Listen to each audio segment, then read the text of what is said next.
Not all. I just going to say the acknowledgement for Peter McCauley. So it's by out about a minute. And if she's not, I'm going to give it to. I will have to.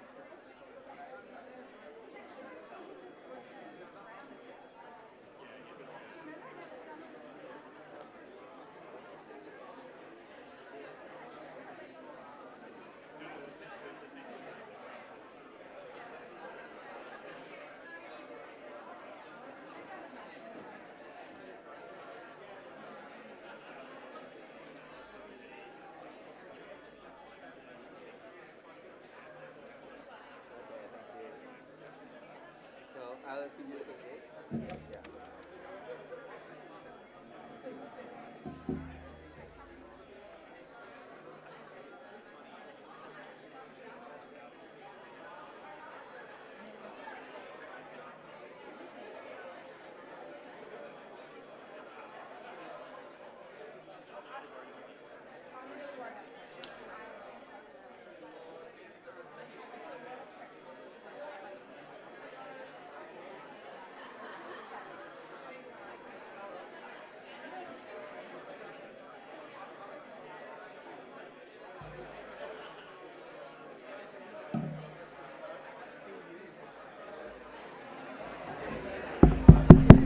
On? Excuse me? On? I cannot. Hello, hello, hello. It's not on. But that speaker is on? Testing. That speaker is not on yet.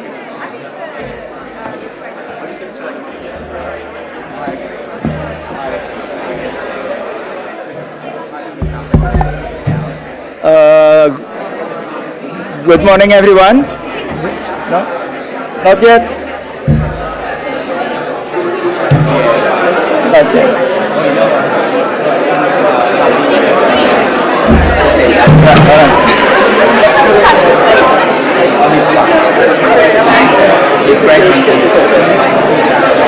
This is your script?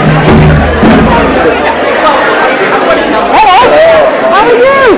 Good to see you again. Yeah, thank you. We should get you an office here. I think we're here so often. It's wonderful, but After you finish your script, just let Siswo to give the openings. yeah. Well, where do you want me to sit then? Do you want me to sit next to? Yeah, You can but, sit over there. yeah, or you can sit Go over. front row over there, whichever. What is would your prefer choice. you? How long are you going to stay for? Well, I'll stay until the So master's is perhaps finished. when Siswo finishes, then Yeah. you're welcome to leave.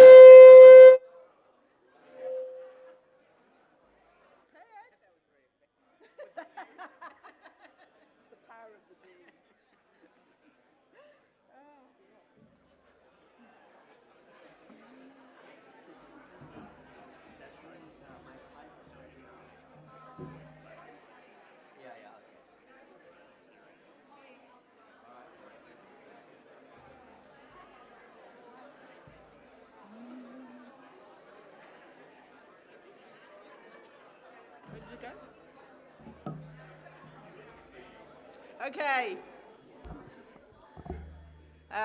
Good morning, everyone. It is so wonderful to see so many faces here, and I know we have lots more online.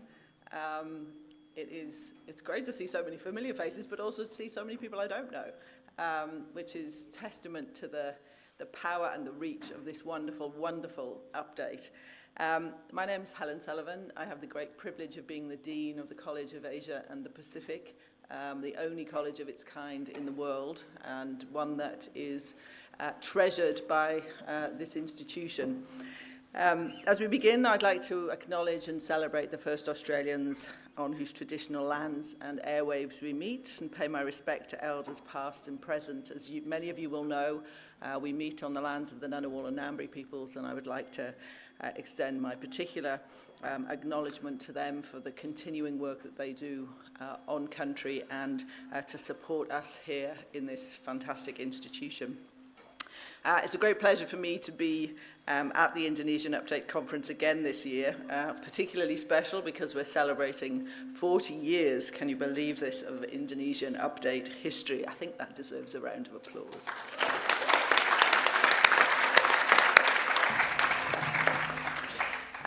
As many of you will know, the first update was convened in 1983 on the initiative of the late Dr. Peter Macaulay, who sadly isn't with us today, and his is a loss that we feel tremendously in our community, and I know his loss is felt much beyond the ANU. But since then, the annual event has become the biggest conference on Indonesia outside of Indonesia, and every time colleagues talk to me about the power of this institution in terms of its expertise and reach. Those kinds of facts are so compelling to me, that what we are able to do here through the extraordinary efforts of our wonderful academics and professional staff is to have this really, really critical resource that is incredibly engaged with Indonesia, Indonesian scholars and policymakers, but sits outside of Indonesia. This year's conference is convened by my estimable colleague, Professor Ed Aspinall, who's here to my right, and Dr. Amelanda Savirani, who I think is, no? Where is she? What are you doing over there? Goodness me, give her a round of applause. Because I bet you any money it'll be her that's done all the work. Am I wrong? Her and Catherine, of course. So this update is fabulous because it explores something that's very dear to my heart, urbanisation. I'm a political scientist and have worked most of my life in urban studies, and so the trend of urbanization that's been long unfolding in Indonesia is fascinating, both in its own terms, but also for what it tells us, those of us who are interested in urbanization more globally. As more people live in urban areas, new problems arise, such as waste management, traffic management, and of course, the ever-present challenges of climate change. And of course, on top of those physical challenges, urbanization brings changes to the social, economic, and political landscape, which all need to be understood and managed carefully. So this conference is going to examine all of those developments, both from a historical context, but also considering that conjunction, if you like, of demography, economy, environment, politics, and social perspectives. As always, the conference begins with updates, looking at the political and economic developments in Indonesia over the past 12 months. And that's always a great scene setter for the conversations that happen afterwards. None of this would be possible, as I've indicated, without the fantastic support of colleagues within the institution, but also the Department of Foreign Affairs and Trade provide and have provided ongoing support to us for such a long time, and it's really important to thank and acknowledge CFAT for that ongoing contribution, without which many of the things that we do wouldn't be possible. But that's more than enough for me. My one remaining very happy task is to introduce the Indonesian ambassador, who is no stranger to this campus and is somebody I've just said we really ought to find an office, because he's here so often that I feel we ought to be treating him perhaps better than we do. But His Excellency Dr. Siswo Pramono is somebody who is well known to all of you, and it's my pleasure now to hand over to him to deliver the opening address. Thank you.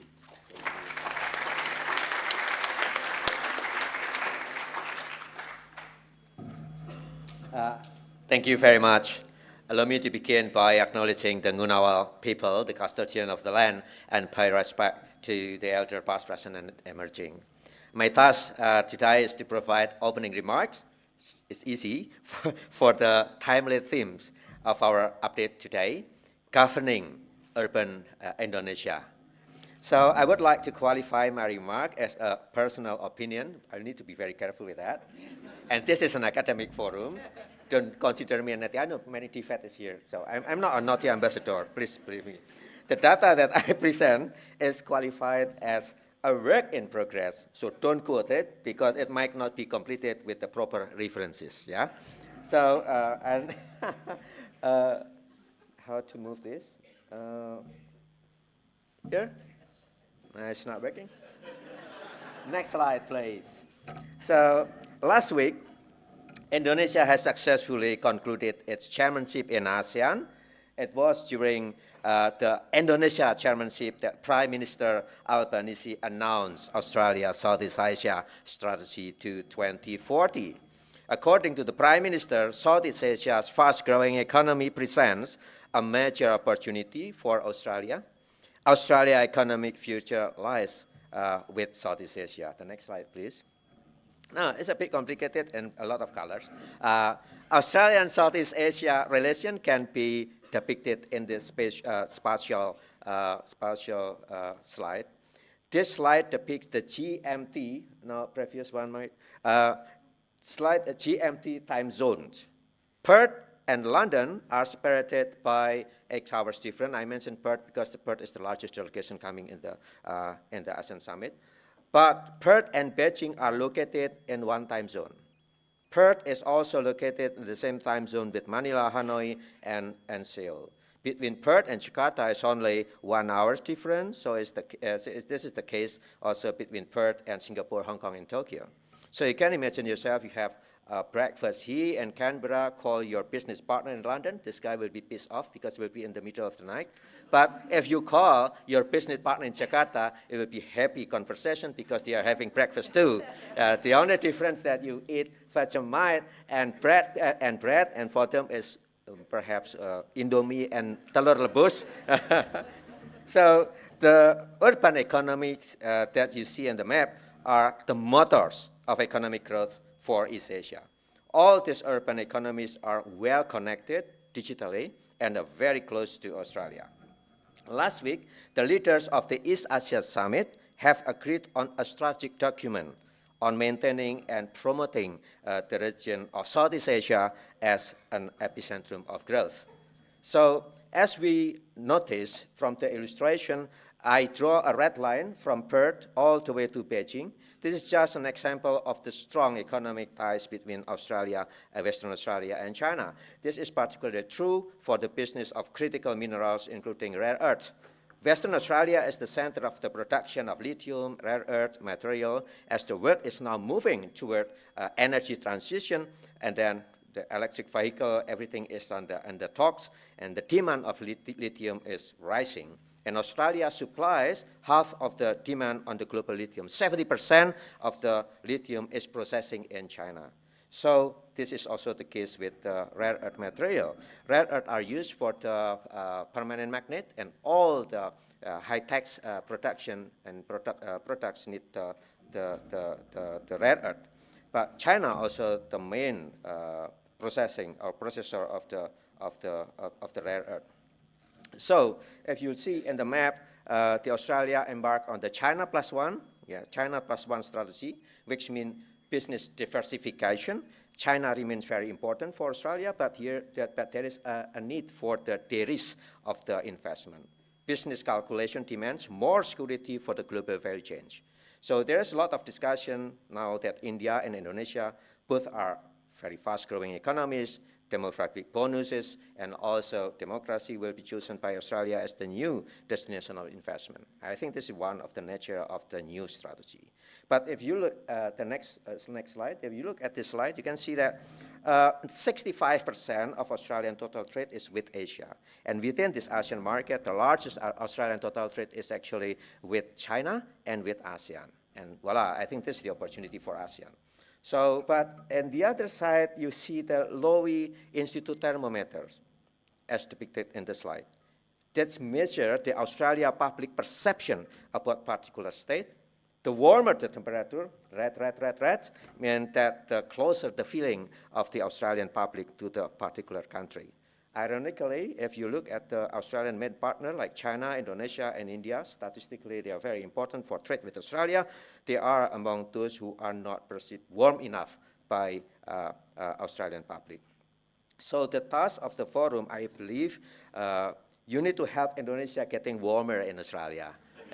Push up a little bit. So embrace us with your warmer hands, not the cold one. So improving an understanding about Indonesia is very complex task. For instance, our Indonesian update today on governing urban Indonesia also touch upon the issue of democracy. And democracy is very important because it gives a lot of public more channel on the decision making and also on the governance. So measuring democracy in Indonesia, for instance, cannot escape the dynamic of democracy at the global level. The next slide, please. So you cannot just see Indonesia as it is, but you need the contact with the global level as well. Now, as depicted by the slide, there is a regression of democracy at the global levels. If we compare the democracy index by Economic Intelligence Unit from 26 in the left to 2022, and you will find some finding, but sometimes it's a bit scary. So, for instance, the number of authoritarian regime, according to the Economic Intelligence Unit methodology, increases from 55 to 59 countries. Hybrid regime, according to this Economic Intelligence Unit methodology, increased from 30 to 36. And the so-called full democracy decreased from 28 to 24 countries. Now, the next slide. There are many reasons for this global regression, but due to the constraint of times, I cannot discuss it here. But this is also very interesting. So amid the global regression, my last slide showed the dynamic of Indonesia's democracy, which tend to improve in the last 3 years. So Indonesia is in the yellow line. Is it yellow line? This is Indonesia. In the detail, Indonesia experienced the improvement of democracy in year 2012, which the Economic Intelligence Unit attribute as the rise of commoners, Wong Chile. By then, Jokowi and Ahok were elected as the governor and vice governor of Jakarta. Then, the next, Indonesia experienced the regression of democracy due to the rise of identity politics in 2017. And then the world plunged into COVID pandemic. See the red line? It is during the pandemic that, again, democracy in Indonesia experienced some improvement. According to the Economic Intelligence Unit, this improvement were attributed to the functioning of government in the handling of COVID-19 and the increasing political participation. My point is that measuring democracy is not simple, but should not be simplified. This is all the complexity that the Indonesian update is expected to be able to transmit effectively the development in Indonesia into Australian publics. If the future of Australia is as underlined by Prime Ministers lies in Southeast Asia, then improvement of Australian public knowledge about Indonesia and Southeast Asia will be very vital for the implementation of the strategy itself. To this end, I have highly appreciate the convening of this update. So I wish you all the best, enjoy the discussion, and thank you very much. Exactly 10 minutes, yeah? Thank you very much, Pat Siswo and Professor Sullivan. And now let me hand over to the chair of the first session, Dr. Sana Jaffrey.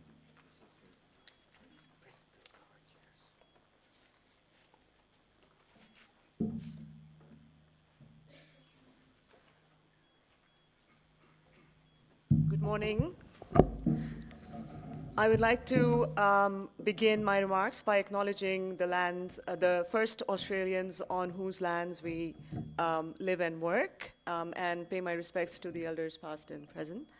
I would like to thank Helen for her continued support to Indonesia studies at the ANU, and to Pak Siswo for his continual engagement with the community of scholars here. We are really grateful for your encouragement and support. And it is my pleasure today to introduce the speakers for this session. We are very fortunate to have Dr. Jacqui Baker, who is an eminent scholar of Indonesian politics and is currently serving as a lecturer at the lecturer of Southeast Asian politics at Murdoch University and is a fellow at the Indo-Pacific Research Center. Dr. Baker will deliver the political update today, and she will speak for about 40 minutes. And we have as our discussant today, Dr. Gammon. Dr. Gammon is a fellow at the East Asian Bureau of Economic Research and is more known to us as the editor of New Mandala. Dr. Gammon will speak for about 15 minutes, and then we will have a session for questions and answers, depending on how much time we have left. Dr. Baker, it's your floor.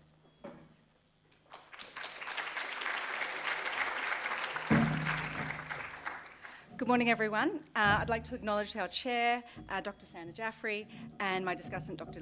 Gammon, and I'd like to thank the update coordinators, Professor Edward Aspinall and Associate Professor Amalinda Savirani, Linda, for the generous invitation to speak today. In 2014, when Jokowi took up the reins of government, many amongst us, including myself, saw this as a renewal of reformasi. He spoke about democracy and human rights and rule of law and anti-corruption, all from a president produced through the political structures of decentralised democracy.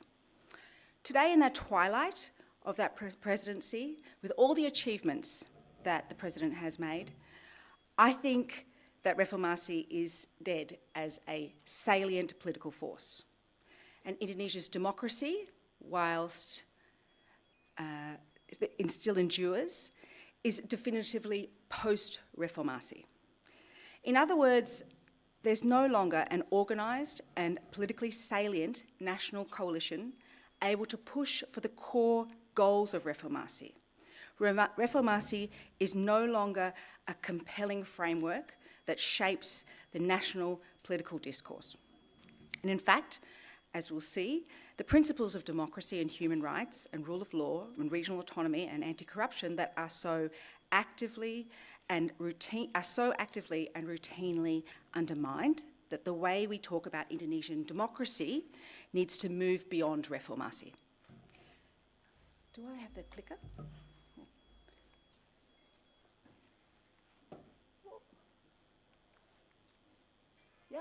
Okay, so this is the structure of my talk.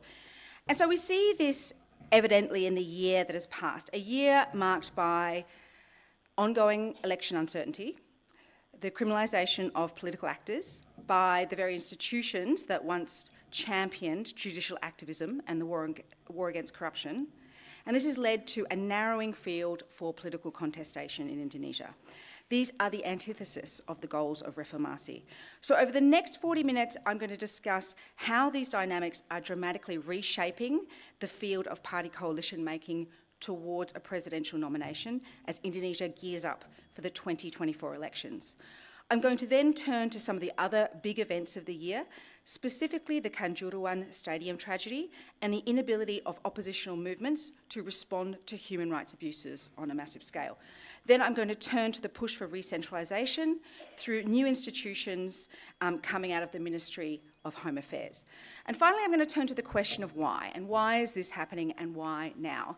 And it's not a space for a full explication of that argument, but I want to make what I call a structural intervention into the debate about quote-unquote democratic regression, drawing attention to the massive socioeconomic changes that capitalist development has brought Indonesia. Millions have been drawn out of poverty, an achievement that the government and all of us rightly celebrates.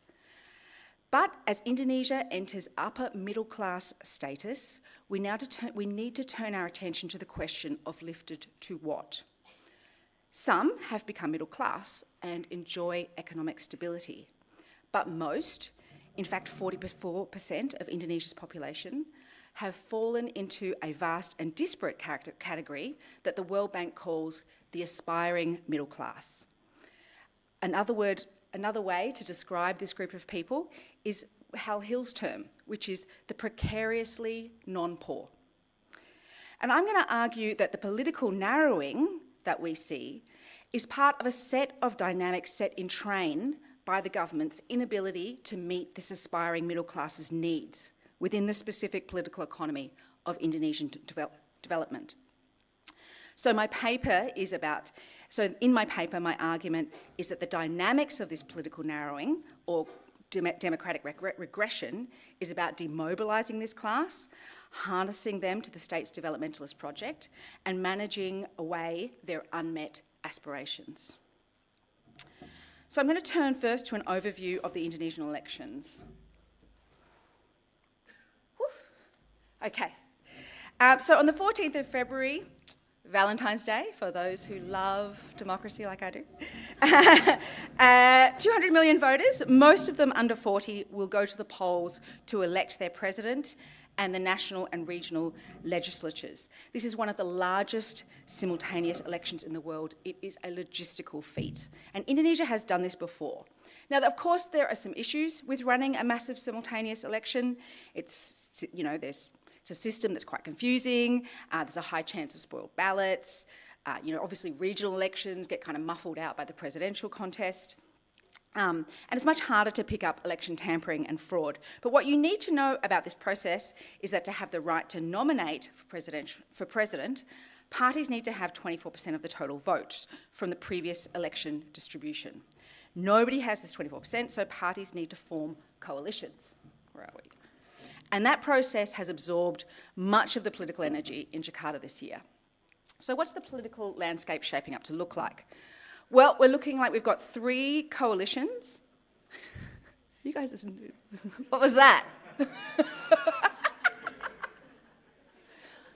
thought this was a very neutral slide. I'm puzzled by the response. Okay, so what is this political landscape shaping up to look like? Well, we've got 3 coalitions nominating presidential candidates. Anies Baswedan came out as the first horse running last year, and he's presenting himself as the opposition, as the antithesis of Jokowi, reflected in his name, the Coalition for Change. And in this Coalition for Change sat 3 parties, 2 actual opposition parties, the Partai Demokrat and the Party for Prosperous Justice, and the National Democrats, run by a media baron by the name of Surya Paloh. This has been a particularly febrile kind of coalition, and I'll show you why in a minute. But most recently, the Democrats, the party of our former president, Susilo Bambang Yudhoyono, have left the coalition, after his son had a big tanty because he was passed over for the vice presidential position, in favour of Muhaimin Iskandar, or Cak Imin, and the ambitious head of the National Awakening Party. So we've seen that opposition coalition get some reorganising. With the entrance of the PKB, the loss of the PD, PKS is a little wobbly. If PKS leaves, the Coalition for Change probably won't be able to affect much change because it won't have the votes to meet the presidential threshold. So it's a real watch this space. Nonetheless, this is the only presidential pair that's been consolidated. So let's turn to the Onward Indonesia coalition. Prabowo, the head of the Great Indonesia Movement Party, or Gerindra, be familiar to you. He's running for his third shot at the prize. But it's a very different Prabowo, guys. He's very smiley these days. He's a happy guy, okay? All right, he spent most of the year in coalition with the PKB. But once Golkar entered and the Moon and Crescent Party and the National Mandate Party, Cak Imin thought, well, I'm not going to get much of a voice in here, and he has gone off to Anies. In the middle is PDIP. And Megawati finally nominated Ganjar Pranowo, governor of Central Java, after polls were pretty spectacular. So she had to give up the dream, I guess, of Puan's nomination, and she's gone for Ganjar. This is a thin coalition, which reflects PDIP's 19% contribution to that nomination, and the United Development Party gets them quite close. PD is considering this coalition, but there's got PDIP, Partai Demokrat, two rival dynasties, kind of awaiting a peace treaty between Megawati and Susilo Bambang Yudhoyono, which might get orchestrated through their little nepo children, Puan and Agus. Okay, so the latest in the polls, done with high sophistication. As you can see at the moment, the real contest is between Ganjar Pranowo and Prabowo. These polls came out a couple of days ago, and they're for a surveying period for August. You can see, though, that the kind of the top two, Ganjar and Prabowo, their numbers fall actually within the margin of error. So it could really go either way. And there's sort of pluses and minuses on either side for each candidate. On one side, you've got Ganjar, who's a regional level politician. He doesn't have the name recognition yet of Prabowo, and he hasn't really started campaigning proper. And so he's probably got room to grow in his polls. On the negative side for Ganjar, he really seems to lose percentage points when Megawati kind of makes a display of power over him. So can she keep it together through the campaign period? Prabowo is a national figure, and he's got a lot more campaign opportunities to campaign and to campaign alongside Jokowi than Ganjar has. On a head-to-head, it appears that Prabowo has got the lead. But, Prabowo's a bit old and he's a bit tired and he's 71 and, can he really pull those young voters when you've got that cute little impish Ganjar face, right? For Anies, he's been on the decline all year after a kind of a strong showing last year. And I guess one of the problems is when you present yourself as opposition, you get a real bounce when people are sick of government. But when you have approval ratings like Jokowi's, well, then Anies doesn't have much to sell, right?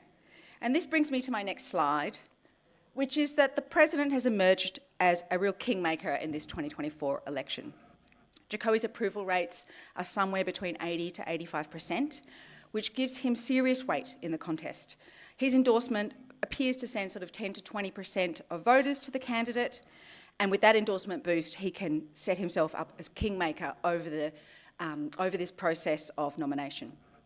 And so we're seeing Ganjar and Prabowo compete for the attentions of Jokowi, and they're doing this in a number of ways. So, there's a lot of lavish praise for Jokowi at events. Prabowo renamed his coalition the Onward Indonesia coalition after the name of the cabinet, or Team Jokowi is what he calls it informally, and PDIP gets really annoyed about that.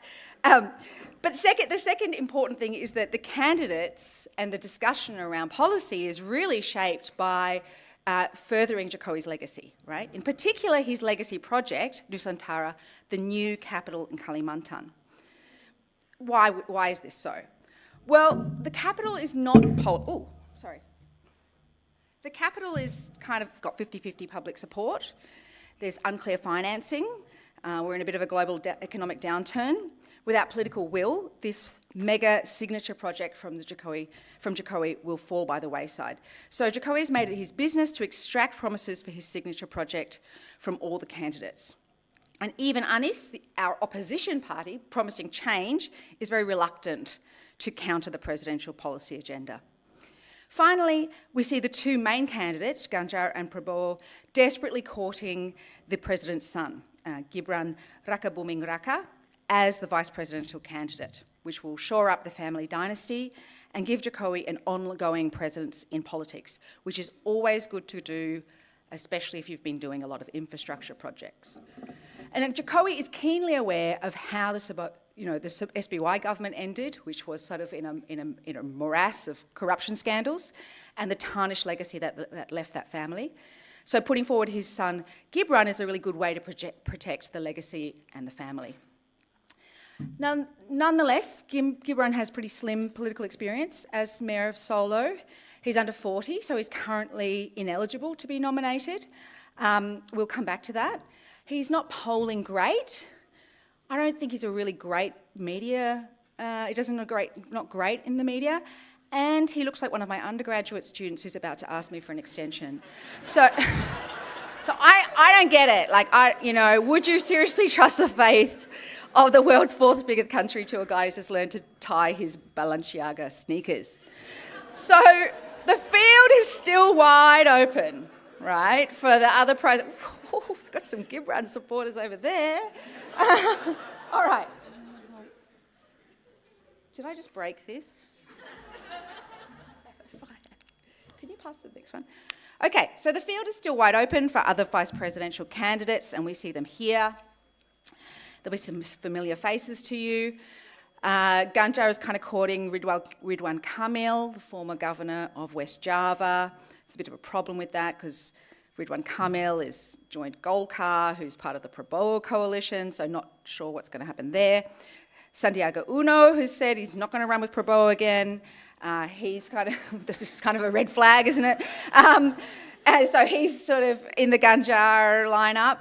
Prabowo is also courting Yeni Wahid of the Wahid dynasty and Eric Thohir, current Minister for State-Owned Enterprises, head of the national football body PSSI, and sort of Jokowi's kind of can-do clean-up guy. He's also part of the Astra family, so he brings a lot of capital to the bid.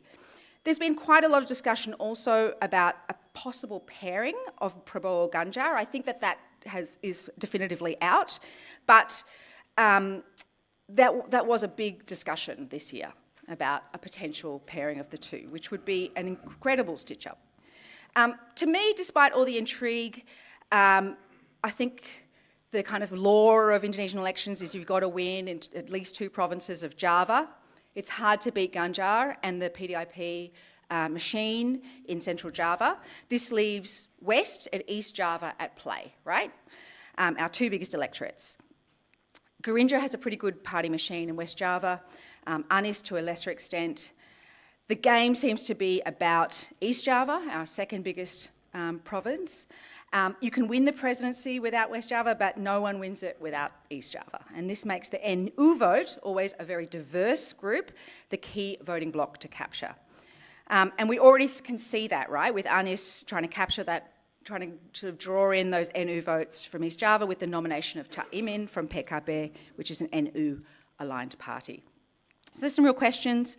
Will PKB and Cak Imin be able to consolidate the NU vote below him? Will they bring those votes to an Anies ticket, especially after the last sort of tensions between Anies, traditional Islam and quote-unquote Islamist supporters? Will East Java continue to dominate how presidential hopefuls strategise for the vice presidency?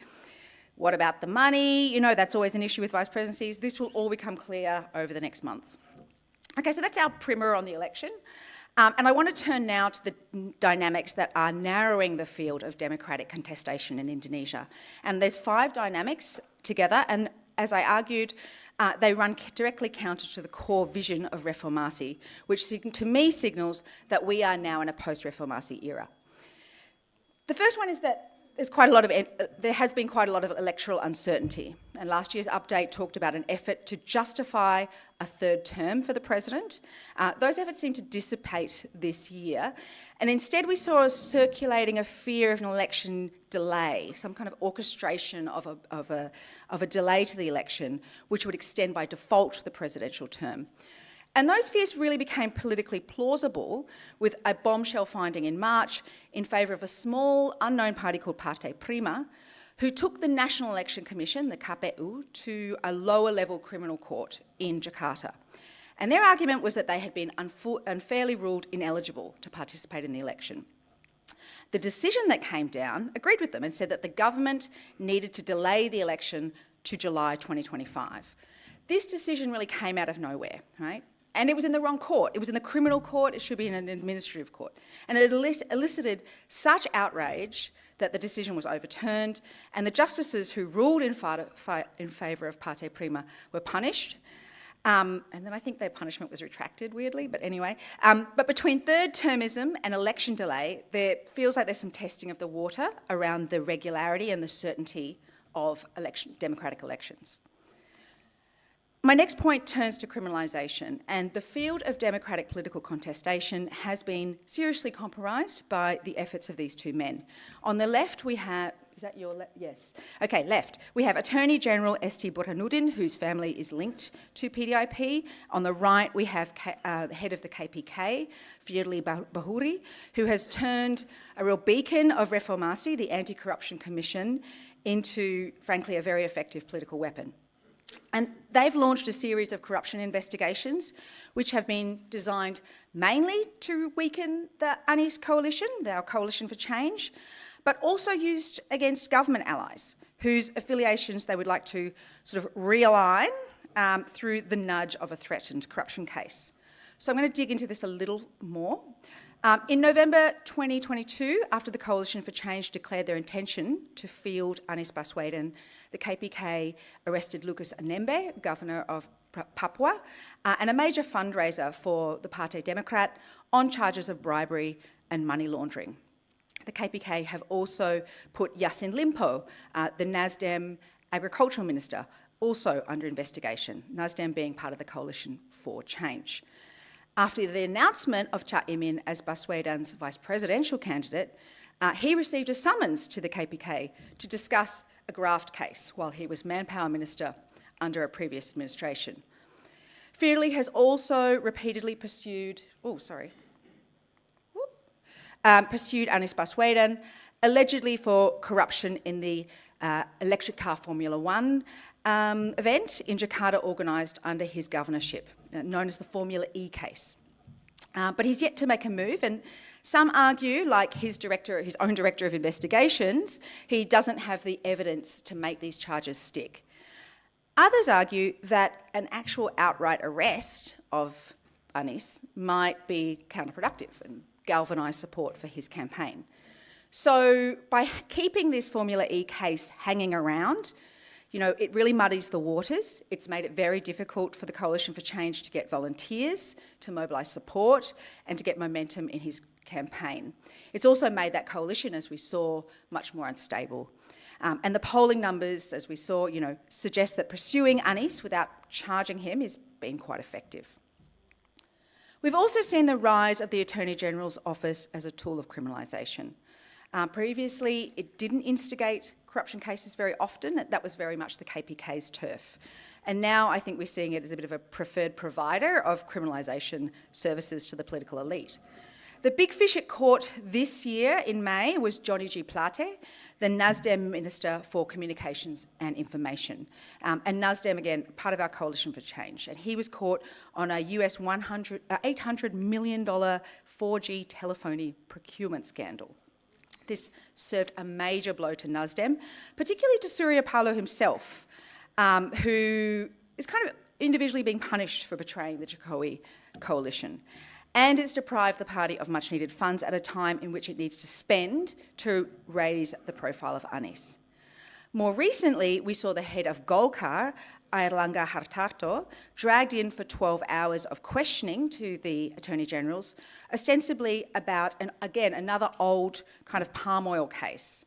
And this was really interesting because Golkar seems to be wanting to form a fourth coalition around for a presidential nomination, obviously with possibly with Airlangga as the head. But pretty soon after that interrogation, we saw that fourth coalition integrate into the Prabowo onward ticket. So this map of party coalitions I showed you is not a map of shared ideology or a common policy platform or even kind of trusted alliances. It's a map that has been generated by the coercive stick of criminalisation, harnessed to the political interests of the palace. And these coalitions have been forced under the weight of corruption charges, of being cut off from key party fundraising, cash cows, or bled dry financially. And so I think we can anticipate the map is likely to change further. What about the role of the police, which is always my area of interest? Whoops.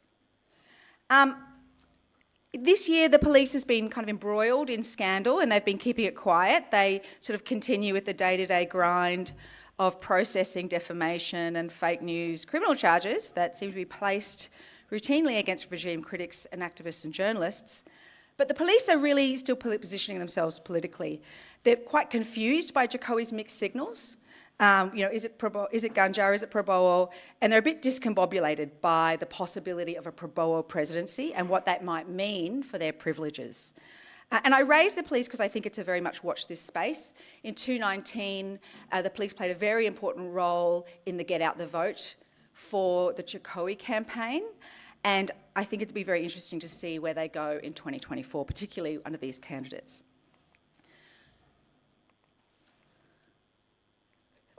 Like the KPK, we've also seen the Constitutional Court, a product of Reformasi, go from a space of judicial activism to being the preferred arena in which political elites go to contest and consolidate power. And that's been made possible with the ousting of Justice Aswanto, because he was kind of an uncertain quantity for the government. But it doesn't mean that the court's outcomes are determined. The court is quite factionalised between PDIP and a faction under the president's brother, Anwar Usman, who heads the court, and some kind of non-aligned justices. And what that means is that the court's decisions are not captured by a single political group, and the outcomes of those decisions are the product of splits in the political elite. So before, when this was a space of judicial activism, when there was contestation between civil society and government, there would be a serious run for civil society. I don't think we're seeing that anymore, right? It's a pretty much sure bet that they're going to fall with the government. But when there is contestation between parties, the outcomes are less certain. And we saw this year when PDIP put forward the case for a closed party list system, and this was rejected by the court. And the closed party list means that the voters can only vote for the party, and the party will then determine the candidate. And it sort of really takes the power away from voters to choose their preferred candidate. And all the other parties rejected this proposal on the grounds that it would reduce the quality of Indonesia's democracy, which it certainly would. The court found in favour of the other, rejected the PDIP's proposal. But the court is currently listening to, is hearing a case from PSI, which is kind of a minor tribute party to Jokowi, and they're taking the case for lifting the presidential age limits to this court in order to allow, it's seen in service of Gibran, Jokowi's son, who's angling for that VP ticket, but is blocked by the age stipulations. So what about protest and civil society movements? There, okay. How can this play out with so little pushback? And late last term, I think the last term of the Jokowi administration has seen real, sincere attempts by the student movement and other civil society actors to reinvigorate the politics of the street, right? And that's been covered by previous updates. The KPK law in 2019, the job creation law, the Reformasi di Korupsi movement. We're seeing a new generation of students trying to invigorate the political salience of the Reformasi movement, but they're sort of spluttering and dying. Why? Well, they're met with a lot of coercion from Polri, a lot of kind of counter-ops from intelligence and other specialised Polri groups.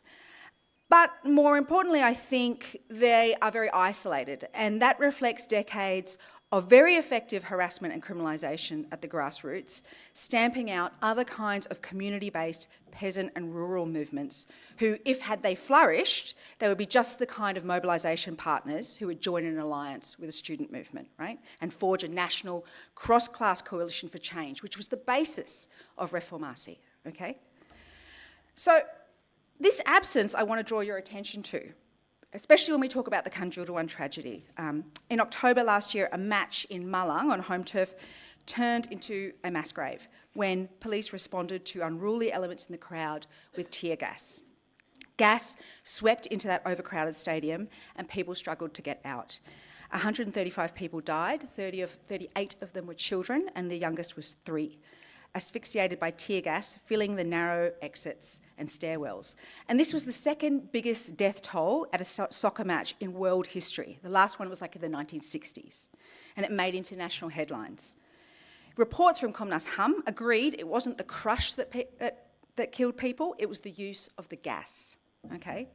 So we had a really fully live-streamed mass killing of children and families by a pretty brutal and incompetent police who never should have been deployed in that stadium. If there was ever a moment for social movements to come together, this was it, right? Why did this government stand? The enormous mobilisations we saw in Malang around this really failed to seed a national protest movement. And why? And there's a lot of reasons, but the palace and the police are really locked in an alliance of mutual benefit, and they kicked into damage mode. For Jokowi, as president, he's personally responsible for the police. In another context, you would have expected a ministerial resignation, right? But calls for accountability never landed at Jokowi's feet. Instead, he toured the stadium and he called it a problem of doors and stairs, and he promised infrastructure for football stadiums. Meanwhile, kind of clean-up guy, Eric Thorir, was dispatched immediately for high-profile meetings with FIFA, including coaxing FIFA head of FIFA, Gianni Infantino, to visit Jakarta and sort of reassure the country that Indonesia would not be sanctioned for this event.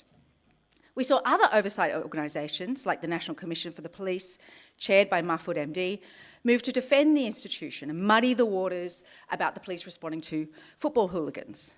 And finally, we saw silence from some elements of civil society, particularly those embedded with the police in order to bring about reform, right?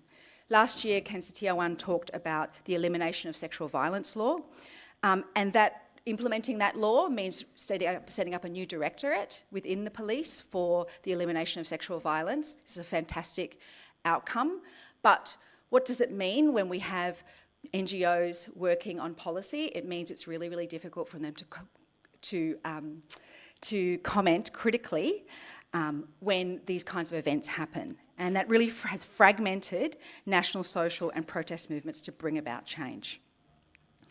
The big mobilisations in Malang were subject to harassment.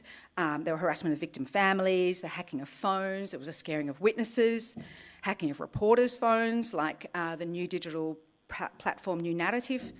And these strategies worked to localise and isolate that emerging movement for revolution, as you see in the banner there, revolution for Malang. In the meantime, Polri really doubled down on another scandal which had been unfolding all year. And that scandal, some of you might be familiar with it, it was pretty shocking actually, it involved the execution of the junior officer Joshua Hutabarat by a fellow junior officer, Richard Eliza, ordered by the head of police oversight, Inspector General Ferdi Sambo, and apparently his wife. And so to contain Kanjuruhan, the police utilised their vast media and social media infrastructure to amplify and shape the media coverage of Ferdi Sambo. And it seems sort of counterintuitive, but in doing so, they really drowned out Kanjuruhan. They transformed this murder and its subsequent trial into a bit of a soap opera, right? We were all sort of scrolling and following it, right? Feeding people every day a real dramatic story of an angelic victim, Richard Eliza, his repentant, and Ferdi Sambo, the kind of general sent mad by rage, right? The coverage was massive. And by amplifying the arrest and prosecution of one bad police egg, it effectively preserve the structural police impunity for the 135 dead in Kanjuruhan. I think given his role in Kanjuruhan, the President's much-awaited acknowledgement of past rights abuses by the state felt a little absurd. And I think what was interesting was that the Coordinating Minister for Politics, Law and Security, Mahfud MD, reminded activists over and over after this statement came out that through this statement, Jokowi was making good on his original promise to resolve past human rights abuses. And it was the ambition of that promise back in 2014 that effectively galvanised vibrant liberal, a much more vibrant then civil society behind the Jokowi nomination to carry forward the mantle of reformasi. So it's hard not to see that this apology was a bit of a mealy-mouthed concession to a civil society who have been betrayed and made complicit in a regime whose respect for human rights is so minimal that 135 people can die in public and nobody is really prosecuted. And this turns to my final point, which is now I want to turn to my final point, which is around the re-centralising dynamics we're seeing out of Jakarta. In Papua, we saw again the government making good on an election promise to resolve the conflict in Papua through the provision of special autonomy. Part of that special autonomy has been the creation of 3 new provinces, Central, South, and I don't know how to translate this, Pergunungan, like this mountainous province. It's great, I love it, which promises that the state and all its resources will become closer to the people through greater democratic representation. But as we've seen elsewhere, I think the creation of new provinces has often produced quite a compliant political leadership that frequently get involved in the mismanagement of funds. In the meantime, as special autonomy is being rolled out, we're seeing the acceleration of natural resource extraction in Papua through the creation and expansion of food estates and mining, where the core beneficiaries are not in Papua but in Jakarta. So the failure of special autonomy to answer the core question about the redistribution of resources for Papua is really seeing the emergence of a new generation of quite militant fighters, of young fighters in the Free Papua movement that has intensified fighting in the province, particularly in the new provinces. But of course, these divide and rule tactics of Pemekaran has a long history in the sort of tense centre-periphery relations of reformasi. But what I want to draw your attention to this year is the implementation of new institutions of decentralised governance that work quite actively and directly to displace the democratic principles of regional autonomy. And I'm going to cite my colleague Ian Wilson over there, who has done great work on this. So regional leaders, like the simultaneous election, the regional leaders will also have their day of simultaneous election, in which they're all elected somewhere around October and November 2024. But as the terms of the regional leaders finish up, the question becomes who leads in the interim. And that question has been answered unilaterally by Home Affairs, who is in the process of appointing over 270 individuals as placeholders, who take the role of interim regional heads to govern in the transition while we wait for an election, right? But this is including appointing core regime insiders and a host of intelligence, police and military officers to regional leadership positions, sometimes for up to 2 years. And there they have the access to the full resources of the regional government without any of the democratic legitimacy. It's unclear what is their mandate to govern and how will they govern. A good example here is Heri Budi Hartono, Jokowi ally, who was part of the Ahok administration. He's taken over the helm of the Jakarta governorship and recommenced elements of the Ahok agenda, which was rejected at the polls, right? Adding to these dynamics of re-centralisation, the administration has also extended the terms of village heads from 6 to 9 years on the argument that village elections create too much contestation, they're too disruptive.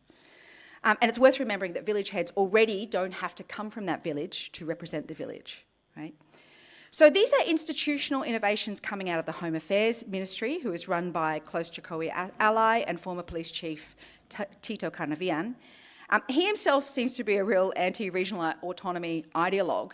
He talks about asymmetrical democracy, where sort of regional democracy is reserved for the provinces that have a specific rank on the Human Development Index. And while I don't think his views are shared widely, we are seeing a kind of the political parties seem to be much closer to his position than they have been before. So there's a sort of turning to an anti kind of regional autonomy position out of Jakarta. And that's really being fed by the position of multilateral institutions, that regions are fiscally inefficient and they're messy and they're not delivering, and Jakarta needs to take back more fiscal control. So we're seeing the consolidation of a range of ideologies that ultimately lead to an anti-regional autonomy position. So the final minutes, why is this happening? And previous speakers to the update have had different ideas.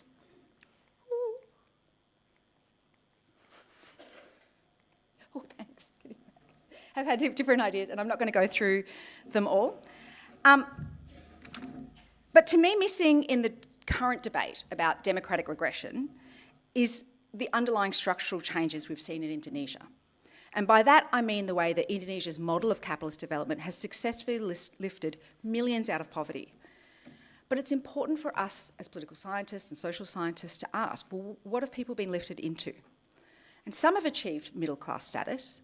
Indonesia's middle class has doubled since 2002 to be 20% of the population. Middle-class spending, I think, is half of consumptive spending. But the majority have turned into a category that the World Bank calls the aspiring middle class. And they are now 44% of Indonesia's population, a massive demographic, a massive voting bloc, mass of voters. Now, when I say aspiring middle class, you might think of prosperity, right? But another way to think about them is as Hal Hills calls them, the precariously non-poor. They have a job, they have some consumptive income, but they're extremely vulnerable to falling back into vulnerable or poor status. They are your restaurant waitress, your construction day worker, your Gojek driver, your market seller. They tend to be clustered in informal employment, but they also, about a third of them are in low-tier formal employment, so they're vulnerable to restructures. They're also the urban majority.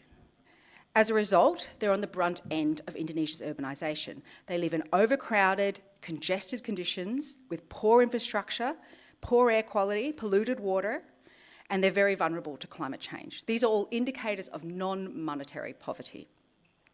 They are a vast and disparate socioeconomic group. But what unites them, and this is why I stick with this word, is their aspiration to middle-class status, right? And they can get there if they have access to better government services and more stable, better paid employment. But that aspiration, if unmet, is potentially very dangerous, right? And I think Jokowi thinks that too. So we see him emphasise over and over the provision of services, the increase of quality of education. We've seen him connect people better. We've seen the infrastructure drive. But as Jokowi has found out after 2 terms of government, in Indonesia's political system, change is not easy to deliver, right? And that means that many will not achieve the goal of economic security that the government has promised them. And I think that managing this group politically is critical to maintaining rule, both under Jokowi's regime, but also future. And it's my argument in the paper that democratic regression is part and parcel of trying to manage the unmet needs of this massive socioeconomic demographic. Can I just have 1 minute? Okay. So to conclude, the events I've outlined here speak to an underlying dynamics that are not only shrinking the space of political contestation, they run fully counter to the core principles of reformasi. Election uncertainty, the end of judicial activism, the end of the war on corruption, re-centralisation, the failure of national-based protest and social movements tells us that the period we have known as reformasi is definitively over. By post-reformasi, I don't mean that the ideals of reformasi are gone, but the social forces that worked in coalition to bring those ideals are no longer politically salient. I also don't mean it's the end of democracy, right? We see the failure of presidential third terms and failure of presidential third termism and the failure of efforts to delay the election. So electoral democracy is still a pact that works in the interests of political and party elites. It's also not likely to be the end of reform. We've seen lots of kinds of reform, neoliberal, nationalist, efficiency, moral reforms. But whatever happens with the coming election and Indonesia's democracy, every regime is going to have to confront the contradictions that capitalist development has produced. And that's not just in Indonesia, that's in Australia too, yeah? And so whatever the case, the growth of this demographically dominant, precariously non-poor, who have bought into this developmentalist dream, who are desperately knocking on the door of middle-class status, and yet the political economy of Indonesian capitalist development is unlikely to deliver the economic security they crave. Thank you very much.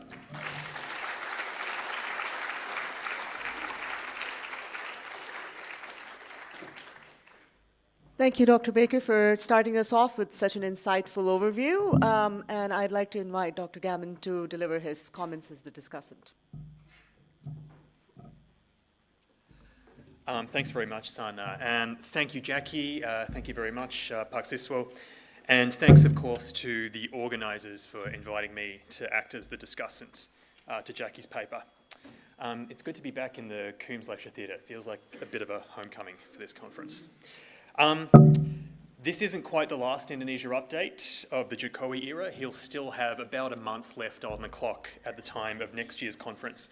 But it is the last update where we'll get to look back on a full year of Indonesian politics before next year's election set in motion a transition to the next presidential administration. So I've got to keep my hands off this.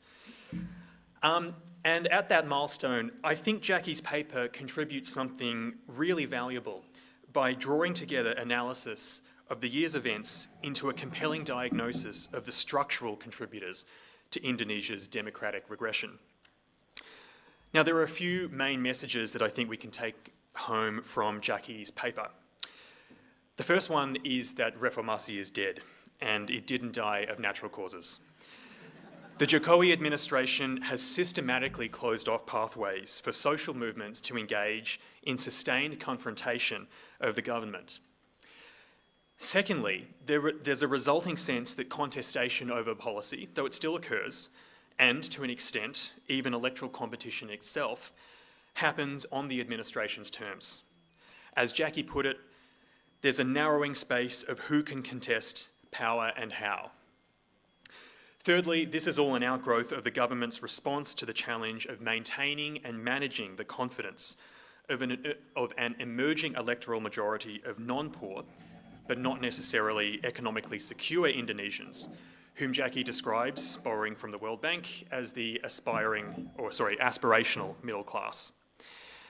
So the first thing that I'd say about this system that Jacqui's described today is that, judged on its own terms, it's been pretty successful. Jokowi's leaving office, not just with the highest approval ratings of his presidency, but the highest of any departing president of the post-reformasi era. SBE left office, I believe, with approval ratings in the mid-50s. Jokowi cracked the 80% mark a couple of months ago, and he's stayed there since. It's quite remarkable, even on a global scale. So looking beyond 2024, Jokowi leaves a very attractive political template for his successor, not to mention, I think, a policy agenda that's more or less set in place. He's shown that a president can achieve substantial dominance over the political landscape without enacting radical change to the institutional framework that could trigger a backlash from voters and other elites. Instead, a president can kind of salami slice their way to that dominance using the carrots and sticks that existing institutions provide. The innovation that Jokowi and his sort of proxies have brought is nothing more than a determination to use those tools for their own strategic political ends. And it's important to remember that this works for every strategic group in the Indonesian political system, more or less. Everyone's taken care of. Legislators can use their relationships with the executive bodies they oversee to access state resources to fund their patronage needs. The organisational leaders of political parties can deal themselves into the executive by exploiting that gatekeeping role to the presidency that the electoral system gives them. Jacqui's described that quite capably and how the coalitions are shaping up for next year. And once the elite has been brought on board by a president, civil society can safely be ignored or intimidated. The businesses, that is, the ones that actually fund parties and presidential campaigns, are making money from an economy with very strong growth prospects. And in general, the voters are enjoying rising living standards and a slowly but steadily expanding social safety net. Jokowi genuinely has a good story to tell on the economy. We've all got to give him credit for that. So, and forgive me if this is a little bit glib, but we might say that the real crisis of the system is that there isn't a crisis of the system. A key part of Jacqui's analysis is that Indonesia's transition to a post-reformasi politics goes hand in hand with the emergence of that aspirational middle class as Indonesia's at least numerically dominant social group, if not politically dominant. She's sceptical of the ability of the Indonesian government to deliver them the economic security they need, precisely because of the elite's deep investment in a political economy of predation and clientelism. In this account, the economy that Indonesia needs to secure broad-based prosperity requires a different kind of state, underpinned by different kinds of social and political coalitions. Now, Jacqui didn't offer a lot of speculation about exactly how much longer this predicament can be papered over with economic growth or the sublimation of class politics into cultural politics. But I think that's one of the big questions we're left with. How robust is this whole political arrangement to a sustained economic stagnation or a downturn? Does that elite consensus crack up if the voters no longer feel like they're enjoying rising living standards, or a critical mass of them don't? I think there are also alternative scenarios that are worth considering. I mean, what if Indonesia succeeds? What about the potential disruption that's in store for Indonesia if, instead of staying mired in this political economy of the middle income trap, it gets through and much of that aspiring middle class just becomes middle class? Now, for better or worse, modernisation theory is a bit of a punchline in the study of Southeast Asian politics, but without wanting to make any assumptions about whether these middle classes will emerge as a force for democratic renewal in years to come, I think it is a really fruitful agenda for scholars of Indonesia to examine whether and how this aspirational middle class becomes a constituency for the rule of law and a state that can protect their rights and deliver them with public goods much more effectively than it does now. What about the divides that open up within this majority middle class on the basis of education, urban-rural divides, everything, property ownership, religious practice, everything? Age is a big one. And I would say that most immediately, this will become relevant quite quickly, how does the political system maintain the confidence of young Indonesians who are increasingly able to access university education and might have expectations in terms of their lifestyles and economic opportunities that the Indonesian economy can only partially meet? Now, all of these are fascinating questions, but they'll play out quite literally over generational timelines. So whether they do play out within the context of an electoral democracy or some kind of other non-democratic regime could well be determined by the choices that political elites make in the next presidential administration. And so that brings us to what most of you really showed up here to hear about, which is the presidential elections. So Jacqui's laid out that one key feature of this election is that it's proceeding on terms that are very favourable to the interests of the Jokowi government.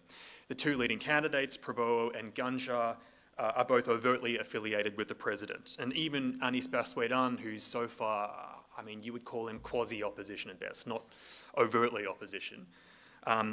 That image has been softened by the inclusion, has been softened by his surprise alliance with PKB and Muhaimin Iskandar. And there are questions about, whether even that deal has the president's fingerprints on it.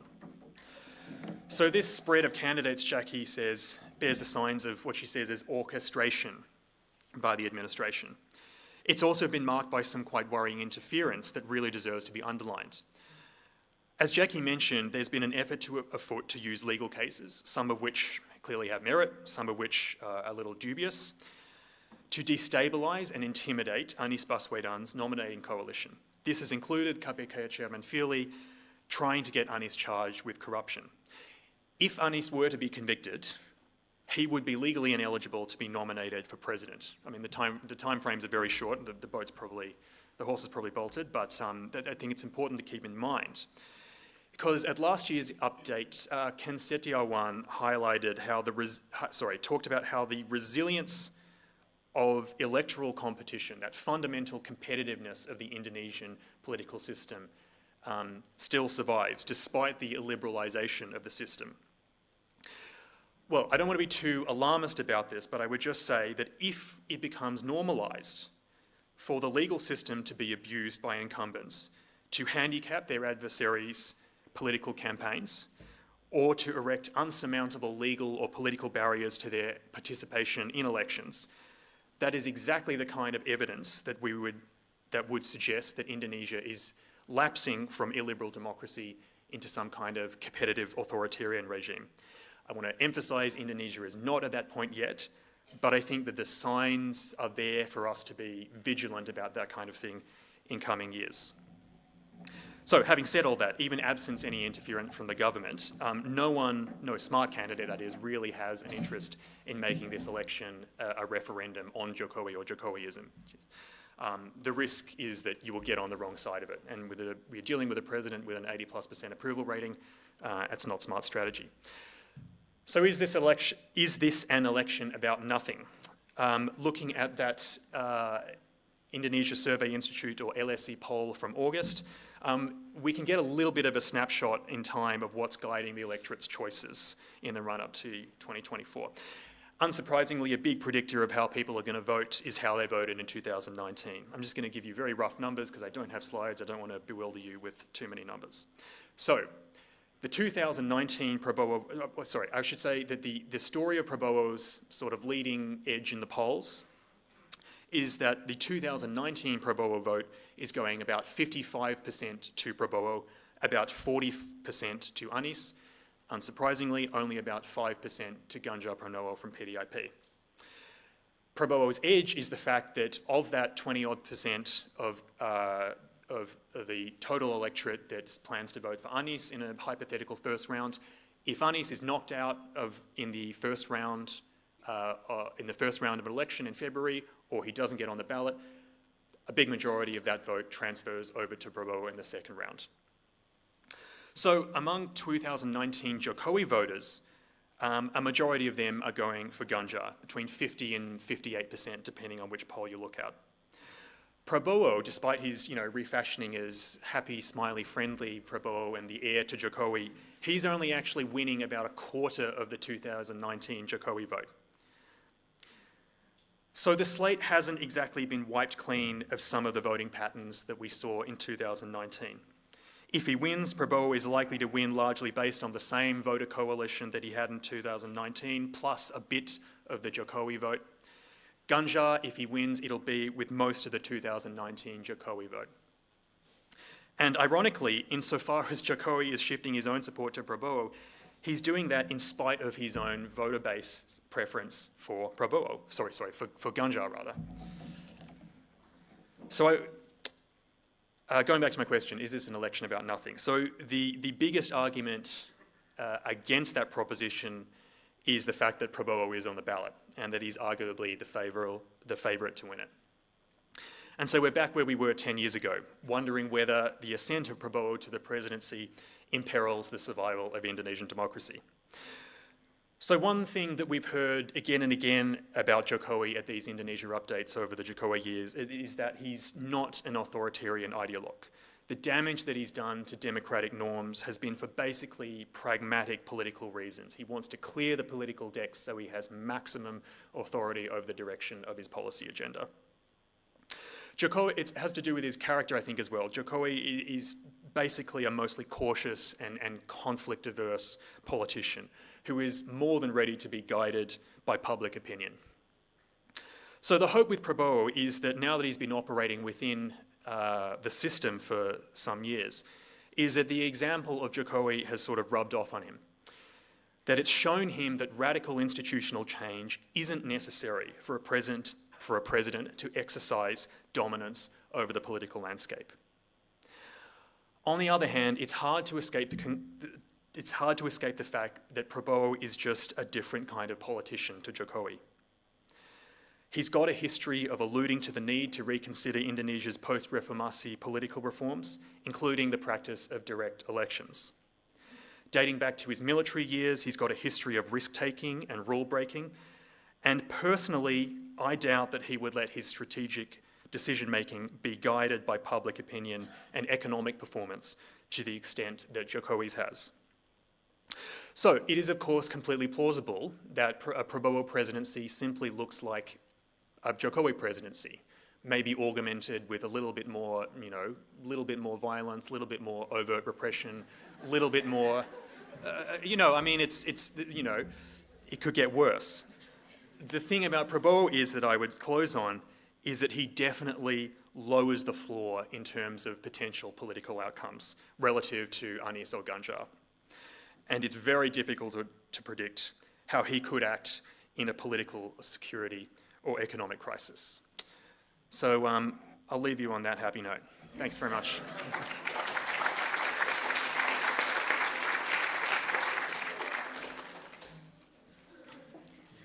An election about nothing. I don't think I've heard a better description of what we are watching in the polls. Thank you, Liam, for that really great round of comments. We now have time, 20 minutes, for questions from the audience.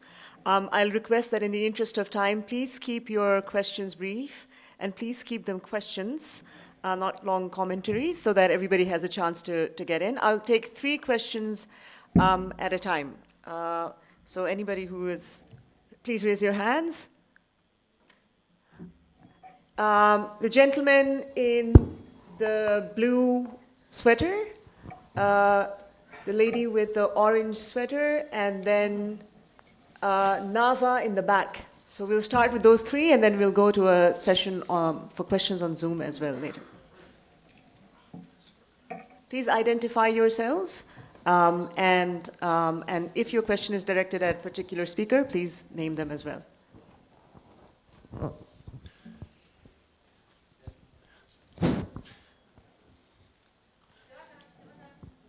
Yeah, thank you. My name's John Monfries. One thing that has puzzled me a little bit about Prabowo, watching Indonesian television here as I can, he doesn't look very healthy to me. And I wonder, his eyes are puffy and he looks overweight, which is pretty extraordinary for an old soldier. And are there any rumours about his health or his general health fitness for office?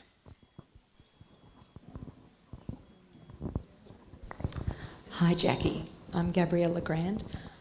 I saw you mention cyber when you had your first slide up about the police tactics.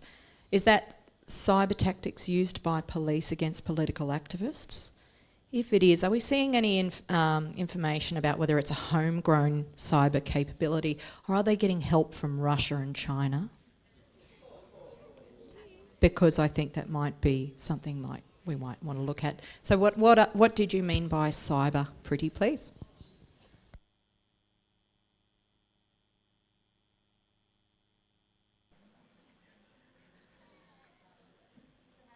Nafa, can you put your hand up? Yeah.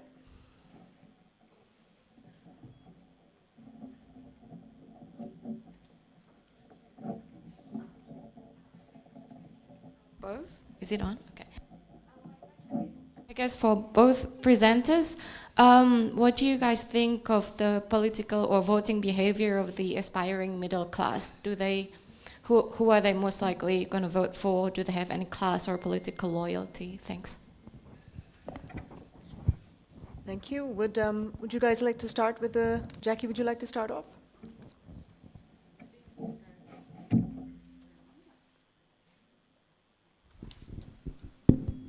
Hi, is Prabowo healthy?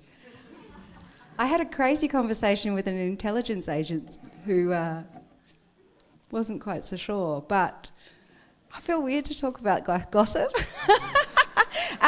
Look, there's always rumours about his health. He had numerous strokes, I believe, before 2014.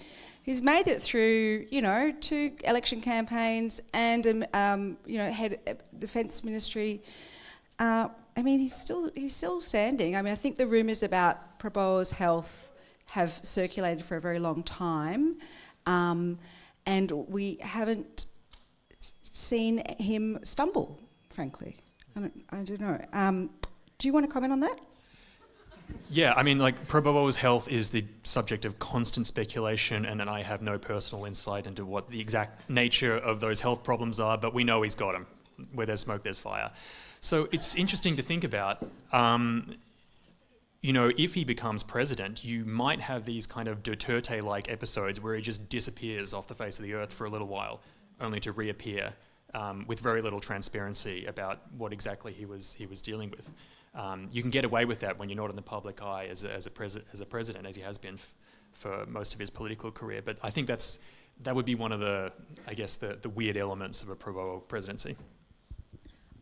Look, I guess maybe to be on the naysayer, a lot of the discussion about Prabowo's health came in the context of the orchestration of a Ganjar-Prabowo pairing, on the idea that there might be a pact in which Prabowo goes first as president, Ganjar as vice, and then when Prabowo has to step down or passes or whatever, you know, Ganjar will take over. And, you know, I really didn't see much hope for that kind of pairing. You know, there's a lot of self-interest still built in the system that drives electoral competition. That's a necessary part of democracy. So I didn't pay much attention to those rumours, but yeah, they continue to circulate.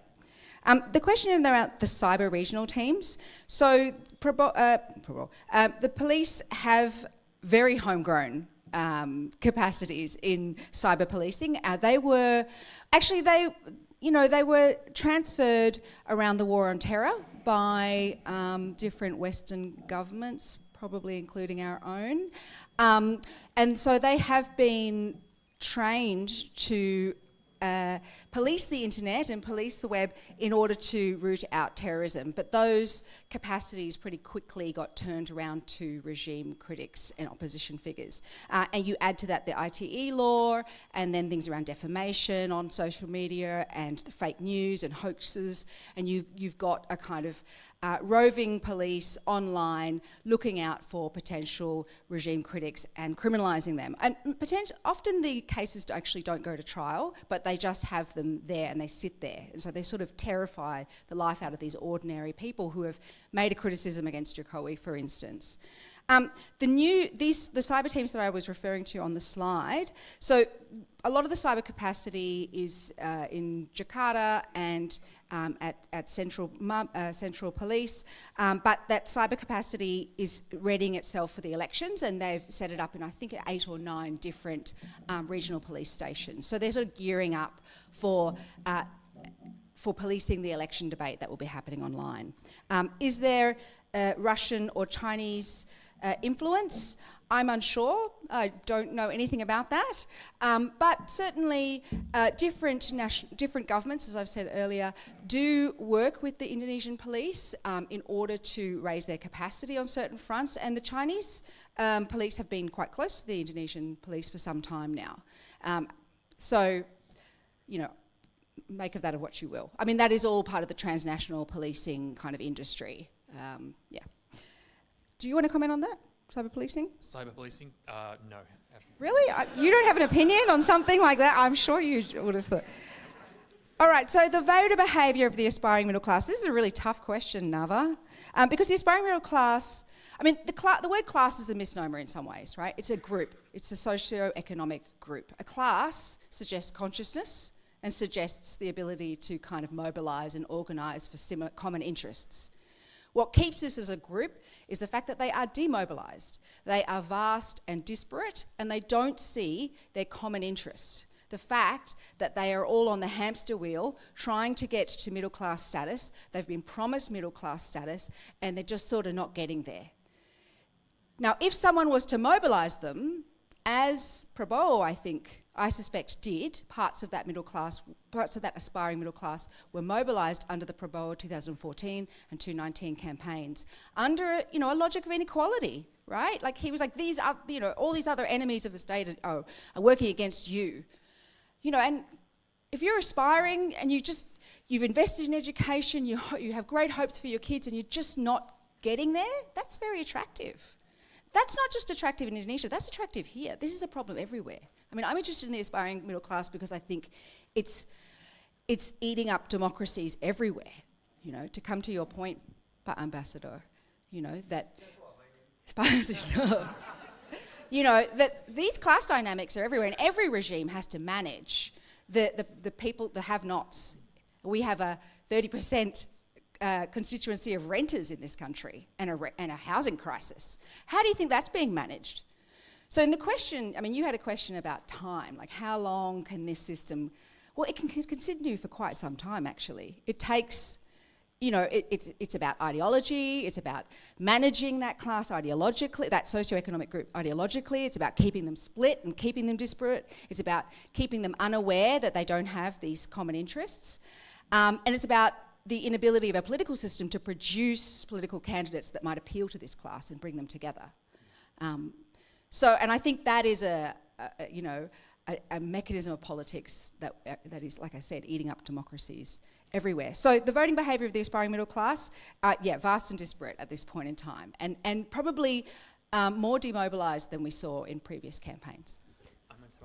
Yeah, so the way that I would... Quick intervention, Liam, so we can get to the way I'd respond to that would be looking at the opinion polls. And if you do that, you will see that the composition of each 2024 candidate's voter base in terms of educational cohorts, income cohorts, is broadly very similar. You actually don't see a story there for noticeable class differences if you conceive of class in terms of income and education.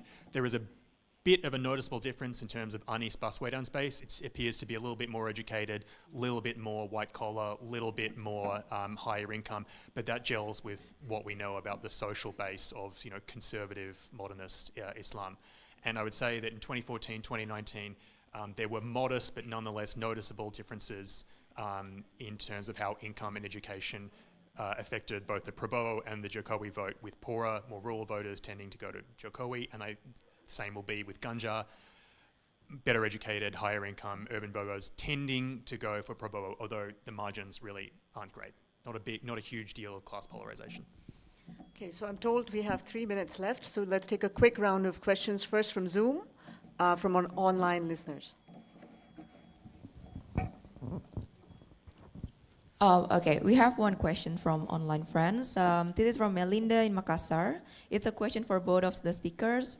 How do you see Jokowi's actions in terms of sudden mega projects, for example, the new capitals projects, IKN projects, and other mega investment projects, like the recent ecotourism investment in Rampang Batam, which sometimes also sparks local fights? Do you think he just wants to leave grid last project's legacy, or is there something else in that project? We have time for one more question. Does anybody in the audience have another question? Pak Siswo, silakan.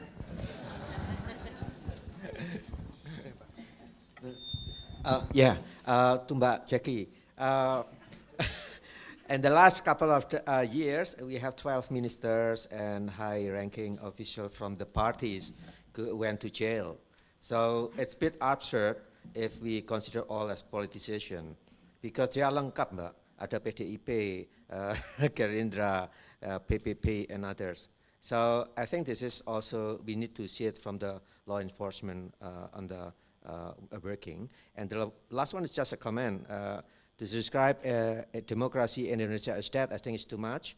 Perhaps we are all fans of Superman is dead, but this is not dead. Thank you. We have 2 minutes to respond. Thanks. I might do. Okay, thank you, Pak Siswo. Democracy isn't dead. You're absolutely right. Democracy is not dead in Indonesia, but it is no longer driven by a pact of social alliances that can bring about the goals of reformasi. So I guess one of the things we do at this conference is try to provoke a scholarship to think about, well, what kind of democracy are we headed into, right? What kind of democracy is this? Because, you know, reformasi still, you know, has been a very important part of the way we've thought about democracy all this time. And now I think we are fundamentally post-democracy. But Indonesian democracy is definitely not dead. And to the point about corruption scandals, I mean, the review that I did was of the last year, the big corruption scandals. And, you know, I think it's very clear to see the impact that these corruption scandals, all of which I think were legitimate, actually. These were not false allegations by any means, but they did tend to cluster around the opposition. Yeah. I've forgotten the other. The question Question. about Do you- the new capital. Oh, sure, I'll give it a go. Sorry, so the question was, what is behind Jokowi's sort of enthusiasm for mega projects in the last period of his presidency? I'm going to be honest, I don't know. I don't know why you would commit tens of billions of dollars of taxpayers' money to this absurd idea of building a new capital city on the east coast of Kalimantan. I don't know. It's an unconscionable waste of money.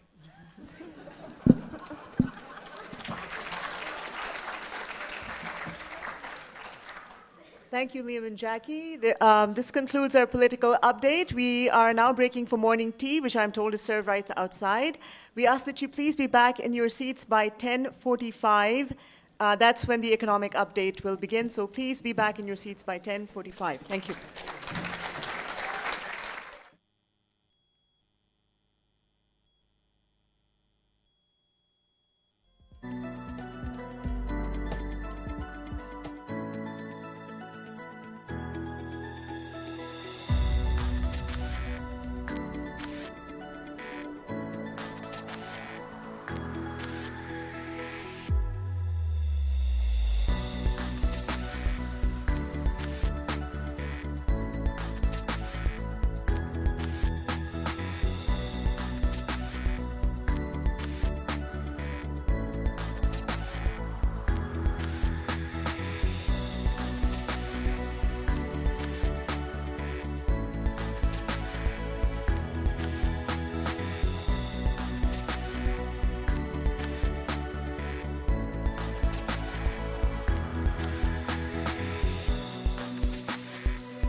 family, so she insisted that I join, right? So I did a little bit dance.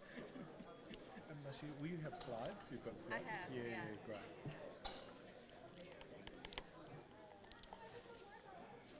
So what are the markers for the time?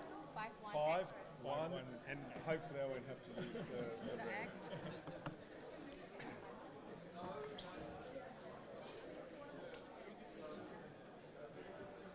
And you have 40 minutes, correct? Yes. I have only 15. Oh, itu ada jam. Cuma harus tahu sendiri.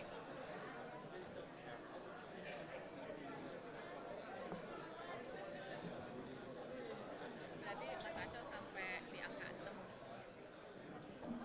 Sampai di angka 9. Yeah, good.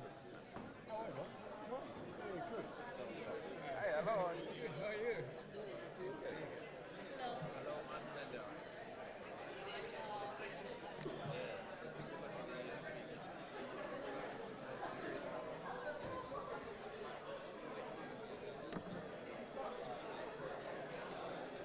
Ngomongin Mas Acel jangan mau dikomenin lagi.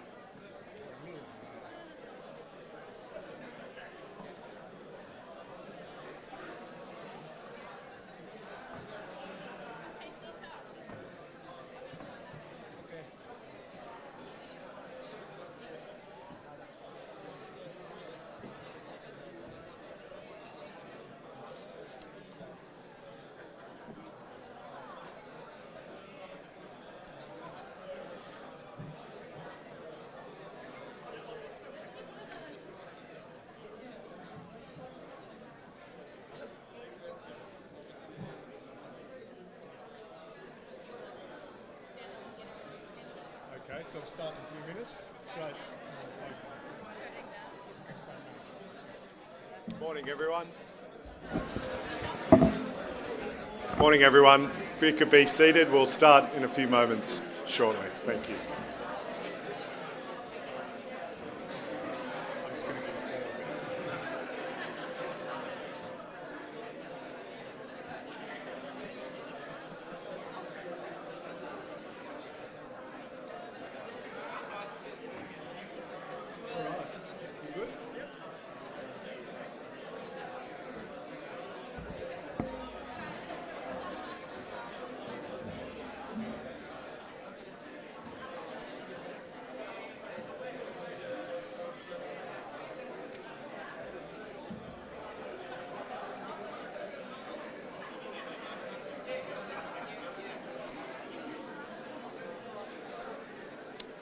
Good morning, everyone. I think we'll start now. This was always going to be a hard gig. Thank you. Grateful everyone could be seated. Thank you. Welcome to the Economic Update. Really delighted to see so many participants here in person, but also online, and obviously that's a real credit to the organisers from the ANU's Indonesia project. My name's Jonathan Gilbert, and I'm the Director of the Indonesia Economic and Trade section at the Department of Foreign Affairs and Trade, and next year I'll be heading up to Jakarta to lead our economic investment and infrastructure branch at the embassy there. Really delighted and honoured to be able to chair this economic update this year, and very much looking forward to the presentations by Pak Arianto and Ibu Masyita. As many of you are aware, it's been a very busy few weeks in Jakarta with obviously the ASEAN-related summits and the visit by our Prime Minister and Foreign Minister. And it's no surprise to see that Jakarta was the venue for the launch by Prime Minister Albanese of Australia's Southeast Asian Economic Strategy to 2040, a report to the Australian Government by Special Envoy for Southeast Asia, Nicholas Moore. And there's obviously lots going on in the Australia-Indonesia economic space, and I have to say, so pleasing to see the strong levels of engagement, particularly over the past 18 months, by both sides, and just how important this is in terms of the bilateral relationship. Today, I'm very pleased that we have Pak Arianto join us to deliver his presentation on trade policy in Indonesia, and I'll have him introduce that shortly. Pak Arianto is a fellow at the ANU's Department of Economics since 2012 and a long-standing member of the ANU Indonesia project. His current research is focused on trade and development, and he's written in publications such as the East Asia Forum, Jakarta Post, Kompas, and Tempo. And joining Pak Arianto is Ibu Masyita, who currently serves as Special Advisor to the Minister of Finance on macroeconomic and fiscal policy, and is also a spokesperson for Indonesia's newly formed sovereign wealth fund, the Indonesia Investment Authority, an organisation that the Department of Foreign Affairs has been working with quite closely alongside Australian institutional investors. Ibu Masyita is an ANU alumna, having completed her master's degree in international development economics. So great to have both of you presenting in person, and thank you, Ibu, for making the trip from Jakarta to Canberra and joining us here today in person. So without further ado, I'd like to call on Pak Arianto to begin his presentation, and looking forward to an engaged Q&A. Thank you.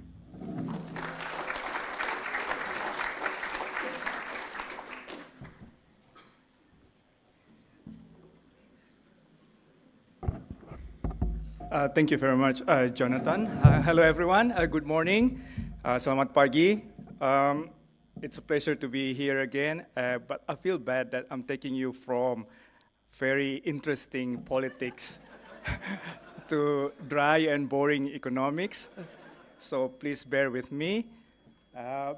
As Jonathan said, that my topic is about trade policy in Indonesia. So I'll briefly review some recent development in the economy before zooming in to trade policy. So, okay, let me start with summary. So if you feel asleep, you don't miss much, right? So first one, of course, the global economy is slowly recovering, but there are still some pressures, right? But Indonesia's economy is quite sound, actually. But we also hear that the government aspires Indonesia to become a high-income country by 2045. That's the 100th birthday of Indonesia, right? So it needs to grow faster than that to become a high-income country by that target, 2045. And in this paper, I argue that one way to achieve that is through increased trade activities. But there are some problems, and one of which is the protectionism still there. It even increases recently.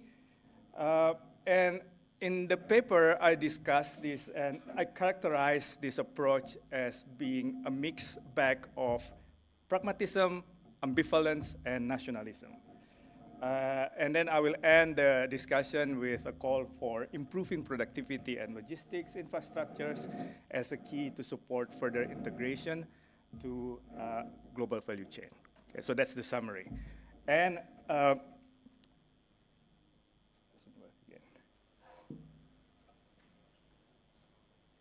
yeah, so the outline for this today's presentation, again, I will review some development in global economy, going into macro economy in Indonesia, and then trade development and policy in Indonesia. I will show some trends, and then I will demonstrate how protectionism has increased again, and also pair that to the fact that Indonesia is still having very low participation in the global value chains, unfortunately. And then many of you have heard about this current strategy called hilirisasi or downstreaming. I will focus on that too. And then two other recent development in trade policy, and that is the relationship with the WTO, and also at the same time proliferation of other trade agreements under Joko Widodo's presidency. And the last one, maybe not many of you have heard, and there is this new development where Indonesia now is implementing what they call neraca komoditas, or balance sheet approach to trade, right? So that's a part of the presentation today.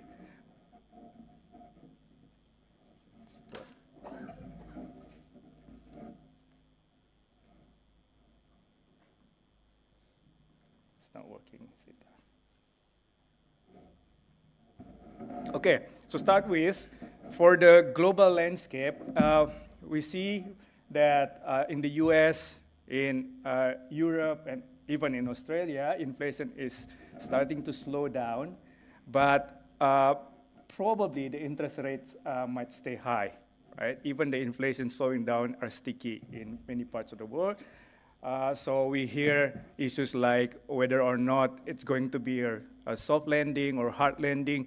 We don't often hear that debate in Indonesia because, as I will show you later, the inflation is quite tamed in Indonesia, unlike in other countries, right?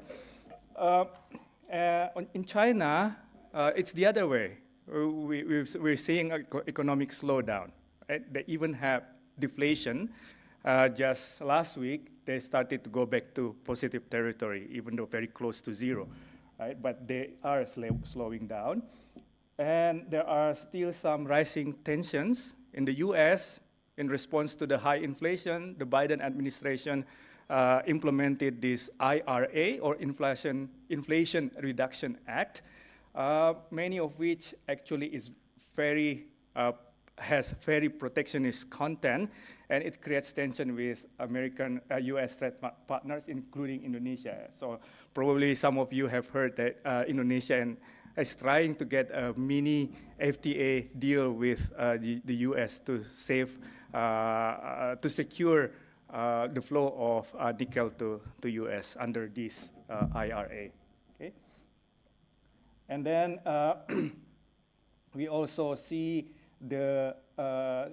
some tension with the Chinese Belt and Road Initiative versus decoupling from other countries, or what some people say, China plus one. China plus one being you have your economic activity in China, but now you want to add at least one other country to reduce the risk. So that's why it's called de-risking as well. And then recently we also see in the news about BRICS, the group of countries. It's not quite formal, but they already have a bank they call a New Development Bank, formerly known as BRICS Development Bank. But even in this one, we have seen some cracks, right, between China and India. For example, Xi Jinping is not didn't attend the G20 meeting in India. And other issues that still affect the global landscape is, for example, there is still tension in Ukraine, and as well, now Indonesia starting to have the impact of El Nino. So in the rest of the year, I think they will be very serious in dealing with El Nino, especially as it can raise the price of food, in addition to India's banning the rice recently. Okay. Oh, this is good now. So let's start with macroeconomic development. Is it not full, Sita? So, for some long-run look for the economic growth, I deliberately used this long series to show you that basically the pandemic is behind us already, right? So the last quarter we have 5.2% growth, which is the same as last quarter of 2018. Right, so, and also you can see in the graph that actually the impact of COVID is less than half the impact of what we had in the Asian financial crisis. So it's over, but you can see again for 20 years, the average is around just 5%. That's not enough if Indonesia wants to achieve its target to become high-income country, right? As far as inflation is concerned, you can see Indonesia, there is the black bold line. It's in the middle. That means quite tamed. There are some countries that hit 8% of inflation, but China there, the lowest line, the purple one, actually had deflation. It means the inflation is below zero. So it's been quite manageable in Indonesia, and rupiah is it's very stable actually. So this is rupiah against US dollar and rupiah against yuan or renminbi. Again, they are very stable. Even in the stock market, you can see again, there is very a low volatility, so it's quite stable compared to the stock index in US, in Hong Kong, in Malaysia, Vietnam, and Thailand, right? There is some note actually for the macro indicator, and this is on the state budget. We can see here that energy subsidy comes big again, right?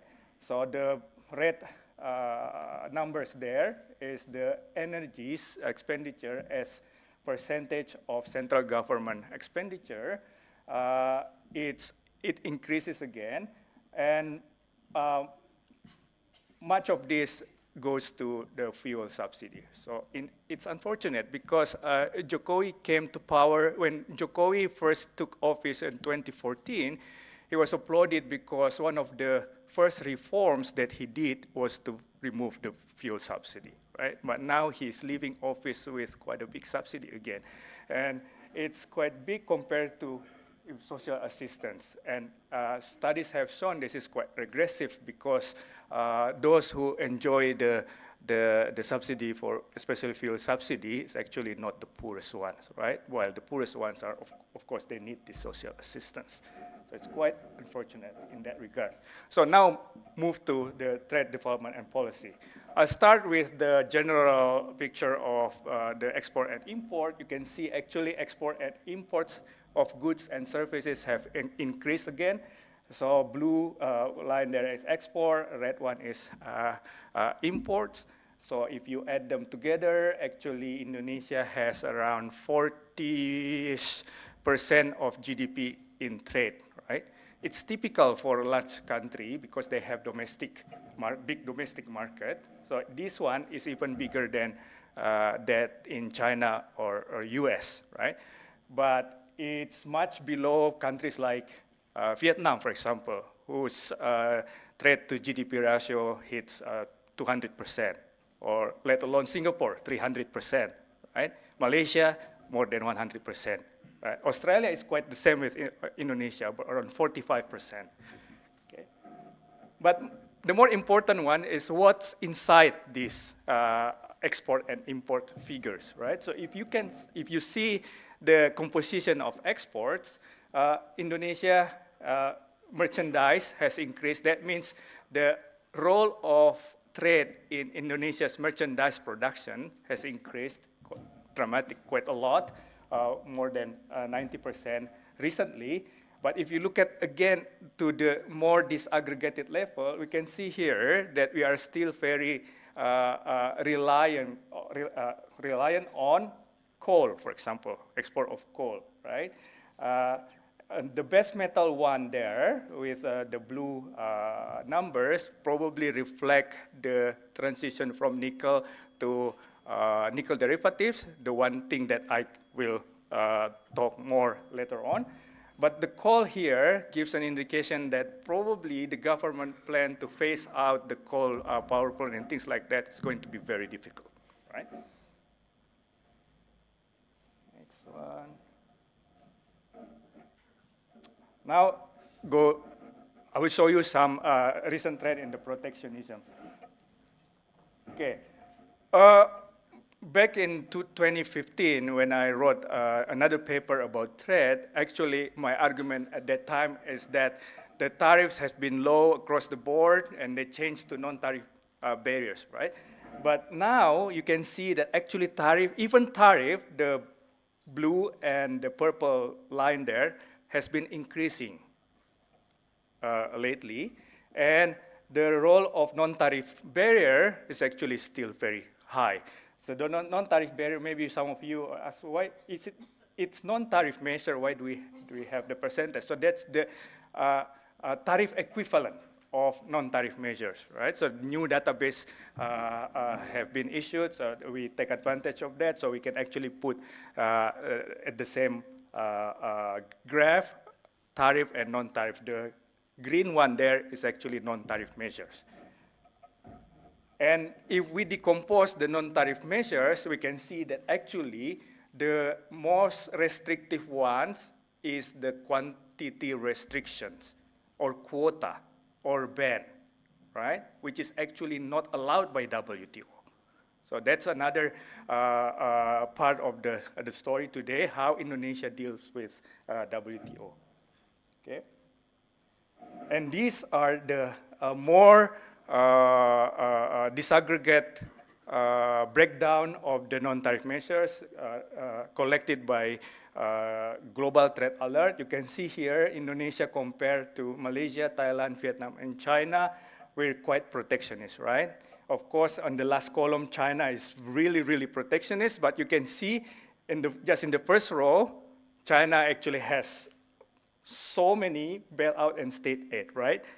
But just consider the red ones there, the red numbers. You can see that in terms of investment measure protection and local content requirement, non-tariff measure not otherwise specified, Indonesia is actually really high, even compared to China, right? Now, next is Indonesia participation in the global value chain is still very low, despite the fact that now 2/3 of trade flow in the world actually goes through global value chains. So my argument is that if Indonesia wants to tap this opportunity, they really need to integrate with global value chains. Unfortunately, until now, the participation rate is still quite low. So that's the black bold line there, right? And you can see Vietnam, for example, the green line is actually shooting up very high. So we are left behind by Vietnam in this sense, right? So now, the three phases of trade policy: ambivalence, pragmatism, and nationalism. I should admit that I don't have operational definition of these terms, but I will try to demonstrate that this characterize the interplay of trade policy and trade industrial policy in Indonesia. So ambivalence can be reflected in Indonesia's implementing. So if you see the GTA, the Global Trade Alert database, you can see the liberalizing measures and the harmful measures. For Indonesia, they increase at the same time, right? So we don't know which one is, is Indonesia becoming more protectionist or becoming more liberalizing at the same time. Furthermore, Indonesia pursues so many trade agreements, FTAs, PTAs, what some call it. But at the same time, Indonesia is also becoming more protectionist, as the previous slides show you, right? And some policies seems to be driven by pragmatism, like omnibus law for job creation, for example. In terms of trade and investment, it's a good law, to my opinion. Of course, there are some notes about that. We can discuss about that more.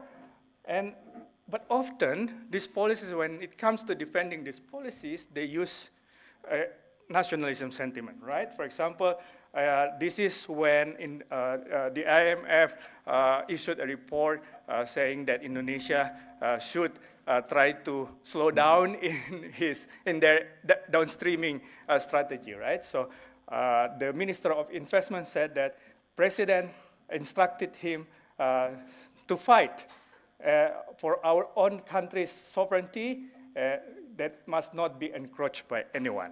And another minister said that if another country forces us to keep exporting our minerals, then I will call that regulatory imperialism, right?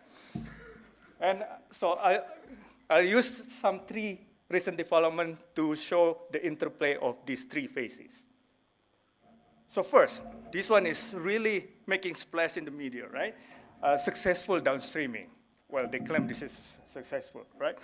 So if you see the blue line there, that's the export of nickel ores and concentrates, right? So in 2009, there was law on coal and minerals mandating that we have we should not export raw materials. We should convert them domestically to increase domestic value added, right? And then they give 5 years to to miners to build the smelters. So because of this, they rush to export the raw materials. So you can see from 2009 to 2004, blue line, it increases a lot, right? But they have 5 years. So in 2014, the government issued a regulation said, now it's the time. You have to build smelters, right? So you see the export drops significantly, but then it was proven really hard to build smelters, capital intensive, and also the government started to feel that, you know, they're not getting enough tax revenue, right? So they said, okay, if you cannot build smelters, you can still export a little bit, but with export tax. So you can see it started to go up again, right? But they now pay tax, which I think is proper thing to do, right? Rather than banning them. But then they said in 2019, well, it's enough. Now we really need to do this, okay? So no more exporting of raw materials. And that's when European Union complained to WTO, right? 2019, they issued, to initiate a hearing in the WTO. 2020, the trial. 2021, it was decided Indonesia lost the case, right? But then we appeal. So now it's pending. Okay, we appeal, so now it's pending. We should just wait and see what's going to happen. But if you see the red line there, that's the nickel and articles thereof. That means it's the derivative, right? So if they cannot export the raw materials, they move to the derivatives, and you can see actually it's shooting up. And this is usually what they claim as the success, because it's really they said the value added increases a lot. Of course, the value added of the red one, but you see the blue one actually was driven to 0, right? So in total, so national value added might not be affected that much, okay? So some points to consider. I think we should also learn from past failures, and that is in the case of logs, in the case of rattan, and some others, right? And this kind of policy actually depresses domestic prices, and that reduces the very rents that can be enjoyed by the owner of very scarce resources like Indonesia, right? And it actually increases the profitability of downstream industries, including smelters, which, by the way, is owned by foreign entities, okay? So also, we need to consider the intermediate production that is closer to raw materials is typically very capital intensive, which we lack, right? And whereas the segment closer to the final assembly is labor intensive, where we have a lot of labor in this sense, right? So shifting domestic production structure towards the latter, the final assembly, is actually good for enhancing the employment generation. Okay? And in the case of resource-rich countries like Indonesia, most major producers export a large amount offshore to process because they lack the capability to do that. And domestic demand, the processing capacity is far smaller, so they don't have enough capacity to actually absorb that. That's what happened. And last thing to consider also, Indonesia's withdrawal from the world market may push up the global prices that benefit other exporters. So this is another point that you usually read in the news, saying that, well, we can do this because our nickel is, we are the largest producers of nickel, right? So we should extend it to others. So we can see that one, tin, bauxite, and copper. These are the top 3 holders of reserves, right? So for bauxite and copper, we're not even in the top 3. So the red ones there. For nickel and tin, we're number 1 in terms of reserves, But for nickel, we're actually the same with Australia. But in terms of production, half of the nickel production in the world actually is Indonesia. And that explains the downstreaming, the success, and so forth. But extending this to other commodities might be more challenging, right? And usually there's another policy that comes with this downstreaming, and that is the local content requirements, or LCR. This is another very popular policy, but this actually runs counter to the goal of joining the global production chains, because GVC, by its very definition, is actually slicing up the task, you know, for everyone. So that means value added, domestic value added necessarily is low, right? So these are some examples. You see the red lines of smartphone, pharmaceutical, and so forth. Of course, some of these might have some justification, for example, in terms of health issues or for Ministry of Health. But another thing that we can see from this slide and the following is that not just one ministry, but so many ministries also are included in this, you know, policy for local content. So there's Ministry of Industry, Ministry of Health, even Bank Indonesia, right? They have this policy. And then Ministry of Industry, of course, President, and Minister of Finance. Minister of Finance, the last sub-item there, it's value-added tax exemption on luxury cars, on the condition that at least 70% of the car's components are manufactured domestically. And if you look at the regulation, the stated objective said to support the local automobile industry affected by the COVID pandemic. It's quite strange, right? Okay, now on our relationship with WTO. These are the number of times we are the complainant, and respondents, and third party. Third party means that if two members are disputing, and then you can be part of the third party to adjudicate, or even if you want to defend one of them, right? So you can see here that Indonesia actually uses its DSM, or dispute settlement mechanism, in WTO quite actively, right? China, of course, it's a lot there, but compared to our neighboring regions, we're not so, we are quite active. But look at Vietnam there. They complain only 5 times. This is since 1995, since the DSM is functioning, all right?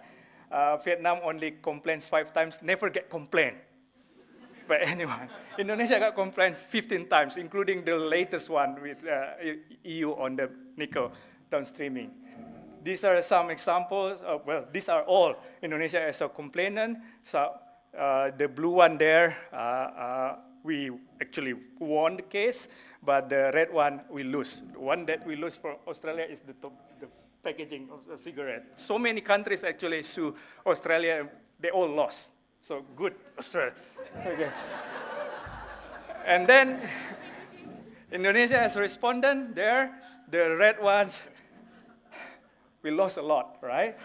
In favor of complaint. And then the last one there, the blue one, that's the EU complaining to Indonesia's downstreaming. They complained in 2019, and then we appeal. A little note on this appeal. Now it's hard and it's pending. Why? Because the appellate body is not functioning anymore. Why? Appellate body, the adjudicator, the last one in the WTO, used to have 7 members, right? And then when Obama came in, 3 expired their terms. And then he did not renew. And then Trump blocked the latest appointment. And now there is no one, no member. So what happens if there's dispute? They go to the temporary arbitration, right? So now I think EU is going to go to that route and then ask Indonesia to comply. But we'll see what's going to happen. But at the same time, Indonesia also engage in or pursue so many FTAs, free trade agreements. You see, under Jokowi's administration, we have so many, right? The blue one there is concluded or signed. The red one is ongoing. The green one is proposed. My point is there's so many trade agreements that we pursue, while at the same time we're also becoming protectionist, ambivalent, right? So these are some of the bilateral negotiation, Japan, Pakistan, Palestine, and so forth. The blue one there, it's not, well, as they claim, it's not a simple free trade agreement or preferential trade agreement, which is necessarily being discriminative and all. But usually the blue one is, the official name has some comprehensive or partnership or very, this is what some of the guys in the World Bank call deep FTA, being usually, according to their study, deep FTA has less trade diversion and more trade creation, meaning it's a good thing, right? But some others and many others actually is very narrow-minded, very preferential based, and necessarily is discriminative to others, right? And the smaller the FTA, the bigger the resulting trade diversion, as Jacqui Baker remind us. So bilateral agreements can actually cause significant complication one another, right? So we have to be careful with that too. Now, last one, neraca komoditas, or the balance sheet approach to trade, right? Maybe some of you haven't heard about this. So the president has issued President Regulation number 32 just this, February last year, 2022. So it actually tries, well, the intention there, if you look at the official regulation, they said because before that, if you want to import or export, you have to issue some letter to line ministries. For example, if you want to export or import food item, you have to go to Minister of Agriculture and that get recommendation. And you take that letter of recommendation to Ministry of Trade, and then Minister of Trade will issue you import license, okay? And then you can import. Now they said that's too much. Let's cut this red tape. We don't want recommendation from line ministries again. Let's help the business so we can do it automatically. And in doing so, we need data, right? And they need estimates of demand and supply. The whole country, for commodities, they start with 5 commodities and will expand to other commodities and all commodities. Imagine the headache, right? So for the demand side, they want every firms to report their needs for the next year. And then they plan for production. And by the end of the next year, if it so happens that actually their production is lower than that, they get punished. They cannot get import permit anymore, right? So that's how it works, right?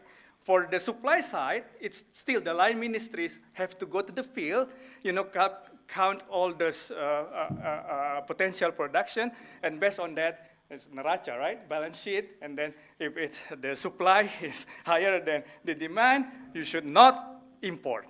If the supply is lower than demand, it's Econ 101, right? But applied very dangerously here, okay?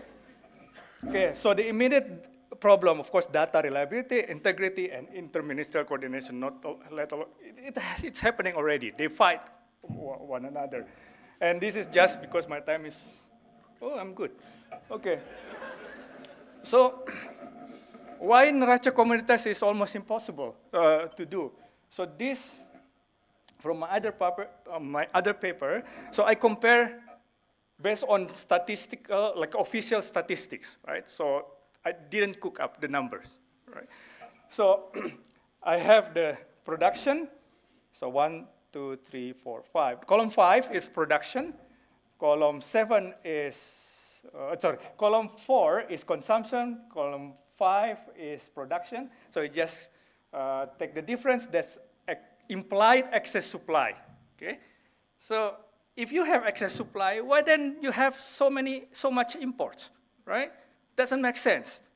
But imports, you take from, again, official statistics, is quite big. So this indicates that you really cannot, make very good estimates on this quantity. And the neraca komoditas is actually based on quantity. So that's really a draconian task to do that, the neraca komoditas. I don't think that's gonna work. Okay. So I think there are some better approach to make Indonesia more integrated to the global value chains and trade in general. So to achieve this higher growth target through increased trade activity, I think we should move away from pursuing the activist inward-looking approach to first improving access to cheaper, higher quality inputs, because as you see in the previous table, actually our imports are still dominated by imports of raw materials and capital goods, meaning we really need them for production, including for export purposes, right? And my paper with Desi Pane showed that actually having higher access to imported inputs actually increases productivity of Indonesian exporters dramatically. So that's a good thing to do. And of course, also to improve, yes, thank you, technology adoption to increase productivity and efficiency. So just so to be practical is to improve the logistics. The reason I also show this because just 2 or 3 weeks ago, the government was very upset again because our index in the LPI, Logistic Performance Index, dropped to that 3.0, the red one there. And then the government said, this is not fair. We have large number of ports. Singapore only has 1 port.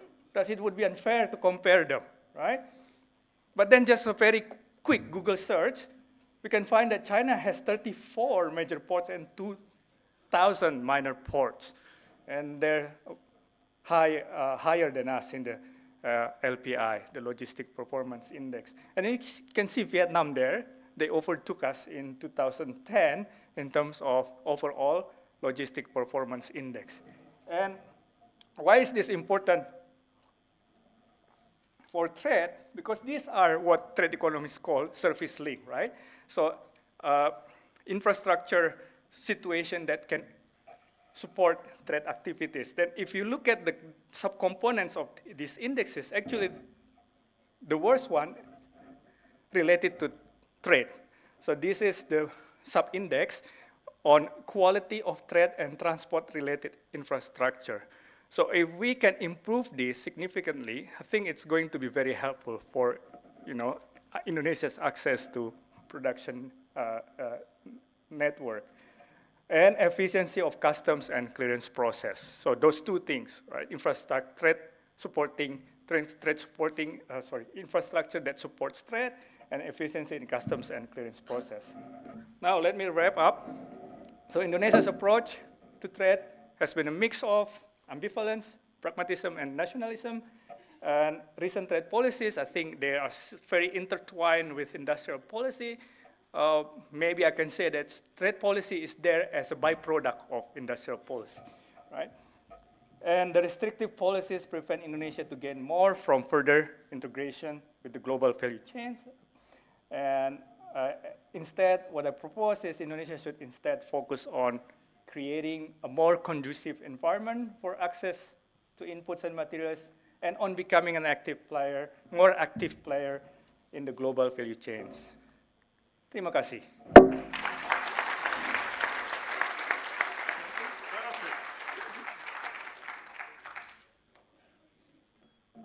Thank you very much, Pakacho, and for your insightful and timely presentation, and for championing Australia's WTO success in terms of plain packaging on cigarettes. But I thought also your presentation especially timely, just in the context of Indonesia's recent push to join the OECD, as well as ongoing IPEF negotiations. So thank you very much. I now would like to call on Ibu Masyita to deliver her comments and response. Welcome.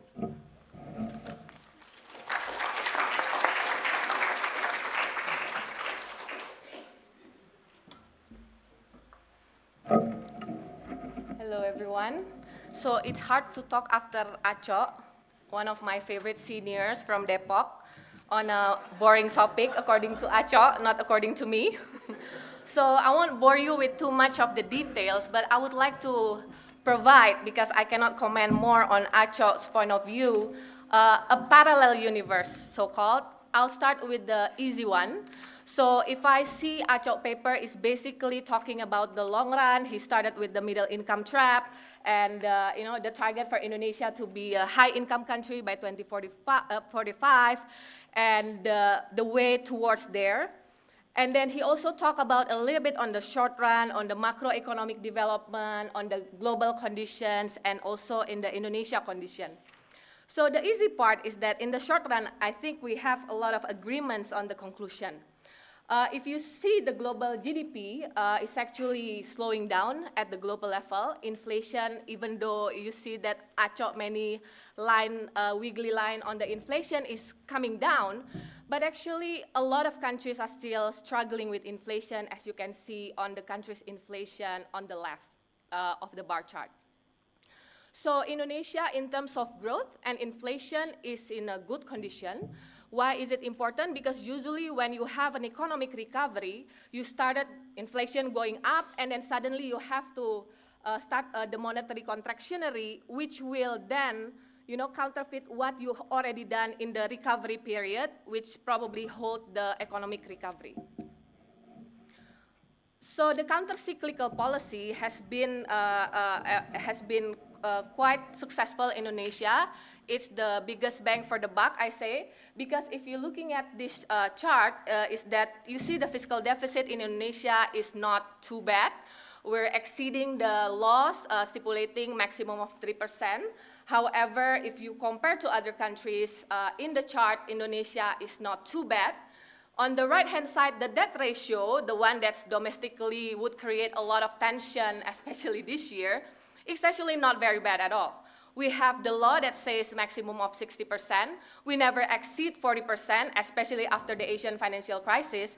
And if you're looking at the behavior of all Asia or ASEAN countries, like Professor Hill taught me many, many years ago, that they become more prudent after the Asian financial crisis, and it happens now. In fact, domestically, there's discussions of whether you have enough debt, right? So you have two sides of the discussion, whether you're too contractionary and not very putting your feet on the gas for development, and on the contrary, you're also allergic to external debt.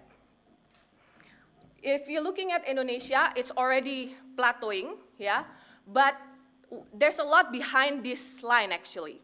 So for example, if you see the exchange rate characteristic of the external debt, it's mostly rupiah now, even though it's capital inflow. And we have managed to have different maturities, so not so much in the short run. So the debt structure is also more prudent, let me say, not just the nominal to GDP, but also the structure of the debt is also prudent. Another development after the pandemic is that you probably, Indonesians knows that Indonesia's government bond ownership is 40% or sometimes 40% plus owned by foreign. Why this is an issue? Now it's 15%. Thanks to the pandemic, there's a lot of capital inflow and BI is actually buying the government bond. But why is it an important development? Because usually during an economic recovery or there's like a downturn or there's a shock, global shock, there's a lot of outflow that creates rupiah to depreciate in the very short period and then making BI panic and then put a brake on growth, right? So these are the dynamics that we usually have in the short run for Indonesia macroeconomic management.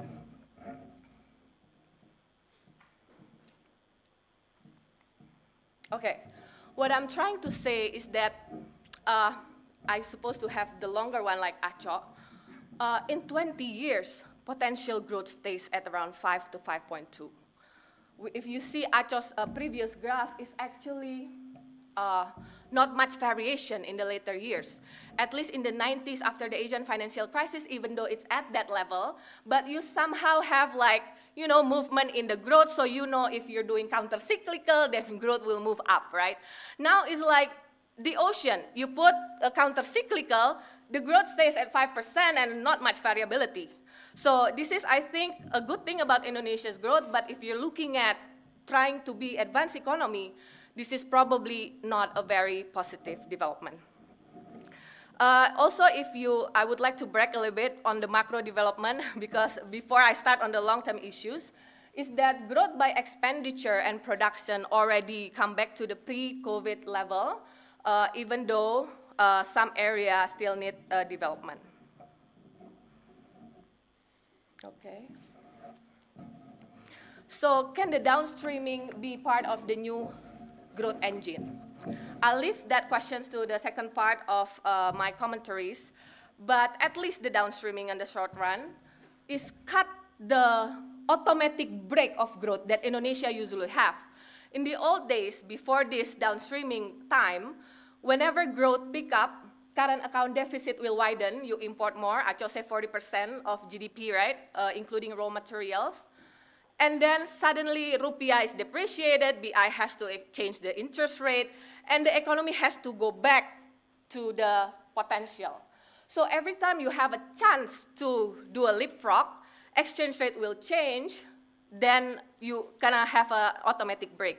So at least from the short-term point of view, the current account surplus provided by this downstreaming is helpful in terms of the macro management. Of course, here you'll see, the winners and losers characteristic that Acho mentioned. I pretty much agree with that, because where in the value chains and who owns it, right? So who will benefit from a certain policy? But if you're just talking about growth and current account, this is a good policy in the short run.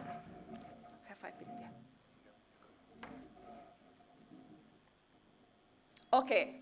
So I'm not going to repeat the advanced economy story. I'll just focus on the bottom part of the chart.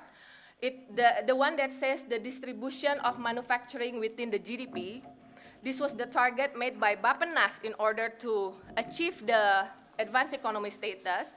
And with the assumption of manufacturing, you're assuming there's innovation in the manufacturing and the job creation.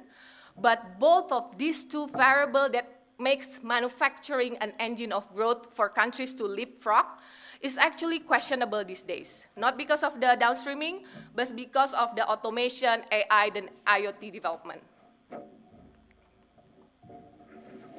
Okay, so if you see side by side, manufacturing growth and GDP, it's pretty much until today is the engine of the movement of growth. So because manufacturing has been declining in proportion of growth, even though you see at the global level, manufacturing as a percentage of global GDP also goes down. In 97, it's around almost 20%. Now it's less than 17%. So it's a tendency globally. But in Indonesia, you can see that the impact of the lowering of the manufacturing capacity is also affecting growth.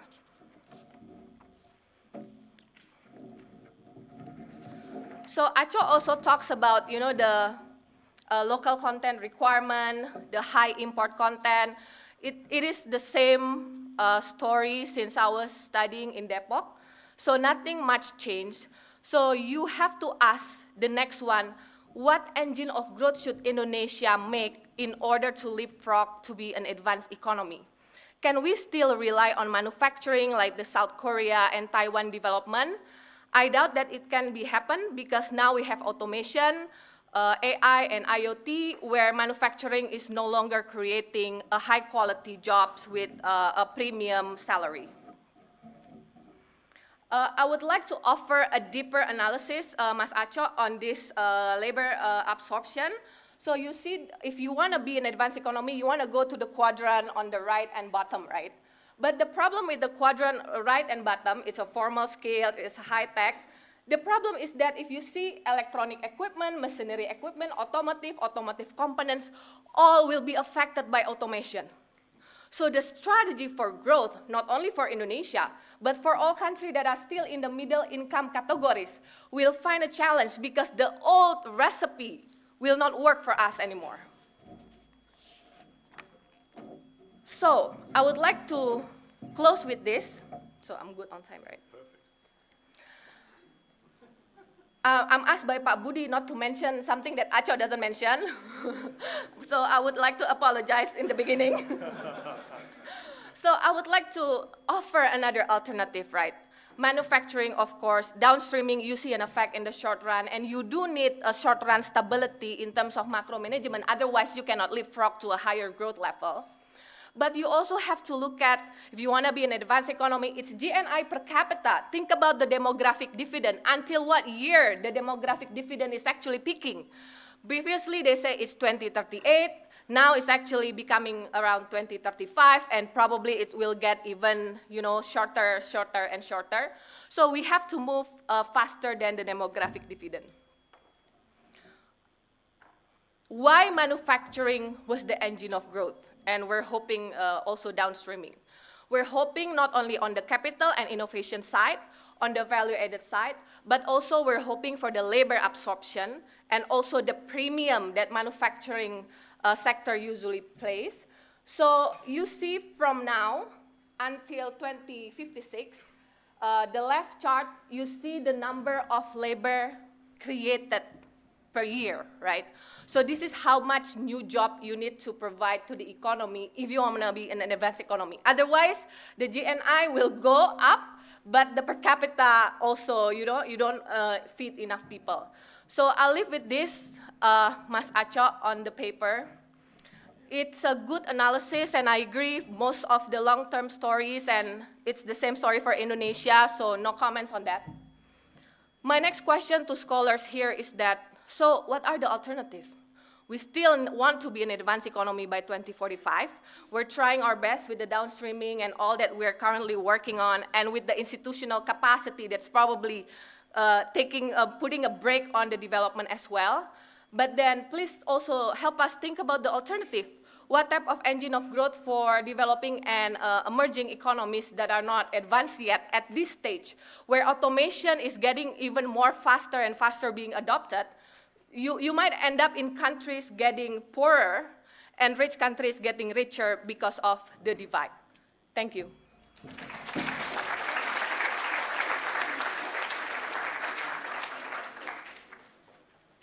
Thank you very much. Thank you very much, Ibu Masyita, for that very thought-provoking presentation and response, especially the focus on manufacturing and downstreaming and whether a new engine of growth.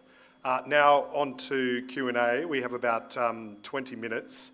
If I could ask you to keep your questions concise, focused, and absent of commentary, that would be most welcome. And we'll start with 3 questions from the floor, then go online. Please identify yourself and then direct to a specific speaker. The gentleman in the yellow shirt.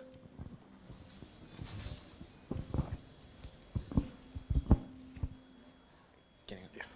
Hi, my name is Srevan. I'm from the Research School of Economics, and my question is to Masyita. Can you speak a little bit about the human capital development and the needs that we have to reach into that sort of like IT service sector based compared to manufacturing?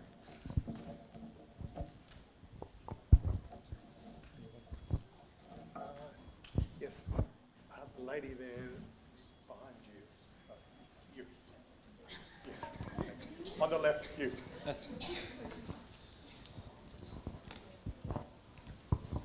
Thank you very much. My name is Widi. I'm from G20 Scholars from University of Melbourne.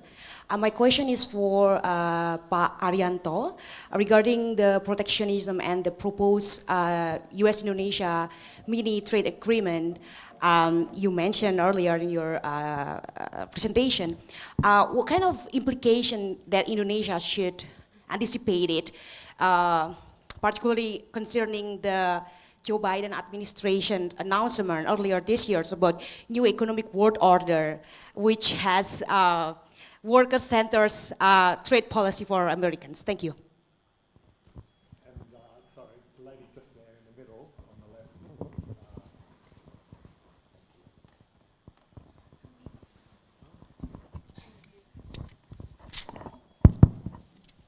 Thank you. My name is Afi. My question is, hello Pak Aco, and hello Ibu Masyita too. But my question is, and thanks to Aco for bringing up the Undang-Undang Cipta Kerja. It's the assumption is this is going to be one of the engine of growth that would be pushing that as part of the policy. My question is that how this would be affecting the Indonesia's government commitment on reducing deforestation, and because a lot of that will be also requiring a lot of fuel from the natural resources, and I'm also keen on how we're going to relate to the job creation that Ibu Masyita has mentioned before. Thank you. Thank you. Why don't we take those first three, and as chair, I've just got one question as well, just related to timing, the recent announcement on OECD and the timing around that. I'd welcome your thoughts, a little bit of background on that as well, and then we'll go online after that. Thank you. Thank you. I'll address the first question. Thank you, Roland. So education spending has been stipulated by the law, right? However, the quality of education result is not really related to how much you spend so far. So apparently, you know, a lot of improvement needs to be done, not only on the institution quality, on the way we think about what to teach to the people, but also, you know, how to make sure that each subnational government is actually working on what they're supposed to be working on, right? So there's a lot of diversity in the way of the quality of the local government as well, to be able to deliver equal quality of service, not only in education, but also in health. And this remains something that the government needs to think about. This is a personal opinion, but I think you need to provide the good base of education. But for specialized, like, you know, targeting this IT, targeting the new automation, the IoT, you need to have like some kind of place where people is really trained on specifically on that with a certain timeline outside of the regular education. Otherwise, we'll all move very slow together, but not too fast to catch up with the development at the global level. Thank you. Mbak Widi, on the mini trade agreement with US on the nickel, I think, well, Indonesia is trying to secure this deal as Japan already was successful. But the idea of this IRA is that they will give tax credit for car buyer, right? So $7,500 per unit of car if it is electric, right? With under the condition that the car manufacturers has X% of US local content, or it is sourced from countries that have FTA with the US. Indonesia doesn't have one, right? So Indonesia, if they want to tap into that big opportunity, because Biden has poured billions of dollars into that, they have to have some kind of FTA. So Japan secured one, Indonesia wanted to do the same thing, right? But behind this IRA, actually there is a notion that it is one of the measures that Biden administration used to counter China, right? So now the discussion in the White House is that if they allow this to Indonesia, they will have to look at what the investment under the nickel in Indonesia is. And that's basically China, right? For the smelters and all. Of course, for the miners, the mining the coal, it's Brazilians fail, right? But now they ban the export. They move to the smelt it, even though they can only convert it, the ore into NPI, nickel pig iron, and some nickel latte, not latte, that's coffee, mate, nickel mate. Yeah, coffee, Jonathan. So, yeah, and so there is this tension, right? So whether or not they allow this, that which defies their own purpose to counter China's domination. So I don't know if that ever is going to happen. For Mbak Afi, omnibus law, in this sense, we are in agreement. I don't like the environmental part of the omnibus law. I think it's too relaxed, you know, for you know, giving all this license for you know, investors to open up forests and things like that. But in other parts of the omnibus law, I think that's really good to cut, you know, to improve the investment climate, you know, to improve the logistics that I mentioned. So I think on balance, it's still positive, but we really need to improve on, you know, how to actually deal with the environmental issues. Jonathan, on OECD, I'm quite agnostic on this. I think if we are invited and become member of OECD, good, right? But if not, it doesn't matter. You know, I think, well, I understand that now OECD being usually associated with group of rich countries, right? But they also have now some of the middle income, even lower income as a member, like honorary member, right? So Indonesia, but I think it's better to wait until we really you know, are prepared. I know President has said no to BRICS. I think that's a good thing to do.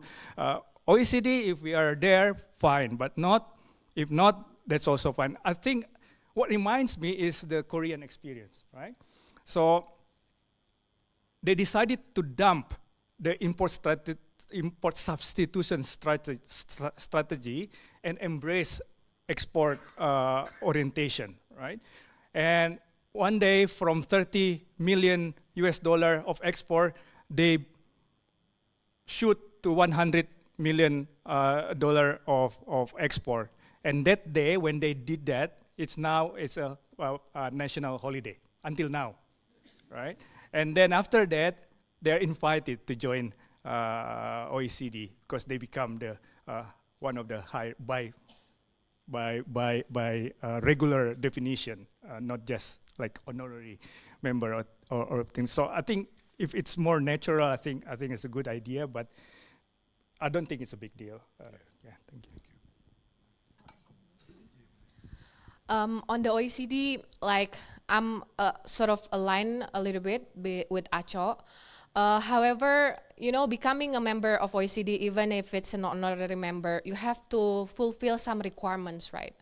So this type of requirements, I think, sometimes good for reform, especially because, you know, the government only lasted 5 years, 10 years max. You always have an on-off between the election period on doing certain reforms, and there's a tendency to be more populist before the election, etc. So sometimes we are joining this type of institution, putting a brakes on something like, you know, maximum debt to GDP. It's actually to discipline ourselves in order to continue reform beyond the political cycles, right? So I think there's a marginal benefit there of joining these things. On top of credibility, you probably have a lower cost of fund. But yeah, it's not the end of the world if it's not. Thank you. Thank you. I think now if we could take some questions online. Thank you.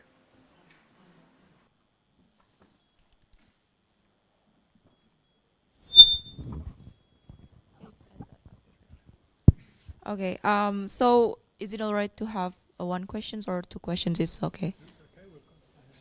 We've got some time. Okay, so we have two questions from, the first one is from Budi Kurniawan. He's joining from Northern Illinois University at the USA. His question is, to what extent do the current economic and political institutions, such as the business oligarchy, influence downstreaming policy in Indonesia? Is it a kind of resource cost or that caused the industrializations and middle income traps? And and then the second question is from Yogi Vidyatama from the University of Canberra, addressed to both speakers. Would you mind to comment on the debate between Faisal Basri and Septian Haryo Seto regarding who actually got the benefit from nickel downstreaming? And please extend your discussions to medium and long-term impact as well. Thank you.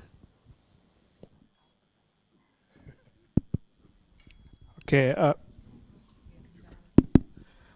First from Budi, business oligarchy. I cannot really answer that, but I suggest you to download the dissertation of Dr. Eve Warburton.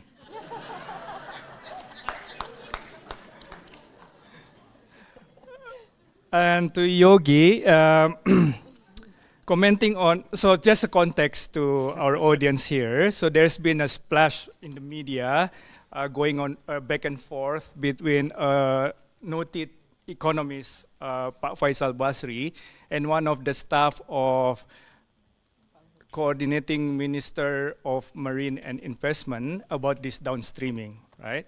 So according to Pak Faisal Basri, this strategy is not benefiting Indonesia at all. It is actually benefiting China, right? And then the response from the government office staff said that, well, first, it increases the value added significantly. It created jobs. It actually it generated tax income from the derivative and things like that, right? What do I think about that? I think that's a healthy debate, of course, for one. Second, I think I have some sympathy to Pak Faisal Basri's opinion, because if the main objective of the downstreaming is to have all the value added in Indonesia, that's not happening at the moment, right? Because the big investors, they comply with the law to convert the nickel into NPI, but because the domestic capacity cannot absorb the proceeding, like the adjacent product of that, they have to go out. Otherwise, it's just a waste, right? So they go out, and then it happens that they 90% go to China, right? So think about a production process from A, B, C to E, right? A being nickel ore, E being, say, a car. So B is to convert the nickel ore into some kind of adjacent derivative, say nickel pig iron or nickel mate, right? C is rolled coil, right? Rolled coil, and D is stainless steel. And then you have car. If you want to have this all within the country for, in order to increase domestic value added, you have to have capital, expensive machine and all that, which we don't, right? So now we are successful in going from A to B, so NPI, right? So now the government said that let's think about banning the export of NPI now. So it goes again to coil, right? But the coil industry, we don't have one in Indonesia, right? So stainless steel actually imported the coil to produce the stainless steel, right? So there was a case in Indonesia just recently where Samsung from Korea, they had to withdraw their refrigerator and washing machine line from Indonesia because according to the this downstreaming and local content requirements, they no longer is allowed to import the steel for their refrigerator and the washing machine, right? They have to source it from domestic companies in Indonesia. But there is no one that made it. So they have to go out. Now they only have one line in Indonesia, and that is smartphone. And it's also interesting in the case of smartphone, right? So smartphone, as I show you in the table, also have this very stringent local content requirements. So what happened? There is Oppo, right? Firman's handphone there. So Oppo come to Indonesia, and Oppo being able to capture economies of scale, they created all the chargers that are compatible with other phones, right? And that chargers, because they are made in Indonesia, it's complying with the local content requirements. So Oppo is happy, Samsung and other smartphone industry use that as a way to comply with this regulation. But not all commodities can do that, right? I mean, in terms of that refrigerator and and washing machine, it's proven already some of these investors go out because they can no longer serve the market because of the requirement. So I think I give you a long answer to that question, but I hope you have an idea, Yogi.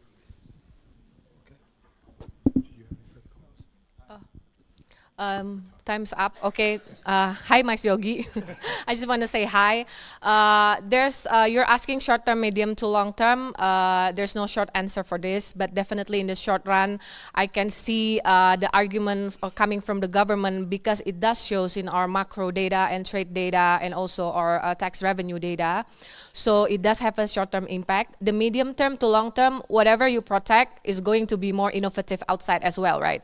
Like the battery, they can no longer use lithium, can use sodium, for example, in the future, or, you know, there's a lot of other innovation that you can do.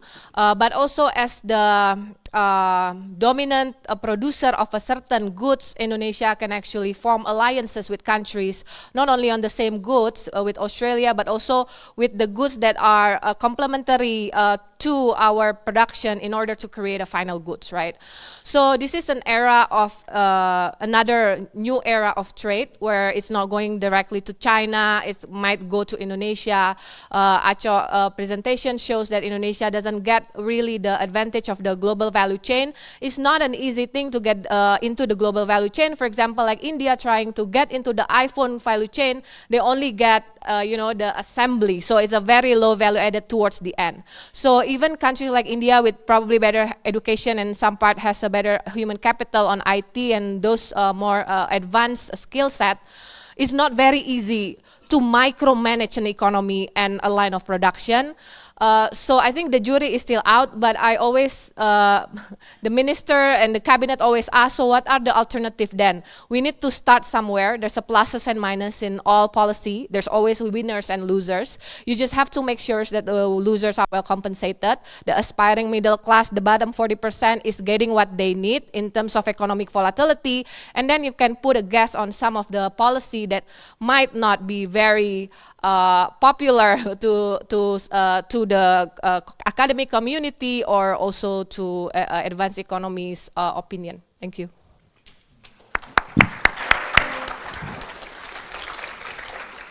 So thank you to both our speakers, and Buddy, 4 minutes over time isn't too bad.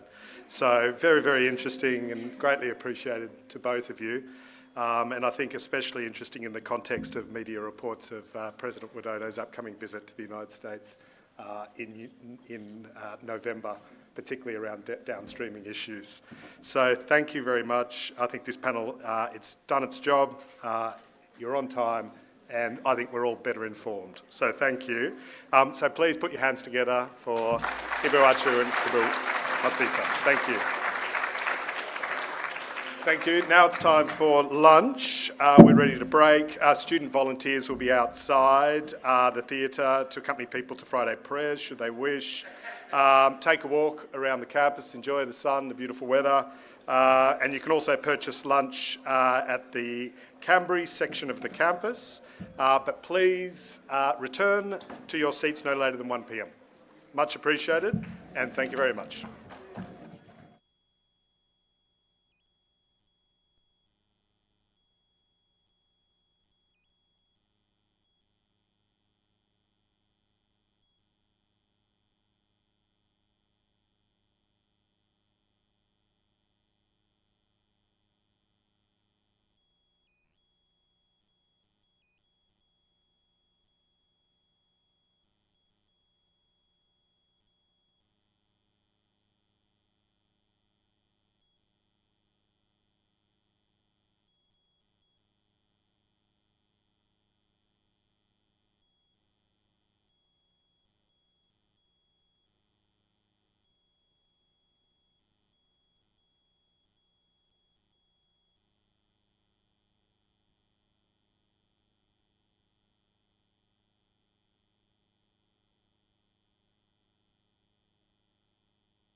Friend and colleague, let's start our session. My name is Budi Reso Sudarmo. I am currently the head of Indonesia project. And I would like to mention the following. As we meet here today to attend the 40th Indonesia update, I would like to acknowledge and remember two giants in the field of Indonesian studies. First, we remember Peter Macaulay, a distinguished development economist, former head of Indonesia Project, and founder of this Indonesia Update conference. So we are here because he and Professor Jamie Mackey start these activities. Second, we also remember Professor Harold Crouch, eminent scholar of Indonesian politics and a dedicated supervisor of many PhD students who become prominent scholar of Indonesia, including Professor Ed Espinal and Marcus Michener. We remember both Peter and Harold with a warm smile and thank them both for the incredible contribution they made to build a bridge between Australia, Indonesia, and the countries in our region. But above all else, we recognize and celebrate their commitment to those they taught, mentor, and work with.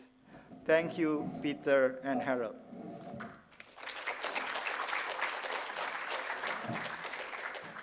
Thank you, Pak Budi, and welcome back, everyone, and good afternoon.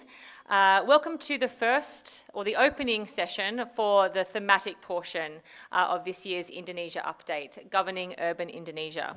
My name is Eve Warburton. I'm a research fellow at the Department of Political and Social Change, and I'm director of the Indonesia Institute. And it's a real pleasure and an honour to be chairing the keynote address for this year's conference, which will be delivered by Bapak Profesor Abidin Kusno. Professor Kusno is based at the Faculty of Environmental and Urban Change at York University in Toronto, and he is the former director of the Rujak Center for Asian Research. Professor Kusno, and I'm sure his work will be very familiar to all of you, is trained as both an architect and a historian, a unique mixture of disciplinary expertise which he brings to his really important and fascinating work. His work draws upon a range of fields, including, as I said, architecture, but also urban history, politics, and cultural studies.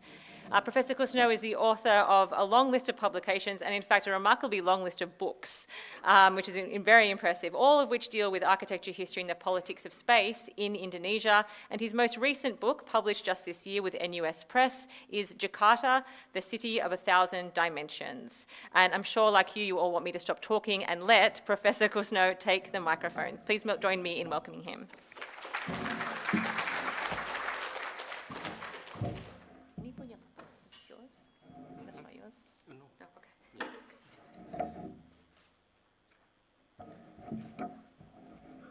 Thank you, Eve, for the very kind introductions. Welcome, everyone, from your lunch break. I hope you had a very good break. It would be nice to take a little nap. This session and also the subsequent sessions are going to be very different from what you heard this morning. The reason has been the field called urban studies has no discipline. So in the morning you heard about politics. There's something called Department of Politics or Political Science. There's something called Department of Economy. These are disciplines with epistemology, with approaches that somehow you can expect. But urban studies have no such privilege. It doesn't have a discipline. So what I would encourage everyone here is not to just listen to this keynote, but also to continue to stay on, listen to other panels, because we together, we are multitudes that somehow together constitute a field called urban studies. So it's a very fragmented field. And for me, the notion of keynote is a kind of a strange, because it's centered on one person covering everything. But urban studies are constituted by many, many subjects. And one of the biggest tasks I have been given by Pa Ed and Bu Linda is to give a big picture. Yeah. And that is overwhelming. A big picture in 20 or 30 minutes? 30 minutes, thank you. Now, so I started with the first slides, which is, how do you move the remote? That's a good question. Oh, here. All right.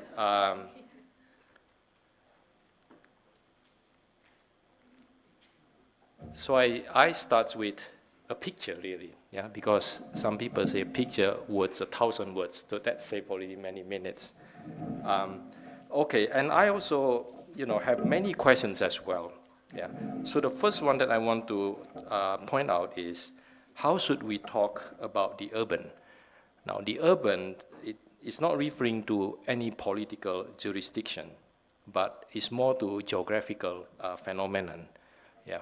And the formations of which is often not planned. For example, the notion of desa kota. It's the desa kota, a city that is both desa and kota, village and the urban, or kampung and kota, or kampung in kota, or kota in kampung. Yeah, so that is what we call geographical phenomenon. The second question is, what unit of analysis should we use? Neighborhood, local, regional, national, or even global? The third question is, who are the players? Yeah, some people call who are the directors of urban change. Now, cities are not only built from above by governments or by business groups, but also from below by communities, yeah, including people in Kampung. And the fourth question is to acknowledge what we call the external forces. And then we have to ask these questions: to what extent do external forces or external ideas govern Indonesian cities? And then if we talk about the external, then we have to be fair to acknowledge something called the internal. Then we have to ask the questions of what roles might Indonesian political traditions play in urban governing? And then we have to ask this key question, whose traditions?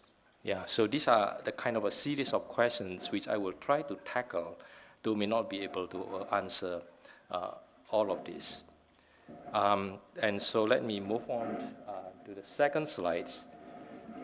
I also have the issues with time. Yeah, it's not the conference time, but let's say, oops. Okay, thank you. It's more like the Indonesian or the national time. Now, this is again a homemade picture. Yeah, we call this, bubble time. Yeah, many bubbles. They are floating. The idea over here is to give a sense that time very often is not linear. Yeah, it's floating, and therefore, while we can organize time chronologically, but that doesn't necessarily mean that it is floating in a linear way. There's this idea that every epoch should produce a governing regime appropriate to its time, suggests that we can actually periodize time and tease out historical characteristics of every period. But historians also warn us that don't forget about what they call legacy. Yeah, don't forget about habitus. Yeah, so the arrow of time, very often can fly back and forth, a bit like boomerang. Yeah. So an arrow can point to many directions. This means that it's not enough for us to just focus on one bubble, yeah, because the force of one era, yeah, may predetermine other eras.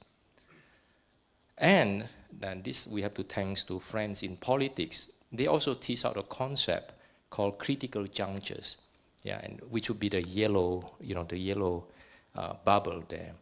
These are moments of could be moments of crisis or could be moments of regime change. These are moments when radical transformation could be made or could have been made. Yeah. Now, take for example the 1900s, yeah, which is this first bubble there on the left. This was during colonial time. Yeah, this was the moment when there was a rapid increase of urban population for the first time in colonial history. This was also the first time when the government paid a lot of attention to the city instead of to the village. But Indonesians also remember this period as the period of what they call Zaman Pergerakan, the age in motion, which is essentially the age of urban modernity, which produced what we call anti-colonial urban generations. Now, this was also the time of decentralization, the birth of municipality, of local power, and there was a huge debate on the urban, on town planning, and also on the housing question. Now, let's quickly look at, say, the bubble number 2, which is 1950s. The 1950s is a very important period of decolonization. It was a critical junction for Indonesian nationalists to break with colonial legacy of housing gap. Now, since there was no housing construction program for rakyat, people during colonial time, housing for the poor embodies the idea of decolonization and commitment to revolusi, socialisme, and rakyat. And there's a quote from Muhammad Hatta, the first vice president, who spoke in 1950s Housing Congress. Basically, he was saying, our goal is to provide housing for everyone, but how to get there needs a long-term commitment and persistence, no matter how long it takes. There's a kind of a belief in what we call the long-term planning. But such an aspiration did not last long. It was soon displaced by another era known as Suharto New Order. But sometimes we forgot that, in fact, the New Order, the era, somehow resembles the very old colonial era. So let me just move on to the next slides. So it is quite true, we know that the Suharto New Order is an anti-thesis of the Sukarno era. So you see on your right over there, pay attention to 1972, there was a housing seminar in 1972. It's interesting, in Indonesian it was called Lokakarya, and it is purposefully used as a way to not evoke the memory of the 1950 Congress. So instead of using Congress, they use Lokakarya. The government produced a policy that resembles the 3 patterns of housing strategies from the colonial era, which is the one on the left. So these 2 eras seem to agree that private companies should build houses for the upper middle class. And the second one, government should build houses for its staff, the employee, and also maybe workers in the formal sector. And the third one is rakyat should build their own houses in kampung, with or without the Kampung Improvement Project. Now this is pretty interesting because we already see from these 3 components, there's a participations between the business sector, the government, the state, and also the people, the rakyat. Today we call this public-private partnership, but back then there was already something like this. And so, be that as it may, the policy has a huge impact on the urban form of Indonesian cities. A city divided by class. So you look at the map on the left and the right, it shows the kind of urban duality in both colonial and the post-colonial Suharto era. The planned, or what they call the built area, is where property ownerships were recognized. And the unplanned area, only the color one could tell, which is the green one in the colonial map, and that would be the dark color in the contemporary map. Now, the unplanned area is where lands were governed by traditional system of land tenure. And this unplanned area was somehow relatively autonomous. In the past, it was not part of colonial administrations. So that is one argument that I'm trying to make, the connection between the colonial and the post-colonial Suharto era. Now, if there was a profound continuity or resemblance in housing strategy of the Suharto and the colonial era, the same can be said in the structure of governance. Yeah, I'm sorry that the image is not so clear. Yeah, it's from a government educational handbook. But it is a juxtaposition of two structures of government. Yeah, the one on the left is the Dutch colonial state, and on the right is the Suharto New Order, yeah, from the structure of 1974. Now, Heather Sutherland, who wrote a wonderful book called The Making of Bureaucratic Elites, you know, I had a quote over here, basically said, look how similar they are. Yeah. Now, what is interesting for me here is actually the bottom level, yeah, below the line, which is this yellow, yellow line here. Yeah, it says Desa Lura. We could also say it's a kampung kota as well. This area is considered as non-governmental, non-political. Now, in that handbook, yeah, it's called pemerintah palsu. It's a pemerintah semu, which is an interesting term, which means it's a shadowy government.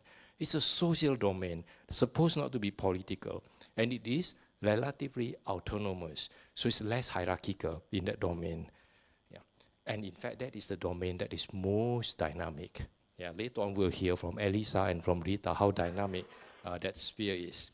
And now let's zoom in, yeah, to this sphere, yeah, to a bigger diagram. And again, this is just another picture, another sketch, yeah, drawn from the book by Ong Hock Ham, a historian. You could see on the left side, yeah, at the bottom is this informal, shadowy, non-institutional governance run by intermediaries. Yeah, in Indonesia, during colonial time, it was called jago. Yeah, but in the post-colonial time, we know the term preman. Pak Ian Wilson can tell us a lot on this one. Now, being in the middle, these intermediaries become interesting because it mediates between what we call the Gusti and the Kaula. Yeah, Gusti can be understood as the master, and the Kaula, say the rakyat, the people. And the Jago himself, mostly man, yeah, is an ambiguous figure, sometimes pro-Gusti, sometimes pro-Kaula. Yeah, so we can see how dynamic the kampung has always been. Yeah, not only socially, but also politically. Okay, there's a lot of negotiation in that domain. Now, we tend to think of desa or kampung as the embodiment of Indonesian tradition, but its formation is tied to colonial indirect role.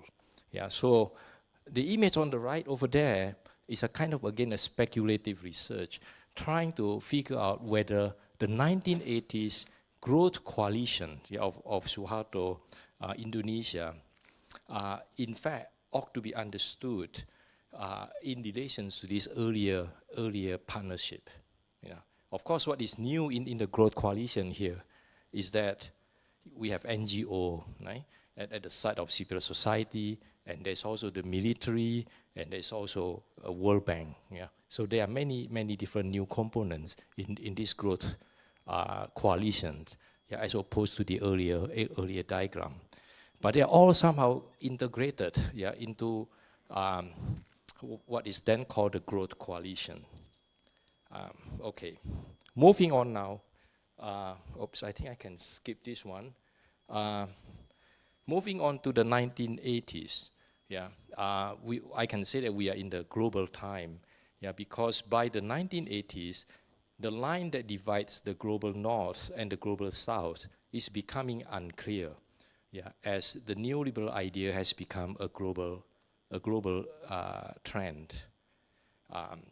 There's no time to explain what neoliberalism means, but it comes with a series of keywords such as decentralization, privatization, participation, or one we could call it democratization. Yeah, but the international development agencies by the 1980s have their own keyword, and these keywords are speed, action, short-term gain. Yeah, these are all language of business. Yeah, and the new strategy is, again, public, private partnership. Okay, now let me just give one quick example. Oh no, sorry, before this one, it is actually this one.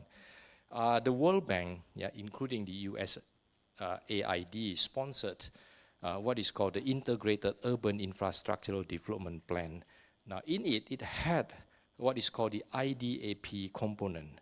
Now, this philosophy of this strategy, of this program is, again, speed and short-term interest. And the key player is private sector. So we can say that the IDAP, it was easily incorporated into the strategic growth coalition. But if you ask people from IDAP, they would say, oh, we have successfully trained Indonesians how to do public-private partnership, without knowing anything about the political traditions of Suharto New Order. That has always been based on partnership. So the impact on urban form. On the left, this is prior to IDAP. In the 1970s, there was a master plan which focused on public railway system running east, west, and also to the south, kind of a T formation. The idea was to organize growth along the line of the public transport infrastructure so that the ecologically sensitive area, which is at the southwest and the southeast, could be protected. And what is interesting here is that this plan was then abandoned. It has been neglected. And on the right, by the late 1980s, at the time when IDAP and the Suharto Growth Coalition came together, a concentric plan was approved. And this concentric plan allowed a kind of a finger model to develop. This finger model basically encouraged new towns to sprawl to all different directions. And this have obviously stressed out the aquifer zones in the southeast and the southwest areas. So the 1980s is a mess up time. It's such an important time for Indonesian urban history. Everything then was flexible, including regulations, planning, and bylaws. There's a term circulated at that time, semuanya bisa diatur. And Jakarta was a space of exception, transformed very, very radically by a series of presidential decrees. One of the most famous presidential decrees was the Jakarta Bay Reclamation. The 1995 presidential decree, almost like creating a path dependent for the subsequent governors. It was a foundation for approving reclamations eventually. And so I guess what is important here is that urban form is extremely important. Infrastructure is not like a policy where you could change through a process. Urban form, once it is in place, you have to live with it. You have to take it, or you just have to abandon it. And you will be normalized by it as well. So we have to be very serious with urban infrastructure. Now, the last two slides. Okay, now this is moving forward and moving very fast forward to our 1999 decentralizations, which is our own time. I was quite struck by the morning's presentation that the post-reformasi is a re-centralization. I mean, if you ask Indonesian scholars, is it re-centralizations or further decentralization? The best answer is both. Re-centralization and decentralization further. And what I'm going to show you is actually a further decentralizations to the point of maybe closer to re-centralization. But there are 2 points here. One is that the past, all those things that I just mentioned very quickly, they all continue to the present. They all get integrated into some kind of a characteristic of Indonesian governing tradition. Now, the second one is then we move forward, we can speculate a few things. The first is decentralizations is almost become like a splintering of the growth coalition. From what used to be a centralized one into multiple local ones. So daerah growth coalition are now also committed to speedy short-term gains. They are competing for rewards and investment. It is more and more difficult today to imagine a long-term comprehensive planning that would address issues of social and environmental justice. Now, the second point here is the populist turn in Indonesian politics, which have turned kepala daerah into political entrepreneurs, of course with some exceptions. But what is important here, the Kepala Daerah today, they have to upgrade their communication skills so as to improve the Kaula Gusti relations. Yeah, so we are seeing more and more attempts of Kepala Daerah trying to reach out to Kampung, to support Kampung, to intervene in Kampung affairs, and to claim success in improving Kampung, ignoring that in fact Kampung has its own traditions of sustaining themselves as well. Now, the third point is the gap that divided the city remains. Yeah, the government knows that they just don't have the capacity to support all Kampung. They can only choose and pick based on popular pressures and also political calculations. So what they did, in fact, can potentially further divide not just the city, but Kampung communities themselves into what we might call the winners and the losers. Yeah. So it will become more and more difficult to imagine a trans or the cross-Kampung movement. Yeah. So you have scattered Kampung movement, but it's difficult to imagine a trans-Kampung movement in places, especially like Jakarta. Now the fourth one is basically politics of moving forward. And this is a quote from Jokowi in 2014 when he was running for president. We remember that whole call for mental revolution, which is interesting when we saw this quote. It's an acknowledgement of the power of the traditions and the importance of overcoming it.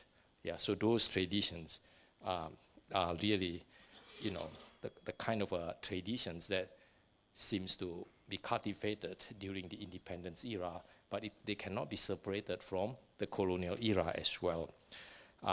And it emphasizes change, to break with tradition, which somehow bring us back to the 1950s, the time of Sukarno.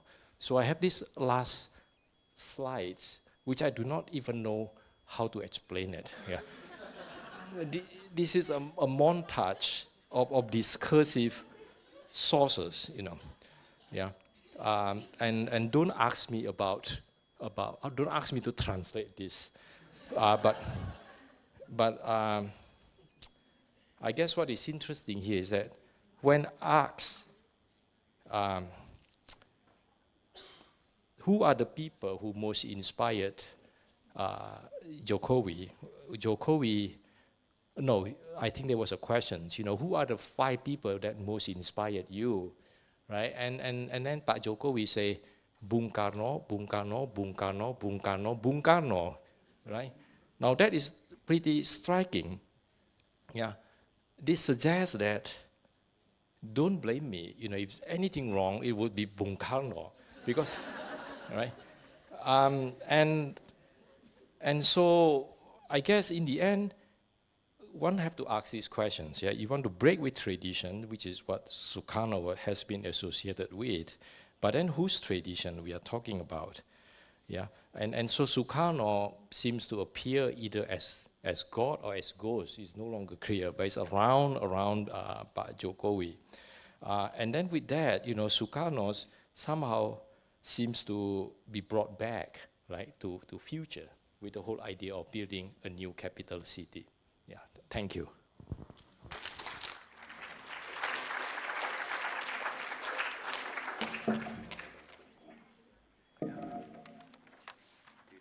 Sure, okay. Yeah.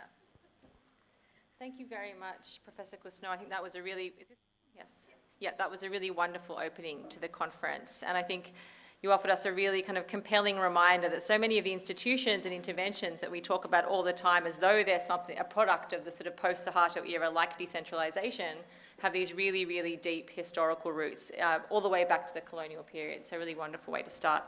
Okay, so we have 15 minutes of Q&A. I'm going to echo my colleague Sana Jaffrey by saying 1 question each, no speeches, just questions, and I will take 3 at once, and then we'll go to some online questions. So can I see some raised hands if you have a question for Professor Kusno?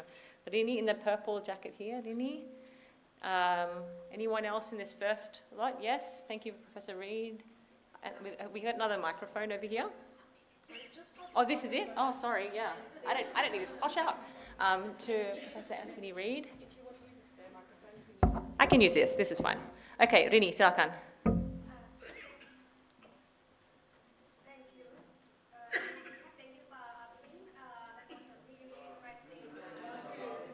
Hidupin dulu.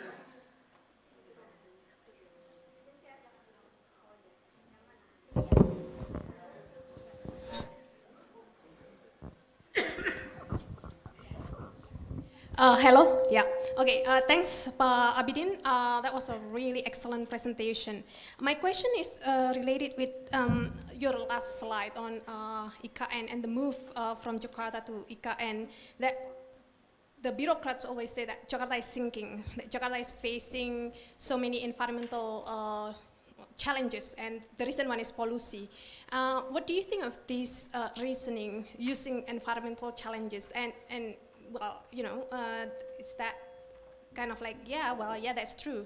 And what do you think about that with Jakarta facing so many environmental challenges? Thanks. And we'll go straight to Professor Anthony Reid.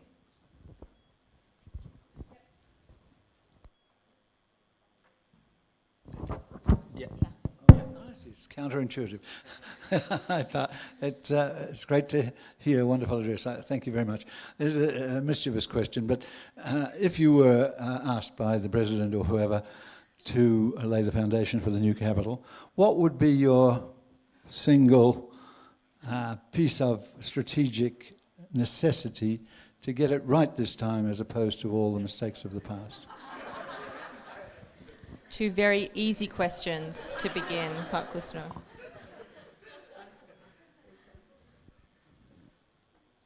Thank you. So these two questions are related to the new capital city. One from Rini, thank you, it is about Jakarta. Was Jakarta the reason for moving to IKN? It's a very good question. I have been thinking a lot on these issues as well. There's no definite answer, obviously, but we can all speculate. And speculations can just keep floating around. One of the things that one could imagine is that it seems like, I mean, this is maybe, you know, to give a positive side of the idea is for Jokowi, it is okay to let the city sink as far as the nation still can be saved, right? But the other answer to that could also be there's a whole transcendental thinking, you know, to just trying to imagine, you know, we want to overcome, we want to transcend all the problems, we want to forget all these issues by then imagining what Sukarno would also think of, building a new future. And it is as if like the mission of the nation in formations would not be achieved without a new city, without a new place, a new space. And in some way, this is not entirely unique. There are cases in many post-colonial nation states basically try to build a new capital city. So this is not about just following examples of the global north. You have Canberra, you have Washington. There are many other places in what we call the global south have making attempts to build capital cities. So it's not entirely new. It may not be coming from Sukarno himself, which we are not quite sure about. And then the fifth speculations over here maybe has a lot to do with this idea. I guess we have to acknowledge that Indonesia, like many global south, cities in the global south, has never experienced what in the West would call the universal infrastructural ideal, you know, where the city is built with infrastructure for everyone. Indonesian cities have never had that experience. In the early 20th century, the great experiments of state modernisms in Europe had never been imported to the colony. The colony continued to live in fragmented infrastructure. So we have to acknowledge how, if you experience Jakarta, experience many places, really festive. People are very resilient. They continue to live, but everyone would like to have a better infrastructure. Yeah. So we have to acknowledge that yearning for a better infrastructure, and hopefully universal infrastructural ideal that can be used by everyone and for everyone. Yeah. And I do not know whether the IKN has that vision. Yeah. And the sixth speculation, and this is what worries me a lot, is that if you look at the whole idea of looking for investments, and if you look at how not only looking for international capital to invest in IKN, but also trying to mobilize developers who had done many damages to Jakarta to also invest in IKN, that worries you. Yeah. So, will the ghost of Jakarta continue to haunt and follow Jokowi to IKN? That would be a good question. Yeah. And this would go to Anthony Reid's question. If there's a single strategy to get it right, is to imagine IKN to provide not just a physical form, a new infrastructural form, but the whole restructuring, of political, economic, and social dimension of Indonesia. That to me would be interesting, but that is probably a bit too abstract. Yeah, but that would be the underlying philosophy. Yeah, you have that whole, what I find interesting in the buildings of the whole complex. You start with the palace, and I think the buildings for the employee, and the money would be coming from the state budget, APBN. And then the idea is that the outer circle would be for private investors, to build whatever they want to build, right? That is an interesting idea, you can, as if the center would have to be non-commercial, and then when you go out, it becomes commercialized. Yeah. Maybe it's a form of public-private partnership, but one has to be extremely skeptical. And to me right now, I think the model or the ghost of Jakarta is going to haunt the IKN, considering how much it relies on private capital. Yeah. Now my last point, and this just came to my mind, is that we also today live in maybe a different era. Yeah. All of the stories that I told you is a bit outdated. Yeah. It actually has to do with the international political economy, the Washington Consensus, the World Bank, and so on and so forth. Now we have to think about the different geopolitical economy, different models of development. Would BRICS, allow a different paradigm to come into being? Would the China form of development, where planners are asked to control capital, be one other model? We do not know, and this has never been discussed, how IKN could be seen as maybe a formation of a new geopolitical economic configuration, in the post-Washington Consensus era. We do not know. So it's an interesting case to continue to study. Thank you. Thank you. Fascinating answer. So we still have about 5 or so minutes. More questions, please, from the audience. Oh, sorry, the online. Yes, thank you very much. Okay, we'll go online, and then I saw someone else who we can hopefully come back to. Yeah. Hello. Okay. So we have 2 questions online, if it is all right with the time. Yeah. Okay. For the first question is from Asari from Universitas Gadjah Mada, joining from Tuban, East Java, Indonesia. Assuming that each time bubble has a specific contributions, not deterministic, solely shaped by the initial time bubble, so that each subsequent bubble actually becomes an opportunity for anyone to make a change. To what extent do critical moments in politics provide political opportunities for both civil and non-civil society, such as Preman or Jago, to come together vis-a-vis the state's development agenda and neoliberalism's promoting donor agency? If yes, could you provide examples of an instance where civil and uncivil society elements converge and leverage crisis situations as opportunities? And then Can the second one be really quick? Yeah, okay. Sorry, that's the long That's questions. a long And then the second one is from Farhan Ansari from University of Newcastle. You mentioned about Jokowi promoting the notions of revolusi mental, but I've observed that these notions of mentality or mentalitas was also mobilized. For example, during the New Order as promoted by Murtopo, do you think there is a continuity here, and do you have any idea what is the origin of referring to mentalitas as an important component to solve national development problem? You have 2 minutes. All right, thank you. Well, I play with that bubble thing is basically to help me clarify myself or trying to think about something.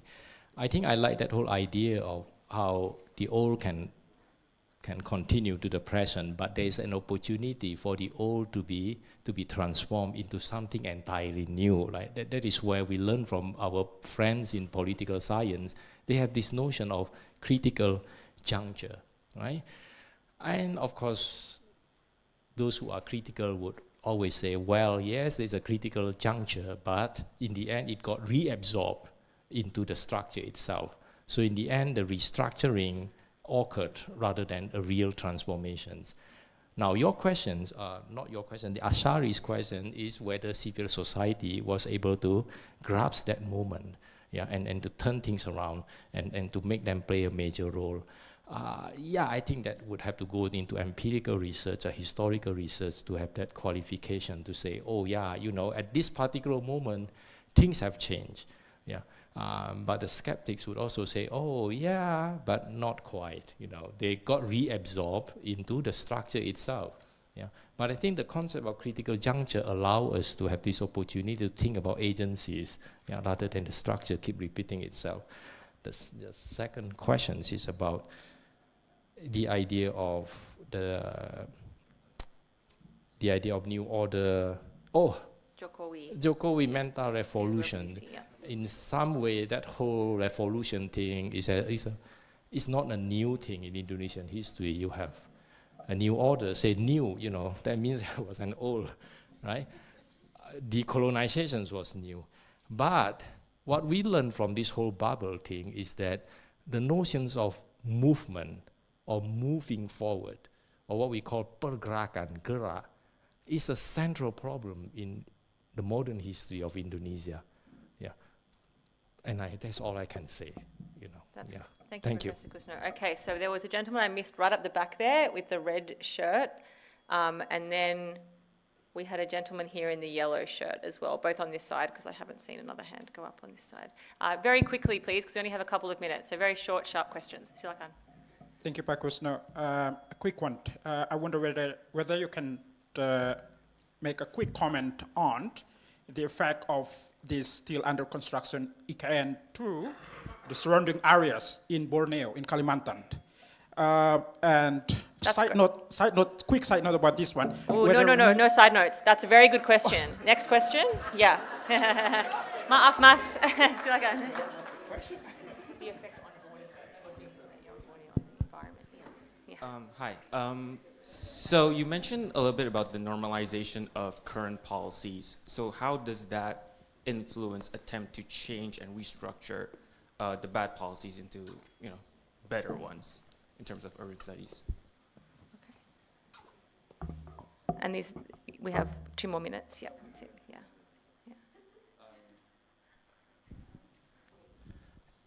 Yeah, the effect on Borneo, yeah, is a good.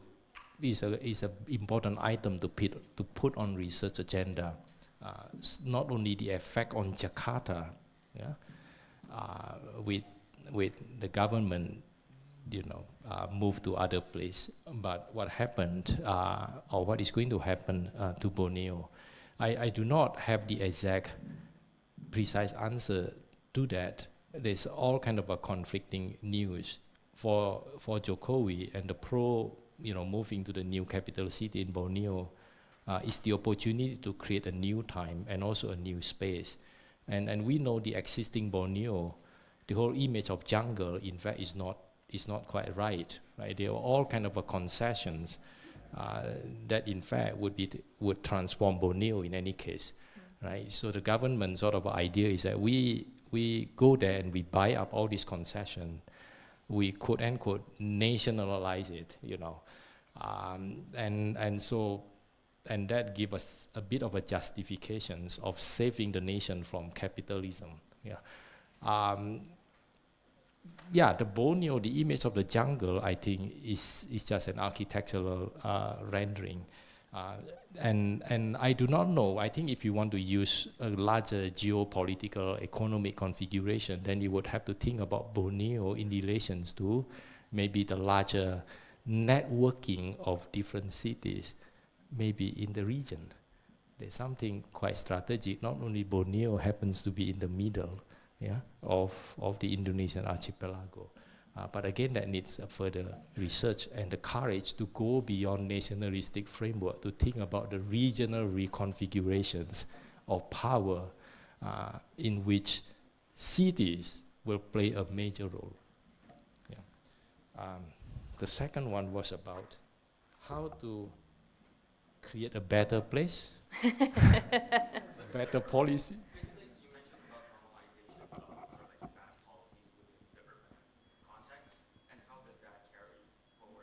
Oh, okay, great. That is a great question. About normalization.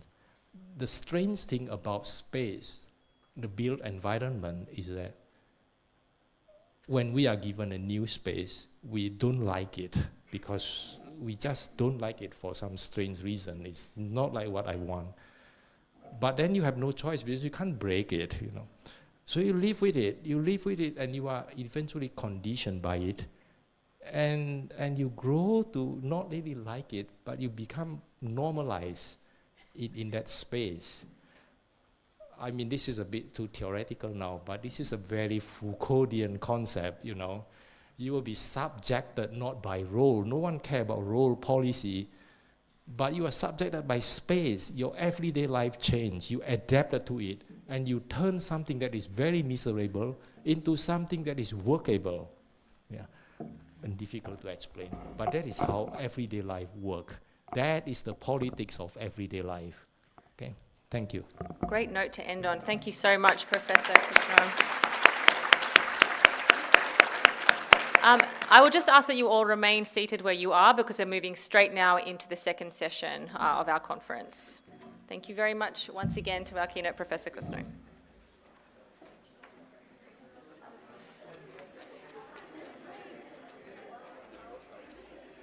Sorry I had to be so strict with the Q&A as well.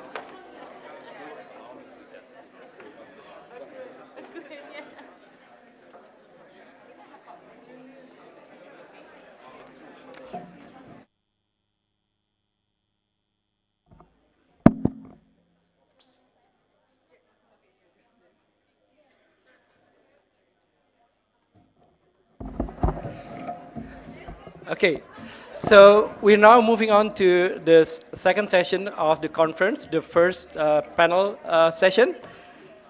My name is Firman Witular. I'm with the Indonesia project, ANU, and I will be the chair of this session. This session will be on comparative and demographic perspectives.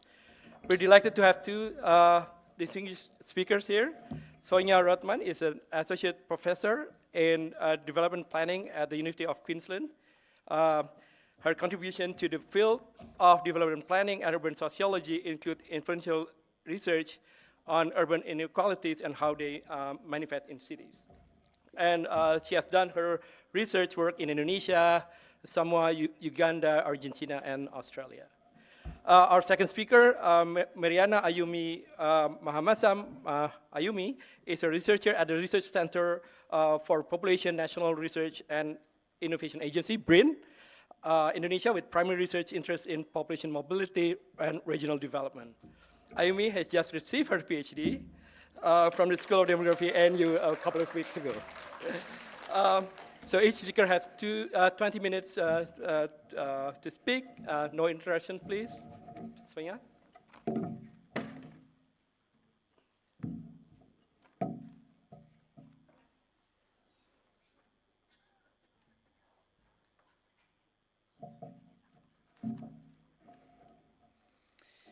Okay, is this okay? Yes? Okay, thank you very much, Pak Firman, and thank you everyone for being here.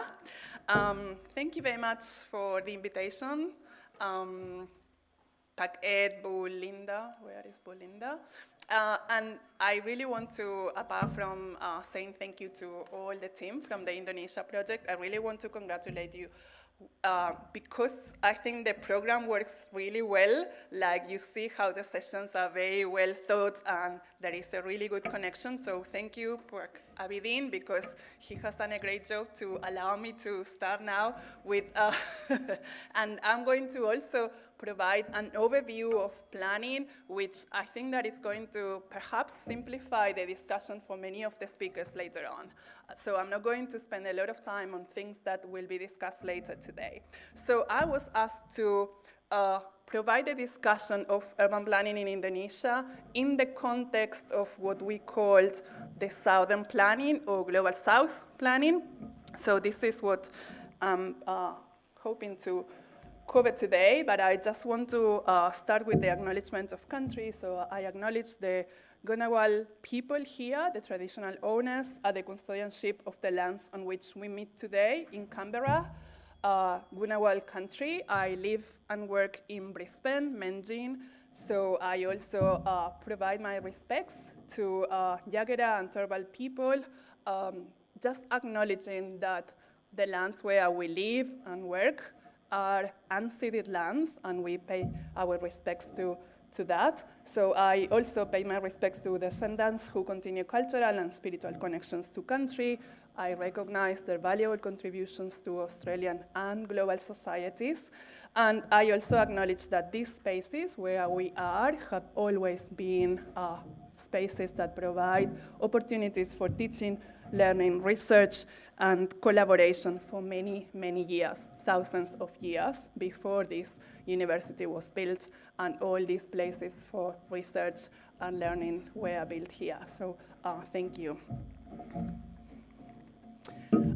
So the outline of the presentation today is like, first of all, I'm going to be discussing what we called Southern Planning or Global South Planning, and then I'm going to move to the Indonesian planning system. Then I'm going to provide just a very, very quick overview on urban and population growth, because later on we will have a full presentation on that. I'm going to also touch on poverty, inequality, and informality as three big challenges that are influencing how we see Indonesian planning at the moment. And then I'm going to just mention what I think are critical, recent, current challenges for planning in Indonesia, and also what I see as the opportunities. And I will go back to how Indonesian planning is contributing to this discussion on what we call the South planning.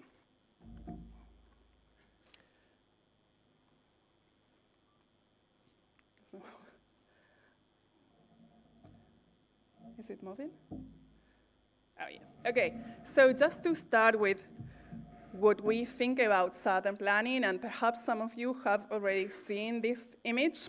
So this is the image of what we now discussed as Global North, in the north of the map, and Global South. And this concept, that hopefully is not unfamiliar to most of you at the moment, is a concept that has become more widely used in the last 20 years or so, and is considered to be more politically correct than just the concept of developing or developed countries, because all countries are still developing, right? But also it's because it's the concept allows us to acknowledge that there are reasons for that difference in development. So there are political, historical, economic, and social conditions, historical conditions that are determining why we are where we are in different countries. So this line was proposed in the 80s by Will Brandt from West Germany at the time, as a proposal to think about different in how we see different countries. But it's not a geographical division, as you can see. So Australia is in the south geographically, but it's considered as part of the global north. Yeah? And so, but Indonesia, it's in the global south. So why is it important to consider the global north and global south when we are talking about planning? So first of all, I have to say that planning is just not something physical. It's also about a process and an intervention in cities, because this intervention is aiming at improving people's lives. That's the full aim of planning or urban planning. And it's not a wedding planning, it's not organizing events, it's just managing the process of living in particular centers and how we can make sure that we improve our quality of life. And that process involves different stakeholders that have been already mentioned, especially by Abidin in his presentation, how the government, the private sector, communities, and all of us contribute to how we improve our cities. So what this concept of the global south is going to say in relation to planning is to acknowledge that most planners initially studied in the north, paying attention to the problems in the north, mainly in Europe and in North America. And the realities in those countries or those cities is very different to the realities in the global south. So what the southern planning is going to say, very much informed by political and post-colonial theories, is to say, no, we cannot be using those concepts because they are not making sense to the realities of everyday life in the cities of the south. So it's very much acknowledging, as I mentioned earlier, the differences in historical trajectories that the cities and countries have, that there are also very different socioeconomic conditions in these cities, and that because of that, when we are talking about maybe poverty or informality, it's not the same when we refer to the north than when we refer to the south. At the same time, this concept is going to put a lot of emphasis on local realities and diversity and local cultures and how we apply that to our everyday life and everyday cities. So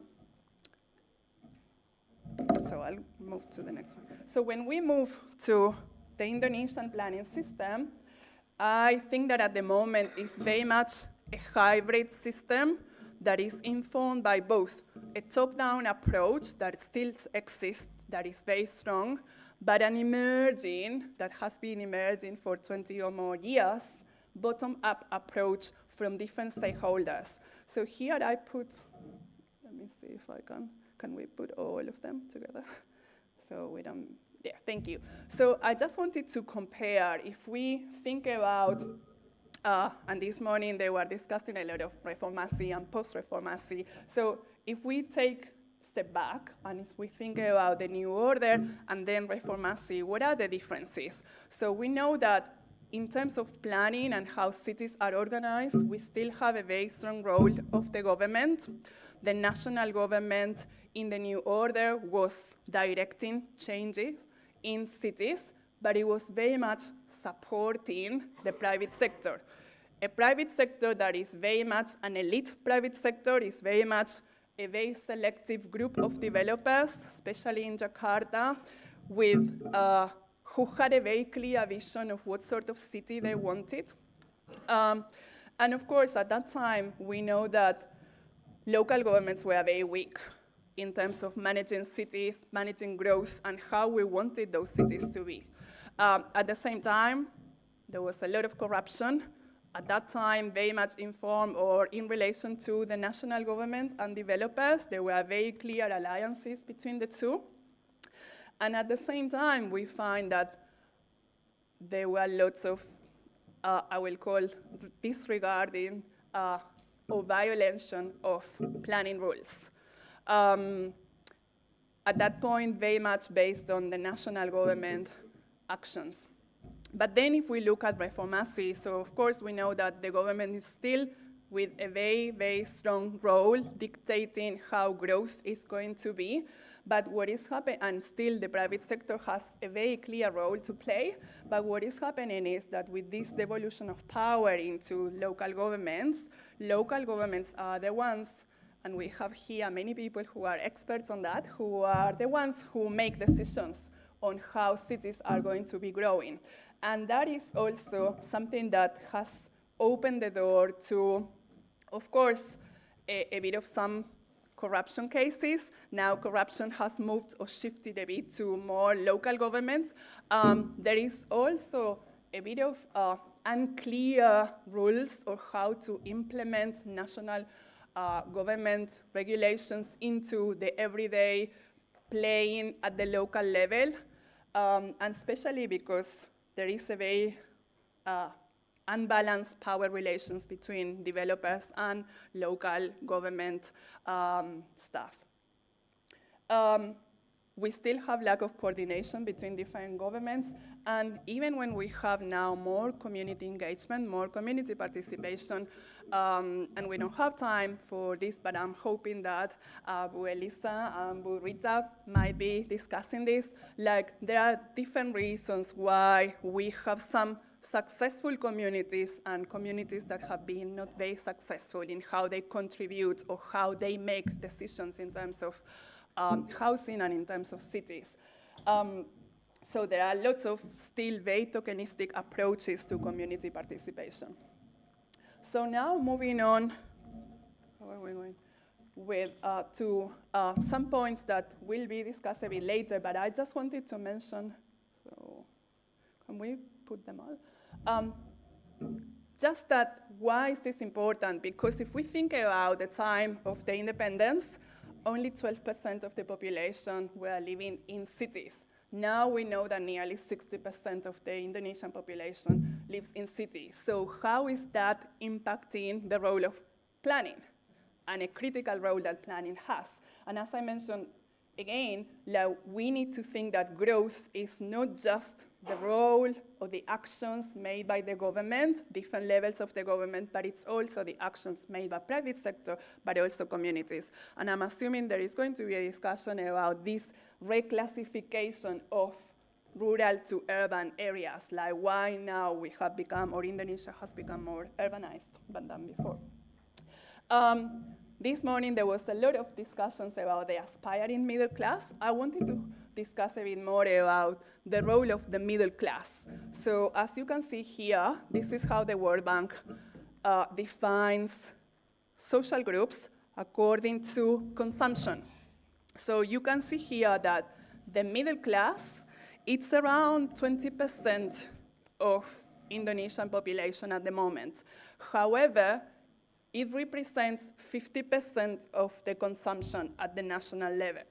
And how do you see that in cities? You see that because this is the group that is asking or requesting housing that is not built by the government, but is built by the private sector, is very much housing built within gated communities, so it's reproducing already the income inequalities that exist. Is the class that uses or goes around in shopping centers, is requesting more cafes, more global retails, is requesting a particular type of consumption that was there not before in Indonesia. And is also asking for private services and infrastructure. So how do we put that into context in cities in terms of the change that that is creating?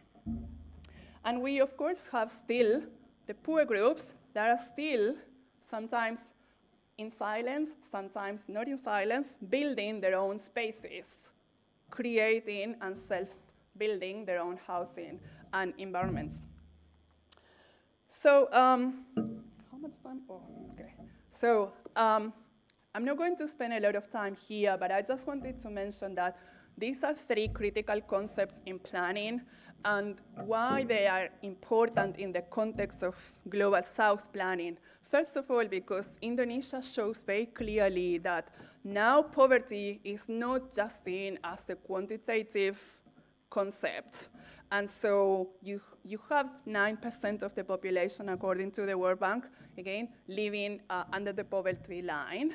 But at the same time, we know that there have been many social programs that are advertised as poverty programs that are considering other dimensions of poverty. So you have infrastructure or training or education that is part of these programs, considering that just having more money is not enough when we are talking about poverty.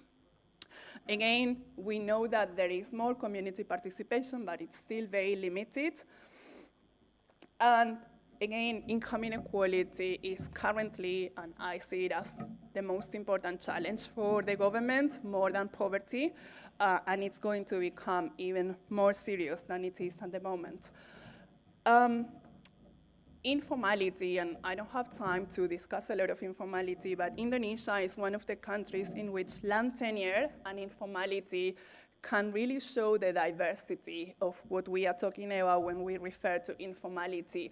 And within the Global South planning, there is a big discussion about moving forward from binary distinctions between formal and informal to understanding that the gray space is the one that is the most interesting, but it's also the most realistic space. So when you think about what are the different ranges or diversity in terms of forms when you refer to informality, not just land tenure, but also economic informality, Indonesia is a very clear example of understanding that the concepts from the north don't help us to understand the realities of the south or Indonesia.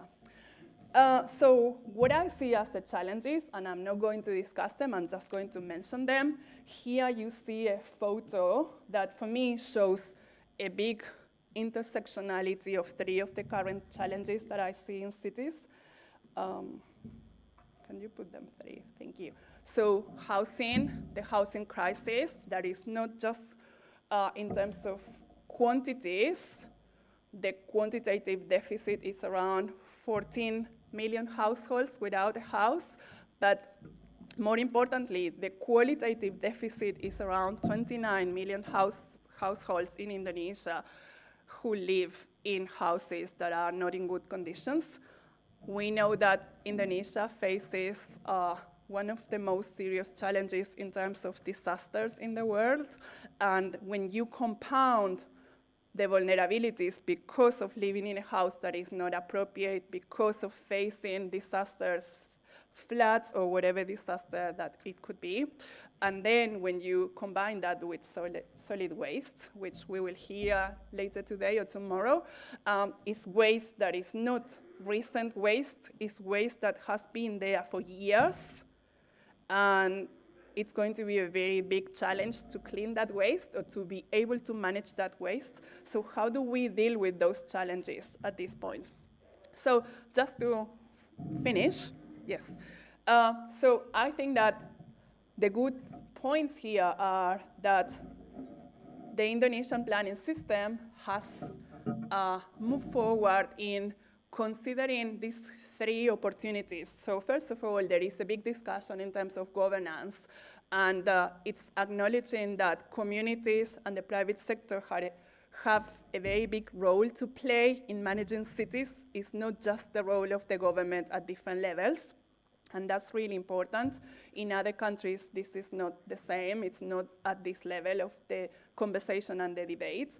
At the same time, we know that there are very, very proactive and organized communities that at the same time are very innovative, very resourceful in terms of how they manage, how they adapt, how they respond to crises and problems. And because of that, they are very resilient communities. So how do we take these opportunities and how we think forward in terms of how we build our cities? And just to come back to my last slide. Oh, sorry. Well, first of all, I think that it's important that when we have these conversations, and perhaps for some of you, this discussion on planning might be a bit new, but we know that the conversation on the historical and political past conditions is very important in the debate, and it's been part of the debate for a long time. At this point, it's good that we don't have to explain that communities can create change and create change every day. It's already something that it's not discussed anymore, which is really, really good and positive. But at the same time, Indonesia is showing very clearly that there is an importance for taking into consideration the diversity that exists in our cities, the diversity of culture, the diversity of different social groups, and how they contribute to the cities. Because at the end of the day, for planning to work, to be successful, it has to be inclusive. Thank you very much.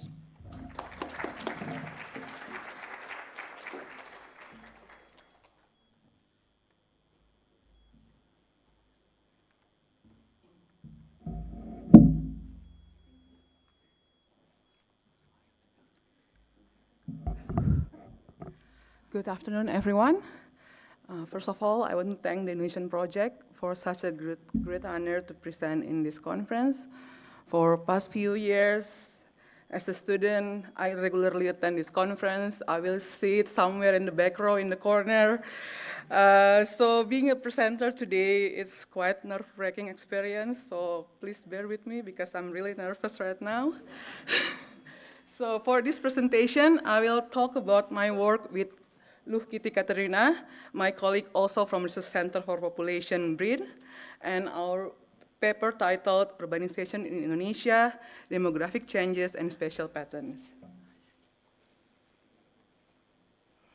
Okay, so here's the outline of my presentation today. Firstly, I will talk about what urbanization actually means. Next, I will discuss trends and changes of urban population in Indonesia, and the presentation will continue to discuss the spatial patterns of urban areas in the country. And the last part will discuss some highlights from the urbanization trends and pattern in Indonesia.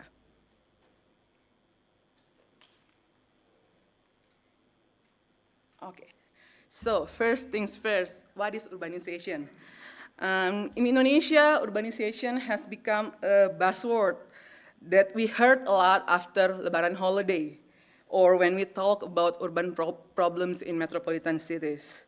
In the news, government officials even also often talk about a lot of the need to suppress a lot of people moving from rural to urban areas because it causes urbanizations. But yeah, so urbanization is generally understood as migration of people from rural to urban areas. It's not totally wrong, but urbanization means more than that. So urbanization actually refers to the process in which a growing proportion of population lives in urban areas. But the growth of urban population doesn't necessarily equal to urbanization.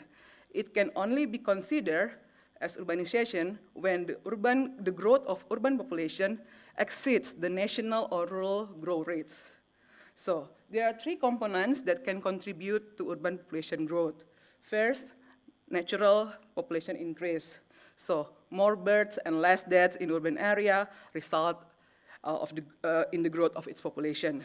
Second, the one that many people are familiar with, rural to urban migration. And lastly, as rural areas develop over time, their status might change to urban areas. And when the status change, we instantly have more urban population. So these graphs show you the urbanization level across world's region.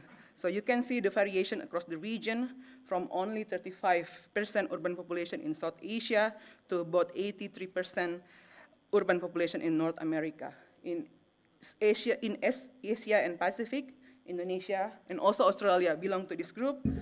On average, about 60% of the population live in urban area. It is evident that the wealthier the countries, the higher their levels of urbanization. That's why urbanization is argued to be a crucial factor in accelerating economic development in a country. However, once countries reach higher levels of urbanization, for example, in more developed countries, their urban growth will be naturally slow.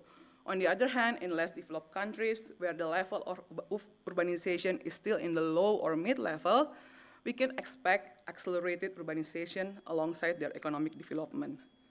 So, urbanization is closely related to the growth of urban population. So understanding the population dynamic is critical to get insight into regional development and also the various implications of urbanization across the region. So how are the urbanization trends and patterns in Indonesia? Apologize if the table is quite difficult to peruse, but let us look at the trends of urban population across region in Indonesia for the past 20 years. So over the years, all the regions have experienced a significant increase in their proportion of urban population. However, only Java and Bali region that currently has the majority of its population living in urban area. Urbanization is evident in all regions since their growth of urban population has exceeded their total population growth over the years.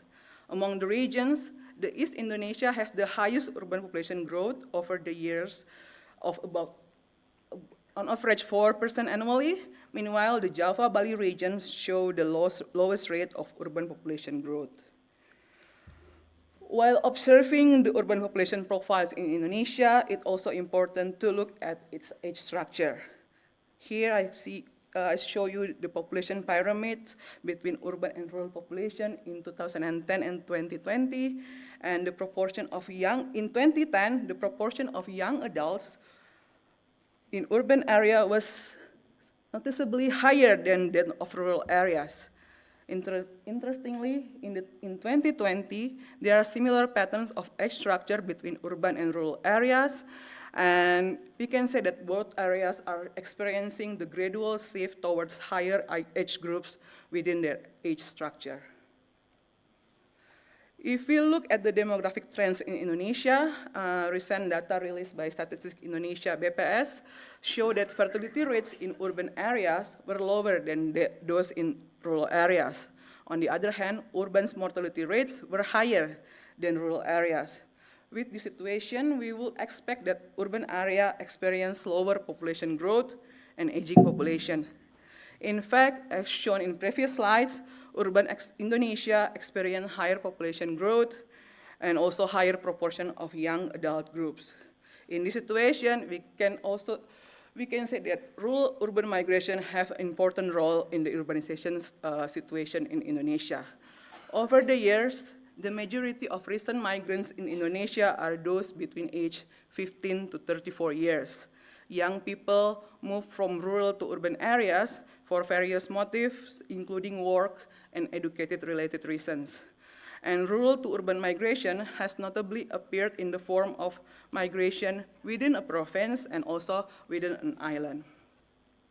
While urbanization could take place with only natural increased population and also rural to urban migration, there is also another factor that plays an important role in urbanization, that is reclassification of rural to urban areas. So what is reclassification of rural to urban area? So in Indonesia, reclassification occurs at the smallest administrative level. We usually call it desa or kelurahan. The term desa and kelurahan refer to the governance status of the administrative level. In many cases, desa is equated with rural village. Kelurahan is urban village. So I use the term locality to avoid confusion, since rural and urban status discussed here is nothing to do with the governance status. So I refer to the classification based on the unit's development level. So the urban-rural status of the localities in Indonesia is updated every 10 years by BPS before the population census began. And it became the basis for determining the spatial coverage of urban areas in Indonesia. And in turn, it will affect the coverage, it will affect the size of urban population and also the level of urbanization. So here in this table, you can see a substantial increase of urban localities across regions over 20 years. The increase was notably apparent from 2010 to 2020, since the proportion of urban localities was increased significantly in all regions. So how can a locality can be classified as urban or rural? So the classification is based on the cumulative score of 3 components: population density, proportion of agriculture household, and access to urban facilities. So for the population density and proportion of agricultural household, the score is derived from a single indicator. So If a locality has a population density of 6,000 persons per kilometer square, so it got score of 6. If it has 10% of agricultural household, it got an additional score of 6. For urban facilities component, I apologize because I make a bit mistake here. So the total number of indicators should be 9 because the education and shopping facilities are marked separately, so it should be 9. And so a locality can have 0 score if they don't have all the listed facilities, but if they have all of them, they have a full score of 9. So the possible cumulative score is ranging from 2 to, it should be 25. And a locality can be classified as urban if its cumulative score from all the components is equal to 9 or higher.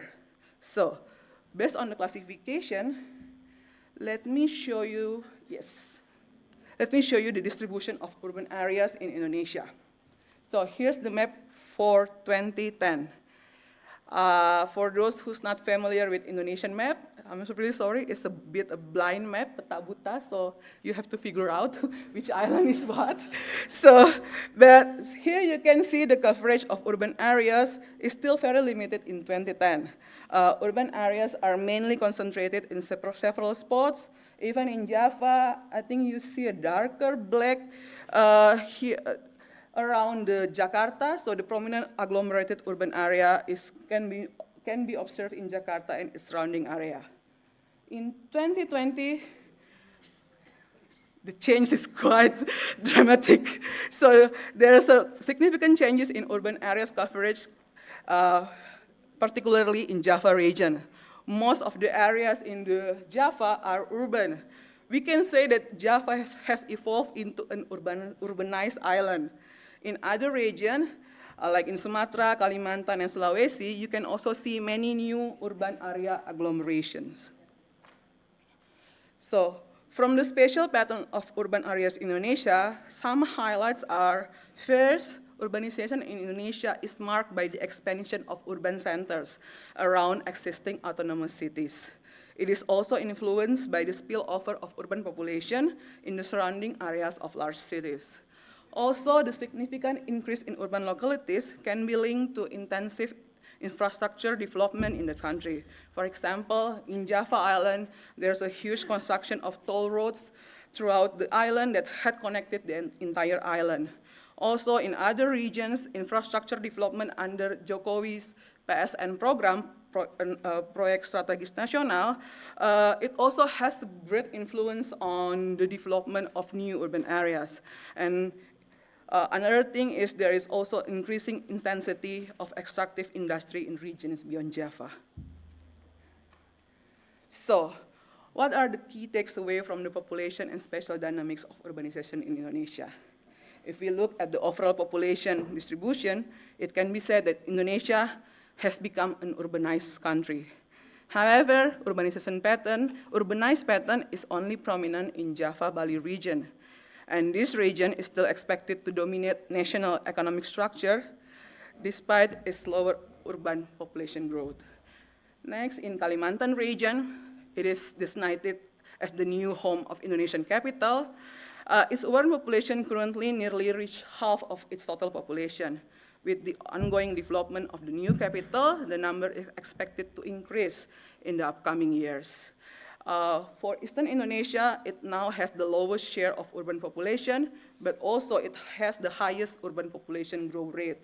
So in the future, we might expect to see accelerating pace of urbanization. So if you look at the major causes of urbanization in Indonesia, the predominant contributor has been changed over time. Before 1990, natural increase has been argued to be the greatest contributor to urbanization. However, along with demographic transition in the country, the population growth rate has slowed. The importance of rural to urban migration has increased significantly in around 90s and 2000s. Over the past 20 years, the rate of recent migration in Indonesia has also been slow. On the other hand, as we can see in the map before, there are significant changes in the coverage of urban areas. So it can be said that reclassification plays a major role in recent urbanization in Indonesia. If we look at the urban-rural classification method, reclassification indicates a significant decrease, can indicate a significant decrease of agricultural household. The situation might bring challenges in land use changes and also transformation of agricultural-based activities. The transformation is also reflected in significant decrease in the number of agricultural households. That the data I derived from Census of Agriculture. The most recent one is just a few months ago, so I only got the data from 2013. But even 10 years ago, only 40% of households in Indonesia are considered agricultural household. And I guess the proportion is expected to be lower in recent years as indicated in localities reclassification. So, last thing I want to highlight is the classification method for locality status. For the past 20 years, the indicators are practically remains the same. So there's one indicator is removed in 2020. The availability of movie theater within the 5-kilometer radius is not longer anymore in 2020 classification. But the biggest concern is some indicators such as the classification range for population density and proportion of agricultural household may no longer be relevant with the current progress of regional development in the country. Also, the classification of areas into two distinct categories, rural and urban, might not be able to provide a precise description of the development status of a locality. Urban locality in Jakarta, and let's say in one of the provinces in Eastern Indonesia, they all urban categories into urban, but they must have a very different urban characteristic. So the rural-urban dichotomy can give a misleading assumption into the urbanized process in Indonesia, since there is a blurred distinction between urban and rural areas across the region. Yeah. My final remark for this presentation, urbanization in Indonesia is expected to continue along with the government's efforts to accelerate national development. And urbanized processes will result in economic transformation and affect regional planning throughout the country. And I think more research on the urbanized processes across various regions in Indonesia is highly needed because we need to understand what the urban status truly means within the Indonesian context. Thank you.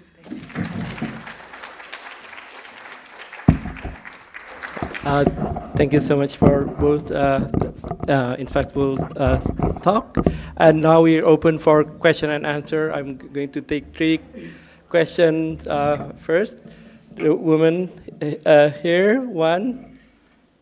Ibu, the one behind, yes.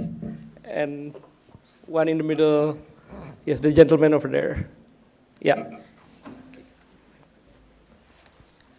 Okay, my question is to Ibu Yeah. Sonia. Please, very quick, one sentence question. Yeah, so I'm interested in the picture in your presentation, which is the picture of slum area, which many people would argue that is not the failure of urban planning, but the failure of urban management in defense of planning.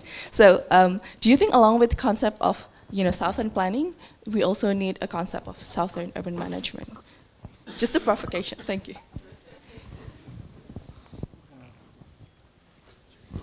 Please. Yes, please. Sorry. Your name, yes. Katerina Williams. A question to Sonia, please. About communities can create change. I imagine that there is that space of resistance in civil society in relation to the previous keynote speaker as well.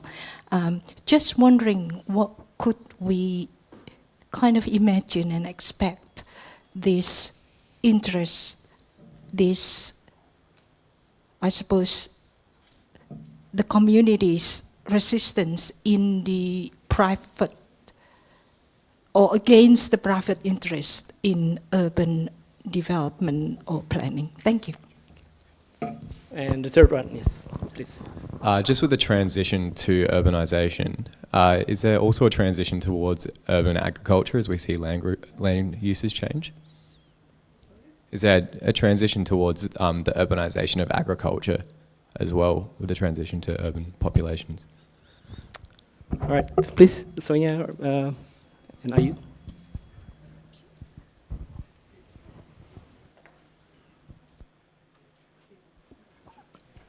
Hello, is this working? Okay, so thank you, Ayu, for your question in terms of, and I'm going to be very short, in terms of Global South urban management. Yes, it could be, so you could start the discussion on that concept. I think that the discussion on Global South is very important in relation to understanding differences. And it can be, of course, applied to planning or to urban management or to many different concepts or even disciplines, if we think like that. So yes, thank you. So we can have more conversations on that. Second question on tensions and interests. I think there are two answers. It's like, if I understand your question well, is that yes, of course, and I'm sure Elisa is going to talk about the tensions between communities and private development or communities and government. That's one type of tensions. When I don't think that it's because communities don't want change, but because communities want that change to happen in different ways than the private sector or the government is wanting the change to happen. But at the same time, I think there is also another issue, that is that there are tensions within communities as well. Like a community is not a homogeneous social group. So because of that, there are very different interests and there are different views as well. So some people might be in favor, some people might be against, and how you manage that is also part of how a process can be successful or not. Thank you. So let me confirm first. So you asked like whether the transition of agriculture also means transition to urban population? Agriculture. Oh, urban agriculture. Okay. By definitions, they only use percentage of agricultural household. So anyone who work in agriculture, if there anyone in the household work in agriculture, they will consider agricultural household. So I don't think they really distinguish whether it's urban kind of agriculture, what kind, like there's a lot of growing type of urban agriculture right now, but if they're growing, if they're less proportion, it's urban. That's all, like by definition, that's the way they put the urban status. Okay, so next round of question, Katie? And there's one online, okay. Yes, and then next online, and then one more. But Terry, yes, the third one, yes. Please, Katie. Mike two. Hello, Terry Hall from ANU. Oh, sorry, Bu Katie first. Oh, okay. Monggo Bu.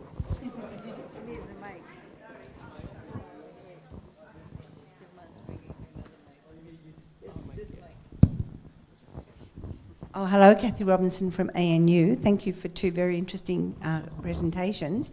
And I was just interested very much, I mean, maybe both of you could comment on this, in this idea about southern planning and how that might relate to what was happening in Indonesia and what Indonesia might contribute. So I was interested, does either the theory of southern planning or the practice in Indonesia take account of vernacular architecture and vernacular infrastructure? There's very interesting work by Paul Memmott with respect to Indigenous Australians in that regard, about looking at, you know, and how people live, how they want to live, how they obtain services, and of course how they have their livelihoods if we're talking about cities with a lot of informal sector occupation. So is that formally part of I mean, I suppose some of these earlier questions sort of touched on the same issue about whether, but is that formally incorporated into these ideas of southern planning, and is there Indonesian experience that then feeds into that? Thank you. Thank you. And online, please. There's one question from online. It's from Zain Gobel, Indonesian Programs at the University of Queensland. Question for Sonia. Could you elaborate on how you think about participations in terms of actors, the process where participation occurs, and how researchers might understand or evaluate the extent of actors' participations? Thank you.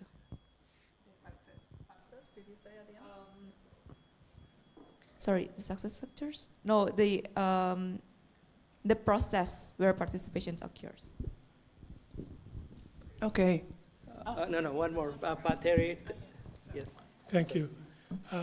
I'd like to just ask, there's been a call for more research, and I was wondering if Ayumi from BRIN is able to comment on the availability of data in Indonesia from BPS and also from Department Dalam Negeri, and how easy is it for researchers to get access to that data? Okay. I wish I have the answer, Pak Terry. But yeah, like for now, like maybe a lot of demographers and also Indonesian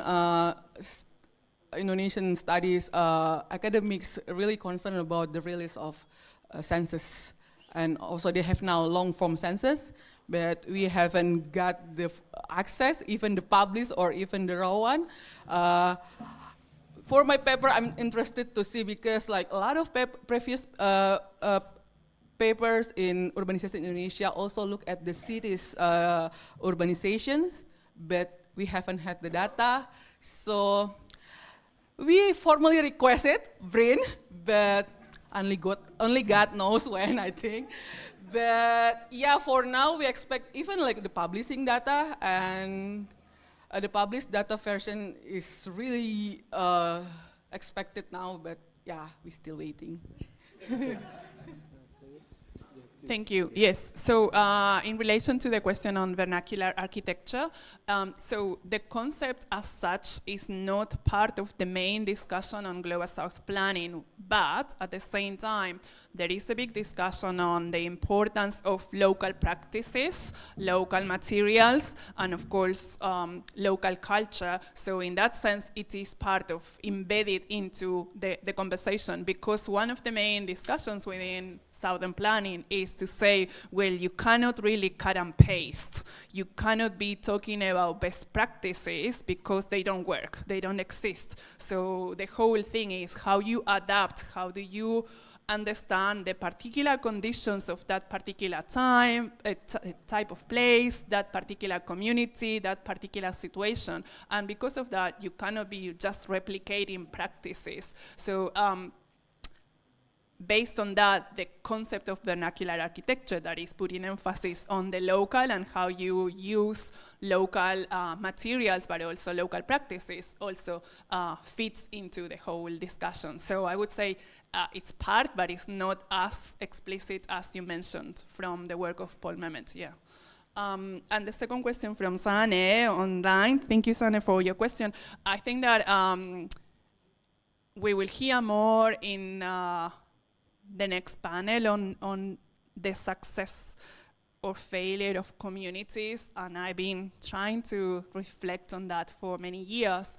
I think there are lots of different factors why some communities are more successful than others, but I think that it has to do with a very clear sense of or understanding of the importance of the communities organizing themselves, a very clear understanding of the role of some leaders that have to be leaders that create safe spaces for discussions, not leaders that are top-down leaders.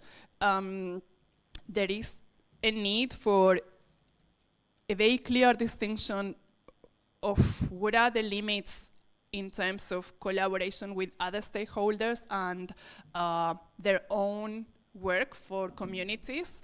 So what are their own responsibilities? And I think that it also has to do with the support that they might have from very successful NGOs that work on the grounds all the time, and they provide very specific technical support that many communities also require. Thank you. Okay, more questions. One, Pak Budi, Second one, and then third one at this. Okay, must be the first. Thank you very much. So my question to Sonia, you have been mentioning about this urbanization problem, but one debate that has been going on urban management is that what level that is needed to manage urban problems. So people like Tommy Firman said that, well, city mayors is not enough to measure, but if you go to the governor, it is too big. If you go to national, it is not the problem.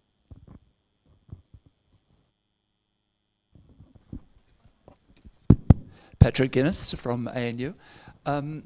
You've associated rural to urban migration with also the consequence in poverty and inequality. I wonder, in terms of southern planning, whether the idea of urbanisation to smaller towns, that is out of big cities into smaller cities and to towns, is given much emphasis. And Ed? Yeah.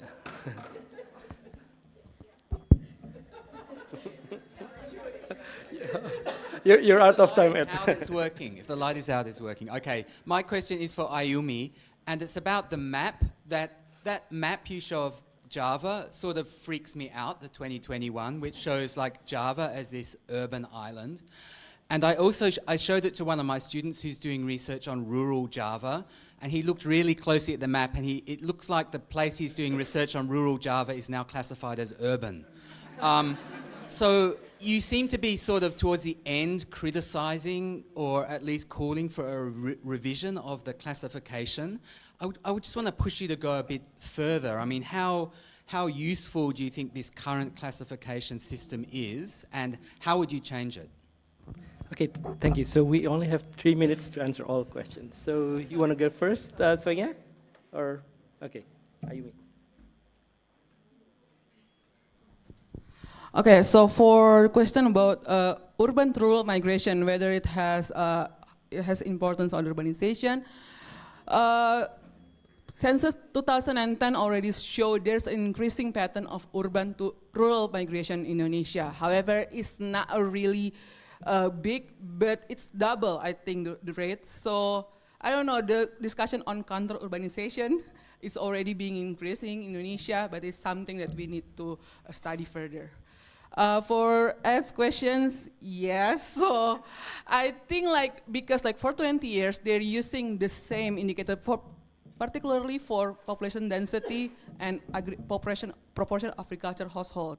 By the scoring, so if the localities has already more than 8,500 people per kilometer square, it has 10% of agricultural household, it's definitely in urban, right? So even if they don't have urban facilities. So I think maybe the range it should be customized again, transformation of agriculture, maybe more people work in the service sectors, retail sectors, so maybe it's not relevant to use proportion of agriculture anymore, or even if still use, maybe the percentage range, it should be changed. But we also already tried to ask BPS also, do you have any information on the scoring? So which the urban usually the urban status mostly came from which component? But there's also no information about that. So I think if we have that kind of information, we can tell what kind of changes that we can also suggest it.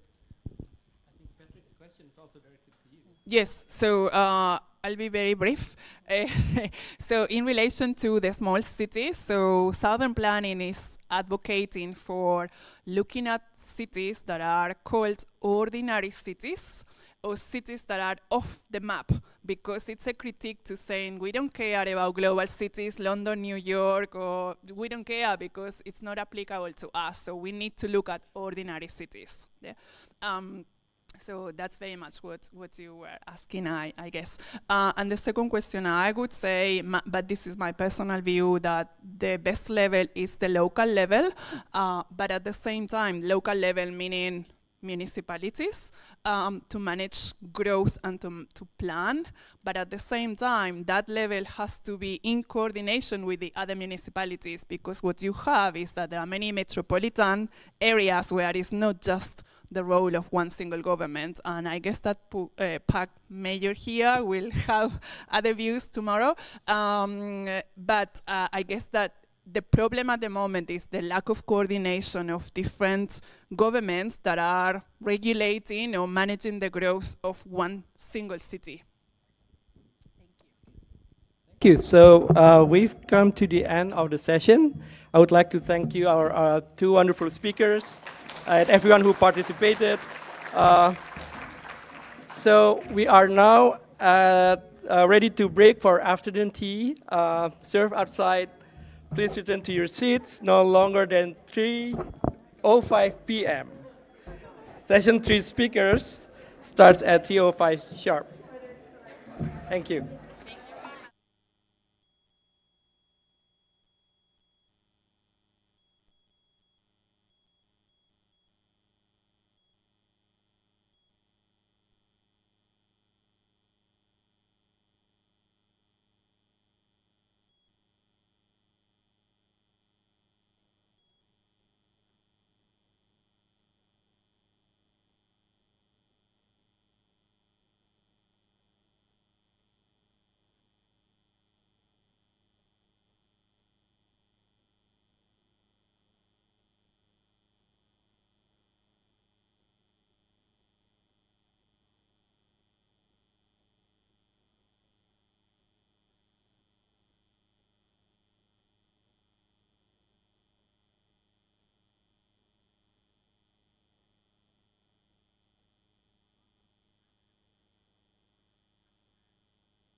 We are commencing the session 3.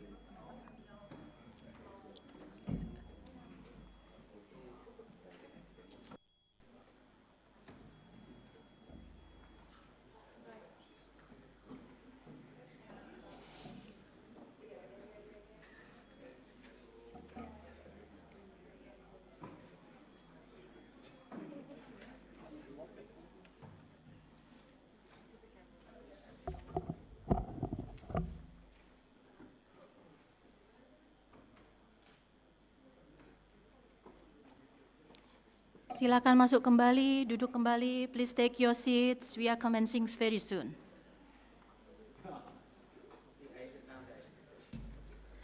Asia Foundation sponsored.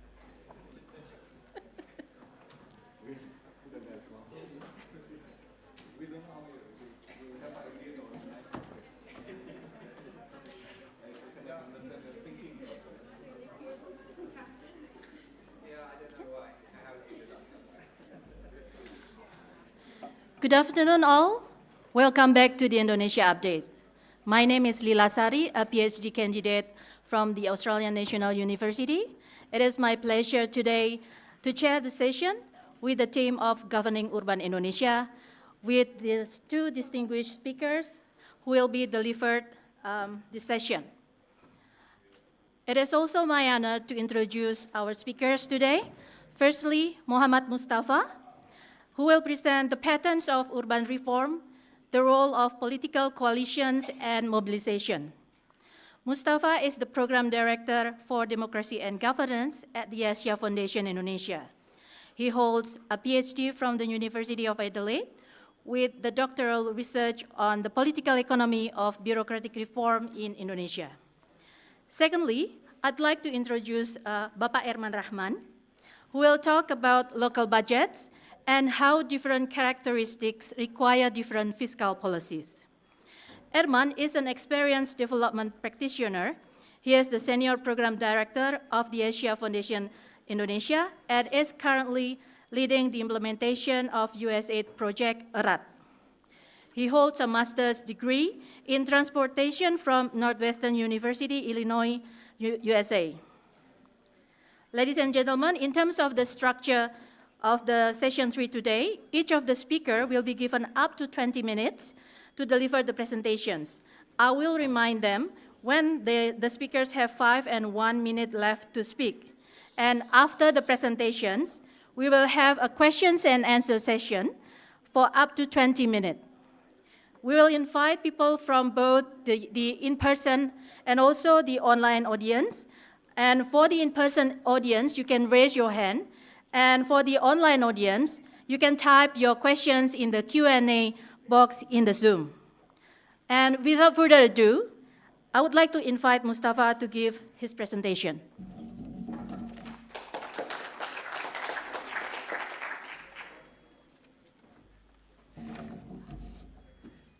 Selamat siang.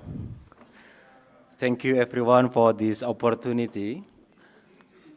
I hope you had your coffee already to wake you up in this afternoon. I will discuss about the pattern of urban politics and good governance in Indonesia at this session. By good governance, please be, I limit the definition into clientelism and corruption. So the topic will be around that one. I will divide it, my presentation in very short, in very clear-cut session. One is short background and proposed argument, and the case study that will take longer in the discussion, and then the lesson after that. Let's start the background. When we talk about decentralization that started in 1999 or 2001, depending on your point of view, when it started, there have been like a lot of questions whether or not decentralization actually lead to good governance. There have been studies that actually there is not much convincing evidence. Instead, there is like a different outcome, different city, different localities, that some are good in performing and the other are not.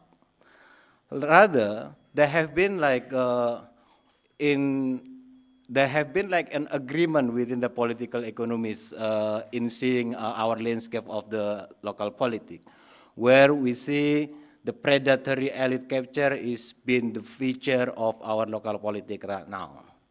Some also see that good governance has been promoting well by the role of the leadership, but we will talk later on more on this one. I argue that yes, predatory elites is important at the local level, at the local city, and I don't disagree on that. I would also support those who believe that leadership is very important in the context of promoting good governance at the local leaders. But my emphasis here is like the civil society. I believe that civil society force can determine the extent to which the predatory elites and leadership influence the performance of good governance in urban area. This issue on the role of civil society has not much discussed actually in the current study on the local politics in Indonesia, especially in the context of urban governance. To support that argument, now we go to the real city, to the very local city. I give you three examples of the city. One is Surabaya, which is I am very confident. The second is Bogor, which is I am very nervous because the mayor is here. The third is South Tangerang that everyone hates, so it's easy to explain. Surabaya is well known. I talk Surabaya because it is a very well-known city. I will not discuss more, but very well-known city in Indonesia in terms of promoting reform. Bogor have been strong progression in the last 10 years, but actually Midway still have challenge in the context of the clientelism and corruption. And South Tangerang, it is like basically elite capture city where elite capture does occur. Now we see the Surabaya. This is the version of Risma not marah-marah. Yeah? It's the coolest version of Risma. Yeah, we start that Surabaya is like the most reform city. It used to be, Surabaya is called as the city of theft. Kota Maling Surabaya, to replace KMS, Kota Madya Surabaya. That was in the beginning of the Reformasi. Now Surabaya has transformed into the best city in advancing good governance and service delivery. The city landscape has changed almost radically compared to the 20 years ago. You might believe that it is because of Risma, right? Risma does have very important roles in the last in the sequence of 2010 and 2020 in the strong advancement of Surabaya. But actually, Surabaya reform has begun since the early momentum of Reformasi in 2023. So Risma is following up. But Risma is very important for us because she is a woman leader with strong assertiveness in promoting good governance, especially in combating clientelism and corruption in the city. She is like straightforward, have ability to confront those who are against her reform agenda, and also often like taking harsh actions against his bureaucrats who are unprofessional or corrupt. But the point in here is like, Risma, in fact, is not the only, it's not about only her leadership that it makes Surabaya advance. Actually, in the context of Surabaya, it is civil society that's actually pretty much give a landscape for Risma to be able to counter those who are against her reform agenda. Let's talk about the civil society of Surabaya. Civil Surabaya have been known for a city with vibrant civil society even since Indonesian independence. There have been like strong root of activism through, for example, Kampung Improvement Program, for example. There have been like the center of activism during Suharto era, and there have been like a feature of the long experience of collaboration between state and civil society. Active engagement of the city, there are a lot of NGO, a lot of media as well. If you know Jawa Post were very active. There are also Suara Surabaya, a radio that specifically aired issue about urban issues, complaint handling, etc. University also active to talk about the city situation.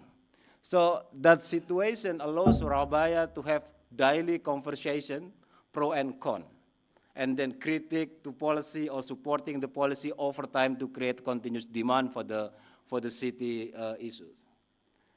And what happened is actually, if we see Risma was a bureaucrat with introvert, inconfident as a leader. Until the civil society asked her to become the mayor, and then promote her as a mayor, promoted by PDIP. There is time when Risma was impeached by DPRD because of rising tax. But then civil society come together to save Risma. And since then, Risma was very confident to confront anyone because of behind her are actually civil society and grassroots. And that's why in her tenure, there are always confrontation. But that's the way Surabaya advanced over time, through confrontation, but with strong support with civil society. Now we move to our mayor, the handsome one. This is Bogor have been significantly progressed in the last 10 years. We are glad to have like reform leaders, Bima Arya here, the alumni of this university, and very innovative. He has activist background with doctoral degree and of the innovative idea. There have been a lot of improvement in the public services, local landscape, environmental management, but not much in the context of clientelism and corruption. The mayor, you will have answer right at the end of the session, but it's okay. But why? Why a leader like mayor cannot do much on the clientelism and corruption? Limited civil society activism. Bogor is very quiet civil society. The only activism is like on the cultural thing, musician, hobbies, thing like that. So there is not much pressure for government reform to prevail in the city. Meanwhile, the relationship before Bima, mayor, attorney general, DPRD, bureaucrat, police, mass civil society, media, the relationship have been lubricated by clientelism and corrupt issues. They were at the same interest on that clientelism. The mayors come in is alone, no one to that support him. He then become realistic in the situation. It is impossible that time for him to do daily confrontation with them, with those. In fact, there was also increasing expectation on the improvement of service delivery by the mayor. So the mayor have to be in this under pressure. The mayor choice is like, okay, let's do. We perform in the service delivery, but distance himself with the clientelism and corruption issues. The most important is like he always proclaim to not protecting or endorsing any clientelism and corrupt practices. And this was happening. It was good, the result has been. It has been claimed that the corruption has been less systemic without support from the leadership, even though such approach is not enough to break down the clientelism structure. The mayor also tried to nurture young bureaucrats and place them in the strategic position gradually. But this enforcement is very slow. Today, the mayors will end up the tenure in 2029, and the end of this year. But the clientelism is still there. And then that, because the root is very strong since, and then that the reformist bureaucrat is still outnumbered by those by the unreformist one. Next, we go to Tangerang.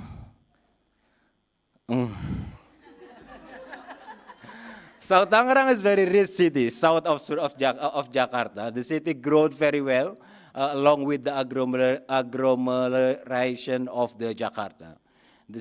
Most of the city are rich. The poverty is very low. Development outcome is very great with the autopilot.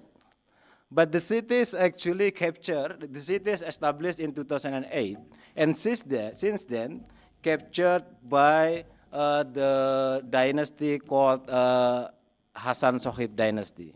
It's the prominent dynasty in Banten and national level.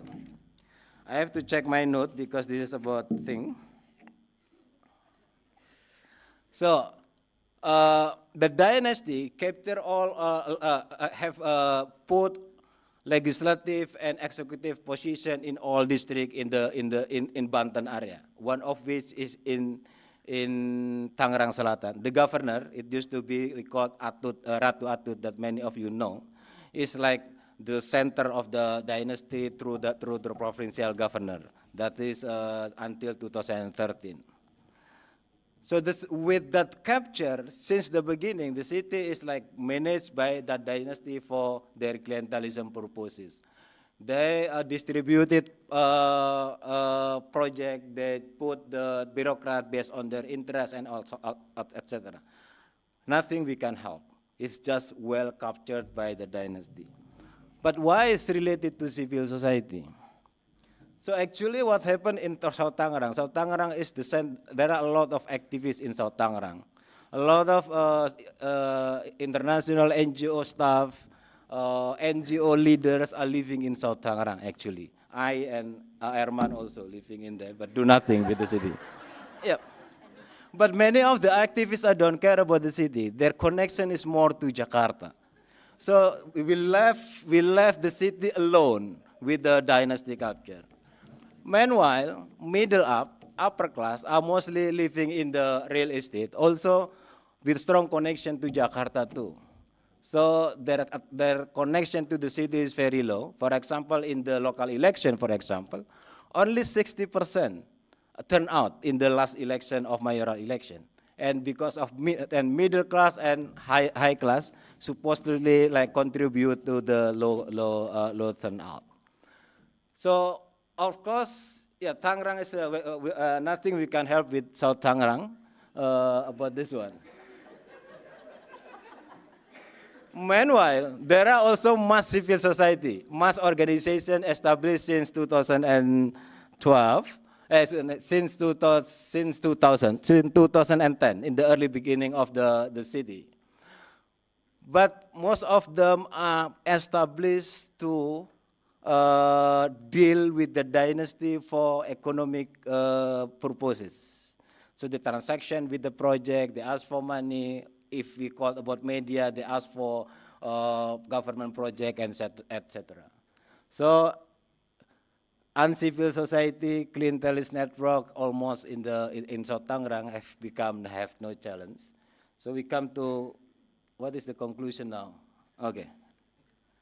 So the conclusion is like when we talk about urban and consolidation, it's not necessarily that we see strong civil society activism in urban setting. Before the question, when I called civil societies can be NGO, university, active citizen, and etc. So more broader definition.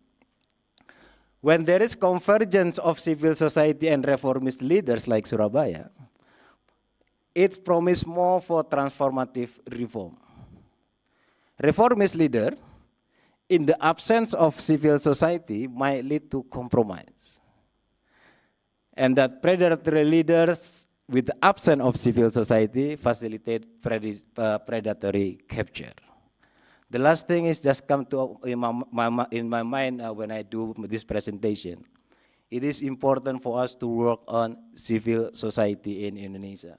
We have been focusing on the institutionalization, regulation, but we have been lagged behind when we talk about civil society that are actually the only available forces that we can promote to challenge predatory elites. With that, I close this speech. Thank you.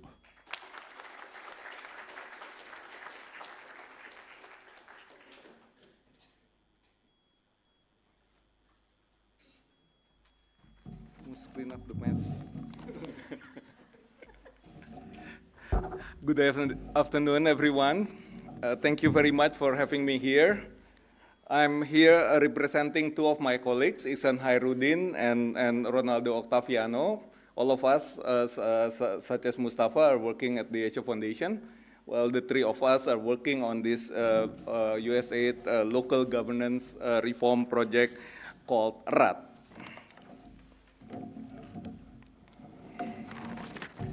Today I'll present our analysis on local budget in urban areas in Indonesia. Don't expect such an exciting presentation that Mustafa just delivered.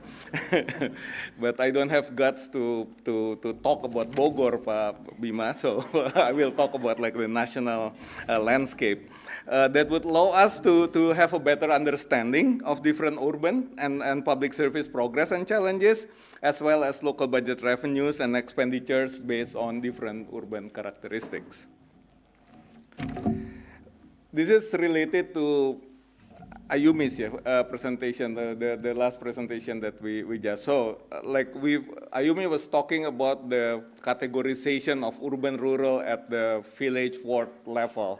While I have like concern about like categorization of kota and kabupaten at the district level, that we feel that it's very far away from being able to differentiate characteristics that can be useful for analysis. Hence, we try to establish 7 categories of urban districts based on administrative type. We still maintain the administrative type, population density, as well as percent of urbanized villages or wards or localities that Ayumi was talking about. We found that if you can see here, where is the... Is it working? The gray dots in the graph is like it's categorized as a kota, but with very small urban density, as well as like a very small percentage of less than 50% of their villages are categorized urban. While on the other hand, and we call that as a rural kota or fake kotas. And on the other hand, we also have like an orange diamond on the right-hand side on the first quadrant, which are categorized as kabupaten, but have like a high urban density, high population density, as well as like or a high percentage, more than 50% of their villages categorized as urban. And we call it like fake kabupatens. Okay. We distributed the 93 kotas and 1,415 kabupatens into the 7 categories that we established and identified 10 large metropolitan kotas, mostly in Java, plus several provincial capitals of Java, such as Medan, Palembang, Surabaya is in Java, Kota Makassar, and then 16 metropolitan kotas, all in Western Indonesia and Kalimantan, and out of Java are like mostly provincial capitals again. 27 medium kotas. Here we start covering Eastern Indonesia. 16 small kotas, most of them are located outside Java. And 15 the so-called fake kabupatens. Most of them are in Java, all of them are in Java, and a lot of them are suburbs of like metropolitan areas such as Kabupaten Tangerang, Kabupaten Sidoarjo, Kabupaten Bekasi, and so on. And then we also have like the 400 real rural kabupatens. Since this conference have like too many people talking about Jakarta, so Jakarta is excluded from the analysis, and not for that reason, but because like the characteristic is so outlier that will make things different. If we see the based on this definition, and we look, we see the population density. Based on district type and like percentage of urban village wards as expected, the more urbanized districts they have like higher population density and a higher percentage of urban villages. But when we talk, when we see the population, things are not, the trend is not that simple. Fake kabupatens have like a population even like almost the same with the large metropolitan areas, and while rural kabupaten is actually in terms of population size is larger than fake kotas or small kotas. So it's the population size of this categorization doesn't really show like a positive trend with the level of urbanizations. Now, in the next few slides, I will talk about like development outcomes and public service outcomes a little bit. Here we reviewed like 3 development outcomes indicators, HDI, Human Development Index, poverty rate, and per capita regional gross domestic product. In general, we look at the 2016 data as a baseline. As expected, more urbanized areas have like better development outcomes when you see the 2016 data. However, if you look at the red and not red, orange dots there or orange circles in the 3 graphs, you can see that that is the improvement from the 2016 to 2022, and you can see that actually the more urbanized districts, types of districts, the progress is less than more rural areas. So this indicates like we hope that this can help into converging the development outcomes across districts in Indonesia. This is like like one critical juncture of our development, which is like COVID-19 like a few years ago, and we look at the development outcomes throughout the COVID period, and as you can see in the 3 graphs, it's basically what we see is like fake kabupatens, maybe driven by the suburbs of Jakarta, Surabaya, big cities, as well as large metropolitan areas are harder hit than the other types of urban districts during the COVID, and even like for the economic growth, actually. Larger quotas and fake kabupatens were very hardly hit, and makes like the development, the growth, the overall growth becomes less than the more rural districts. Lastly, on the public service, we pick 4 public service outcomes. One is school enrollment rate for 13 to 15 years old, SMP level, birth attended by professional workers, access to clear drinking water, as well as like access to proper sanitation. And here you can see like I think rural kabupatens are pretty much like way lower than the more urbanized districts, and in some cases, interestingly, rural fake quotas actually, just like an access to water and access to sanitation, also perform worse than the other types of urban districts. But one point here is also like large metropolitan quotas do not necessarily have like higher public service outcome performance compared to other types of districts. Now, in the next few slides, I will talk a bit about the budget, the local budget, and I will start with the revenue side. As you can see in the left graph, in general, large urban districts and fake kabupatens have lower per capita revenues than their rural counterparts. The revenues of all types of districts decreased in 2020 because of the pandemic, and in general have not reached the 2019 level yet. This is like per capita nominal value. The right graph shows the 3 main revenue sources for the districts: on-source revenue, OSR or PAD, transfers, and other revenues. And as you can see here, fake kabupaten and large metropolitan kota has significantly higher proportion of on-source revenue contribution to its budget. And although Ed was expecting it's much higher than 30–40%, but that's the number that we have right now. And in the next slide, actually the situation is even worse, because like of that relatively small own source revenue, OSR, actually the contribution of the local taxes and user charges is even smaller, particularly in small kota and rural kabupaten. Less than half of their PAD, their own source revenue, is sourced from local taxes and user charges.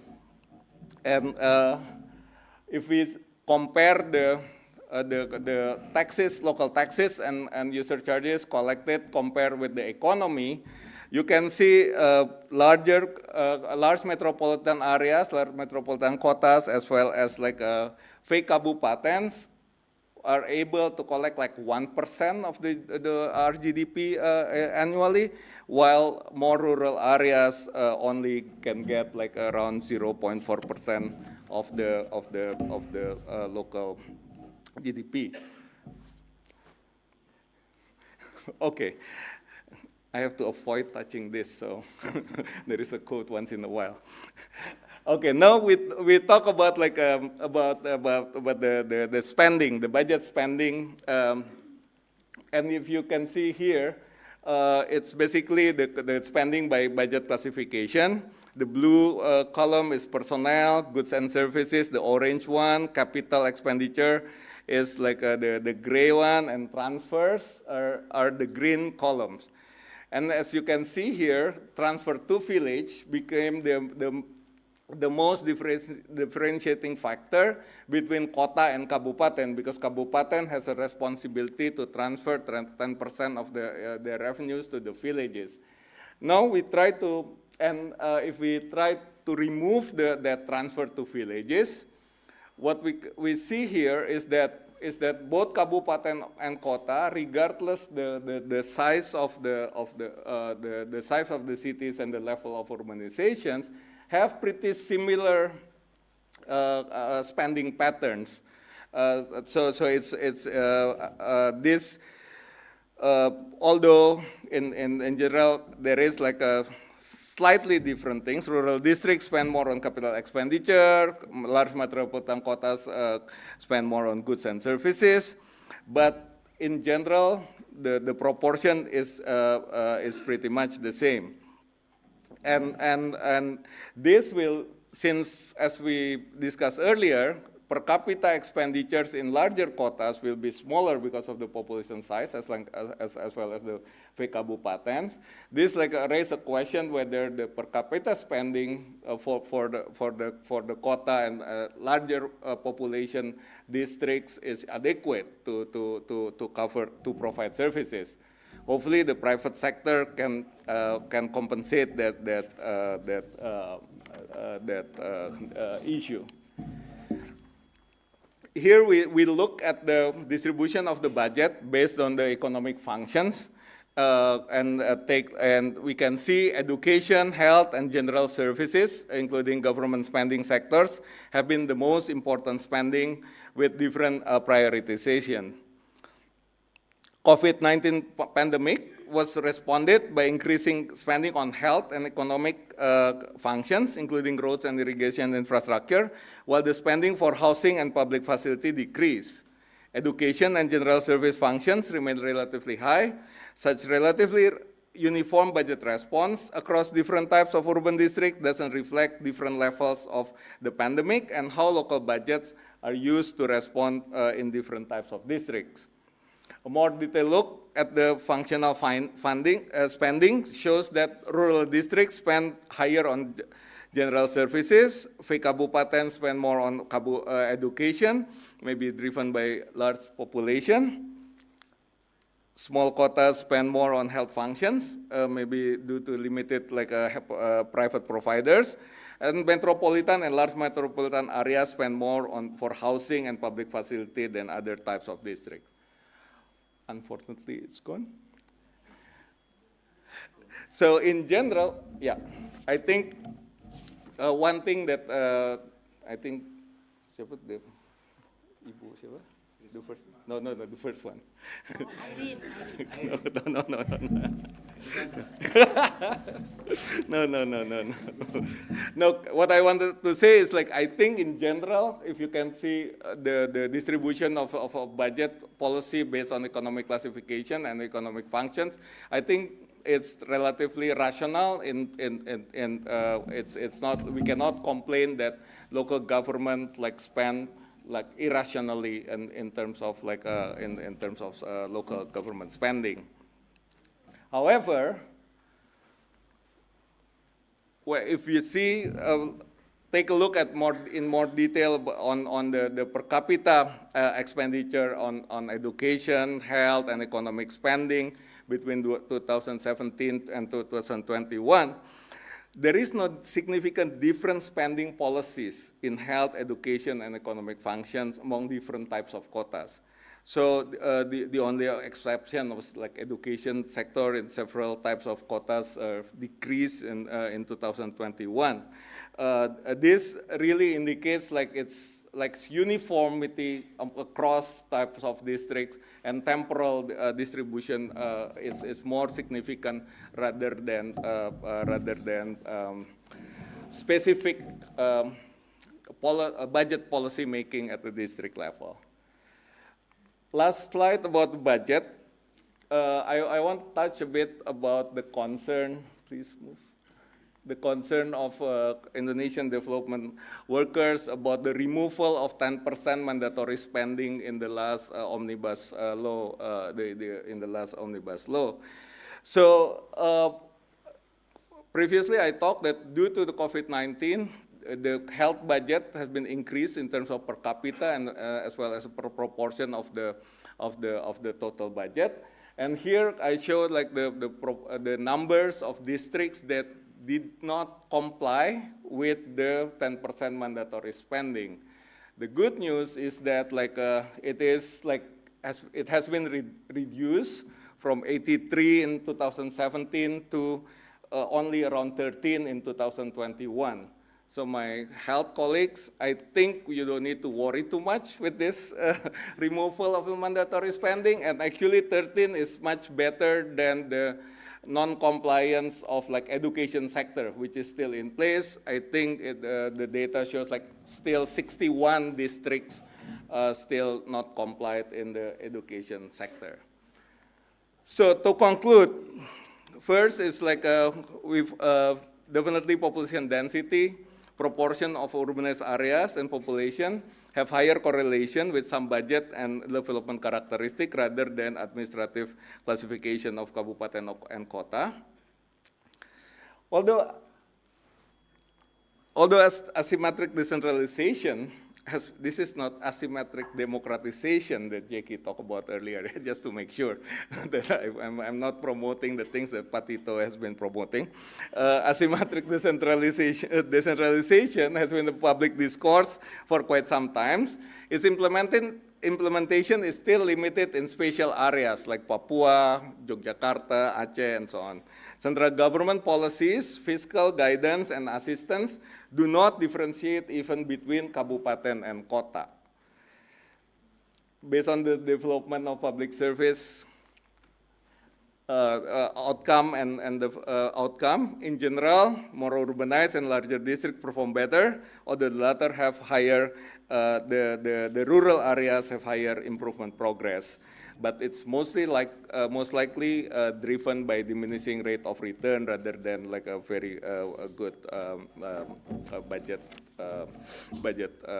allocation.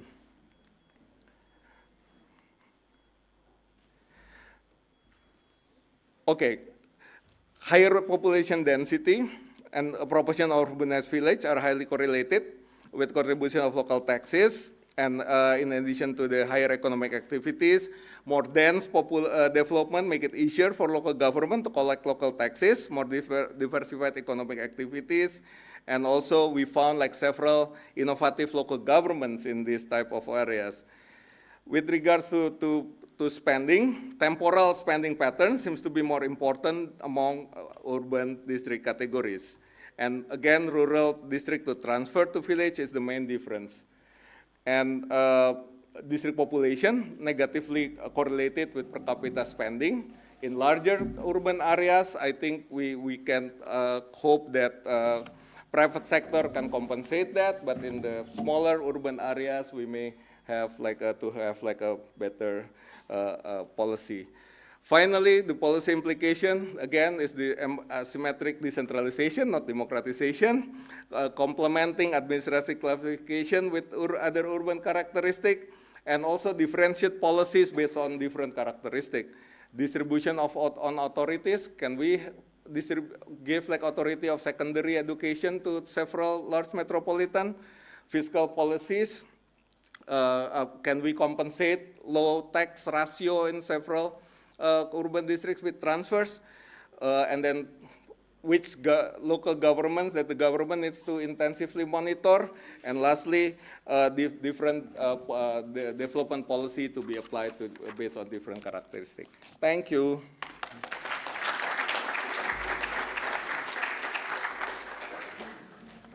Thank you very much, Mustafa and Erman. And we now have the Q&A session.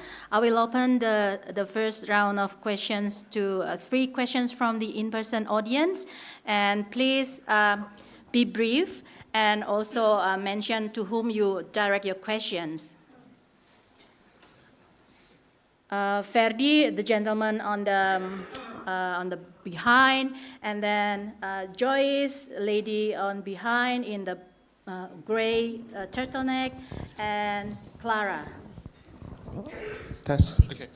I would like to direct my question to Mr. Mustafa. I'm interested about, you explained about the power of civic society to improve the condition of Surabaya, but my question is there any specific cultural factors, or is it like some sort of like historical artifacts from the past that would lead towards this particular characteristic of the Surabaya people? That's my question. Thank you. Hello. Hello, I'm Joyce. I'm from ANU. So my question is something to do with more of the sustainability. So I understand that efforts for reform, especially the goal of increasing civic engagement at the local level, may have varied results depending on local political context. Based on your analysis of the 3 cases that you've presented, setting aside the agency component, just to focus more on the institutional arrangements or maybe formal or informal local structures that can be attributed to more sustained reform that encourages better civic participation. Oh, sorry, it's for Mustafa.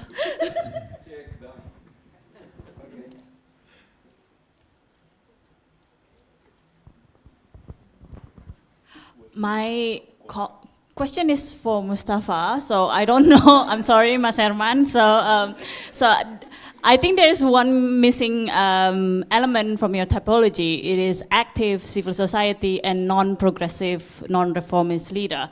For example, the case in Jakarta right now with the caretaker. I wonder if you can comment on that, and how are we going to sustain the progress with the cyclical electoral policies and the leadership elite configurations that we have now? Thank you.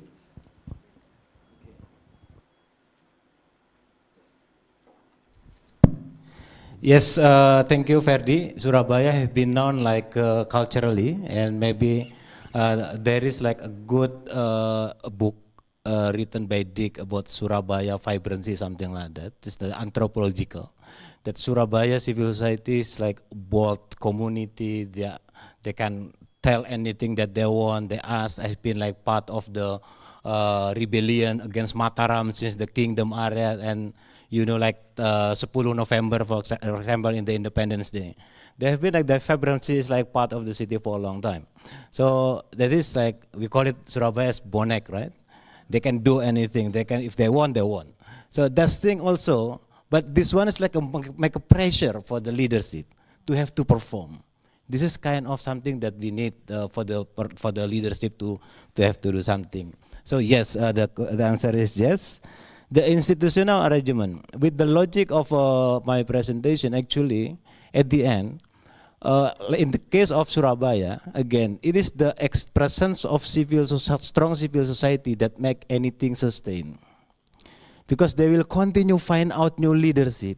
They even make Risma win. They even, like make in the last time, in the last election, there is Surabaya is now led by Eri Cahyadi, who was like known as the part of the Risma's team in the reform era. Civil society working with this this mayor candidate to win, and then wins like a lot, like 60% for the winning. So meaning that when civil society is vibrant, they can actually by themselves supporting other institutions or local leaders. This is also happening in Bogor right now. Even though in Bogor, I thought that corruption and clientelism is still there, the mayor closeness with the civil society right now create a sense of the importance of city to deliver, the importance of the governments to deliver. This is now, if you see there is like a lot of vibrancy now growing, but still in the sense of service delivery. But give like when the mayors left out, there have been like increasing awareness that we need next mayor to deliver as well, like Bima, even though still in the service delivery context. Yeah. So to Clara, missing, yes, I do not have yet a situation where civil society is very strong, but the leadership is predatory. I have, but we'll find out that maybe become interesting. But there is a case in the early 2000 in the early reformasi in Surabaya case. When reformasi happened, the critical conjuncture happened. Surabaya is continued the leadership of military background of mayor. But Surabaya civil society working in 2 years do demonstration to force the DPRD to impeach this mayor. And then from that become the critical conjuncture. Meaning that as long as civil society is strong there, they can become a pressure. It can negotiate at least an improvement of the good governance. I think that's all. No more, please. Do we have questions online? So we have 2 questions online, one for Pak Mustafa and one for Pak Erman. So don't worry. For Pak Mustafa, we have a question from Budi Hernawan from STF Jakarta. Sorry. You picked 3 cities in Java. Do you also argue that your analysis is applicable outside of Java? If so, how do you justify your arguments? And then for Pak Erman, we have from Owen Potger from Sumba Timur, NTT, Indonesia. With the new law, the AK is focused on regions not reaching SPM. But there is no SPM for major transport infrastructures in large cities. What should be done? That's for Herman. Can you repeat the question again? Okay, sorry. For the second question, for Pak Herman, with the new law, the AK is focused on regions not reaching SPM. But there is no SPM for major transport infrastructures in large cities. What should be done? Thank you. Okay. Thank you, Mas Budi Hernawan. It's a good question. Because we talk about the political landscape, it is very much contextualized. We cannot generalize things. But the 3 cases that I put is actually extreme one. Surabaya, which is very extreme one, South Tangerang is very extreme one, and the middle one is like the one in the middle, somewhere in the middle is in the city. But there is a lot of nuance in between, so we cannot really use it to generalize all the things. I haven't finished thinking. No, that's based on Blaine. Maybe you can be my friend to call and ask like whether. Please correct me if I'm wrong. But my understanding is that the new law on fiscal balance between central and local governments, indeed like have like SPM, the minimum service standard. I hope that is the question. Minimum service standard as an indicator to determine the transfer. That was indicated, but my understanding is that it is for allocating the DAU, the general grants, not the DAK.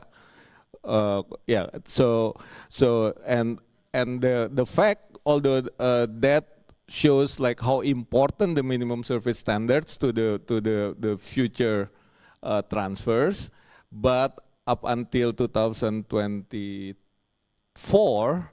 My understanding is that that policy has not been applied yet, because I think the issue raised in this previous session, again, like about the data of the SPM is not readily available and with like adequate reliability. So that's the issue. But on the DAK, our understanding is that for DAK Fisik, it is more like on the proposal from the subnational governments that can be biased with the higher capacity of like a local government submitting proposals that will benefit more on more urbanized areas. I think we still have 5 more minutes. The second round. Oh my God. All right. Rwandi, one, and then in the middle, the lady in the black jilbab, and it's so difficult. All right, the one that's doing this. Thank you. Name, please. Halo, terima kasih kesempatannya. My name is Riyandi. I'm a student at the ANU. Just quick question for Pak Mustafa. Is it the case of civil society pressure or the leader wanting to do good? Because since Jokowi, he opens the door that if you do good as a mayor, you can become governor and you can become a president. So is it that case or civil society? And also because some of the good leaders are in the spotlight, right? Is it Bogor, Tangsel, not so much because sense of belonging very low, but not let alone Depok. No one has a sense of belonging in Depok. But is it the case of civil society or they really want to do good, like it is in their interest really, that they have to do good, they have to deliver because maybe sometimes I can become a president.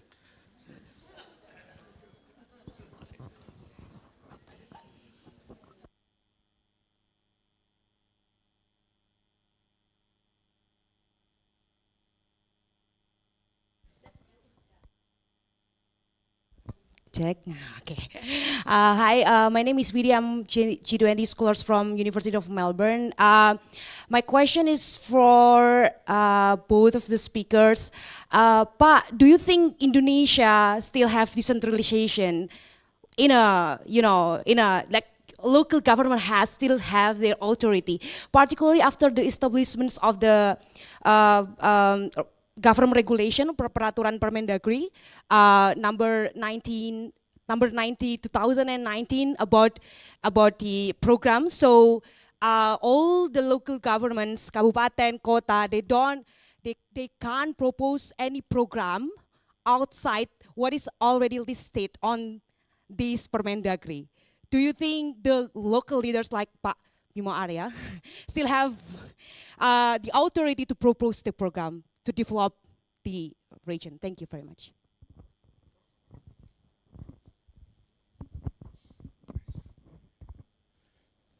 Thank you for the opportunity. My name is Yudis from Universitas Indonesia. My question is for Pak Eman Rahman. So, given your study on financing or source of revenue, is there any innovative on source revenue that you may suggest to small kota or even rural kabupaten?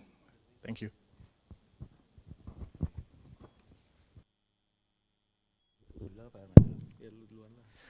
Okay. Well, you are thinking, I answer first. Yeah. Okay, thank you, Rian. It is the case of civil society that doing good or leadership, right? See the context that democratic decentralization, if you are a leader, you cannot do whatever you want. Because there around you is predatory elite that want to influence you. You have to fight against them. And only if you have good civil society, strong civil society, so you can do something to against them. So it's actually, it's not who are important, but the combination of those is important. Unless you have to compromise to one reform on this area that predatory is not interested, but not in there. So that's the situation. So I think the combination of both is very important. Do the cities still have authority? I cannot answer it unless Erman first explain it. Because he is my lecturer on this one. So sekalian Pak, waktunya terbatas.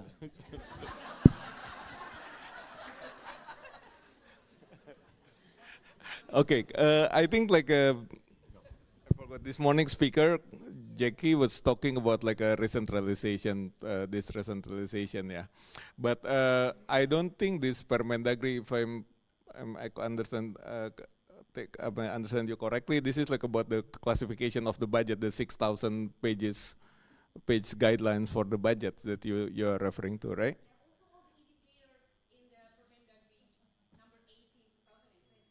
Indicators of what?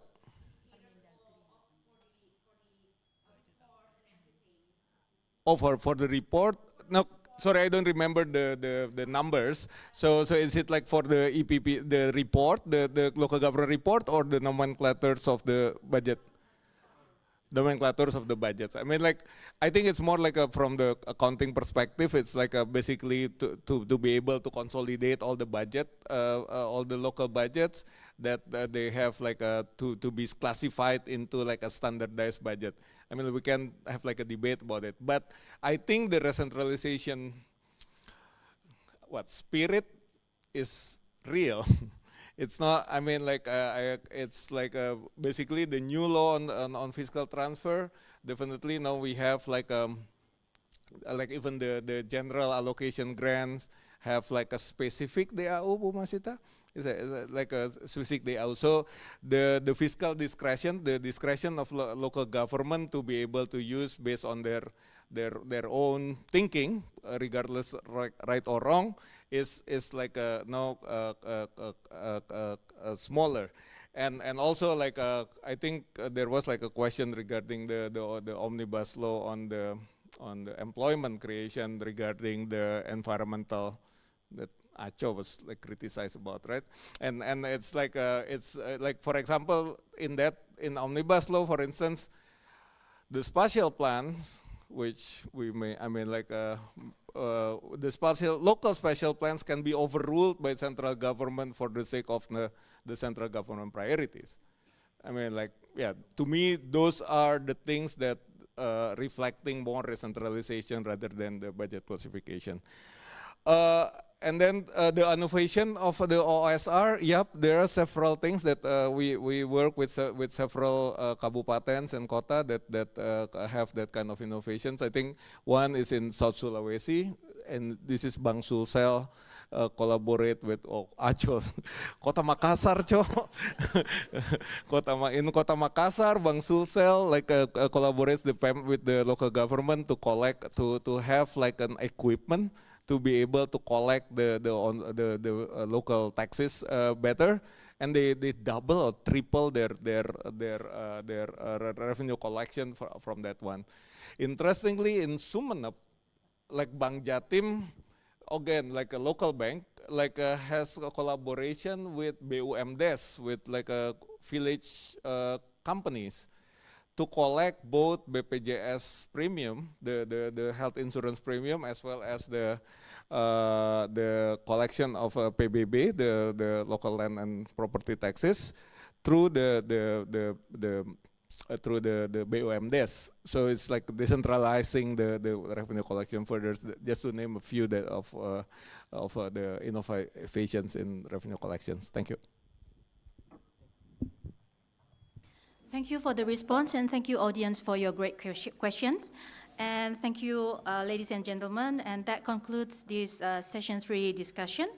I would like just to reiterate our sincere thanks to our speakers, Mustafa and Erman, and I think all of the audience agree that it has been a very fun and fascinating discussions, looking at how the cities or urban areas can have different characteristics in terms of the local politics, progressiveness of the civil societies, and also the development and local financial capacities and challenges that are equally important in affecting the public service reforms and outcomes. Thank you, audience, and please remain seated because we will directly continue to the next session. Thank you.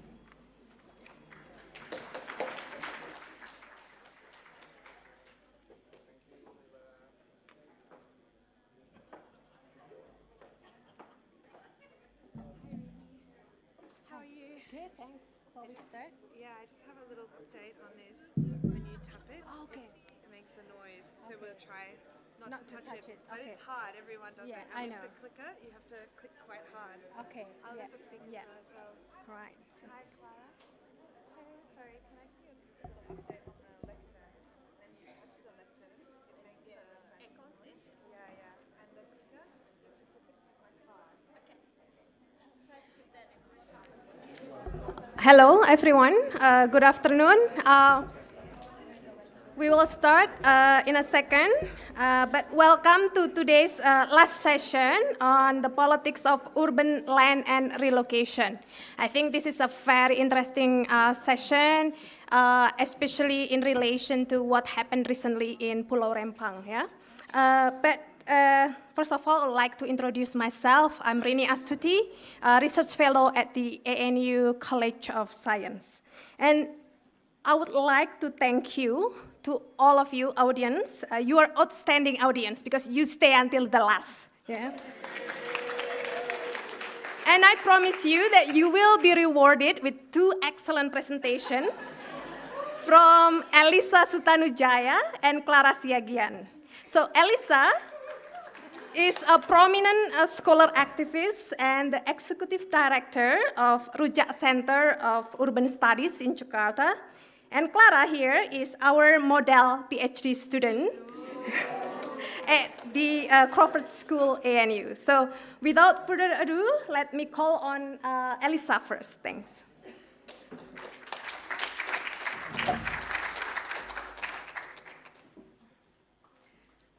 Okay. Oops. Yeah, it's loud noise. Okay, thank you Indonesia Update for inviting me, especially Pak Ed and Kalinda. Where are you, Kalinda? There, yeah. Again, with this event allow me to share about Urban Poor Collective resistance in claiming housing rights. So I come from Jakarta, the largest city in Indonesia with a population of 10.4 million people.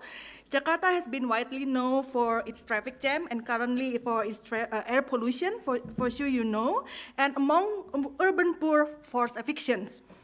Indonesia is the country where 99% of housing actually is provided by the people.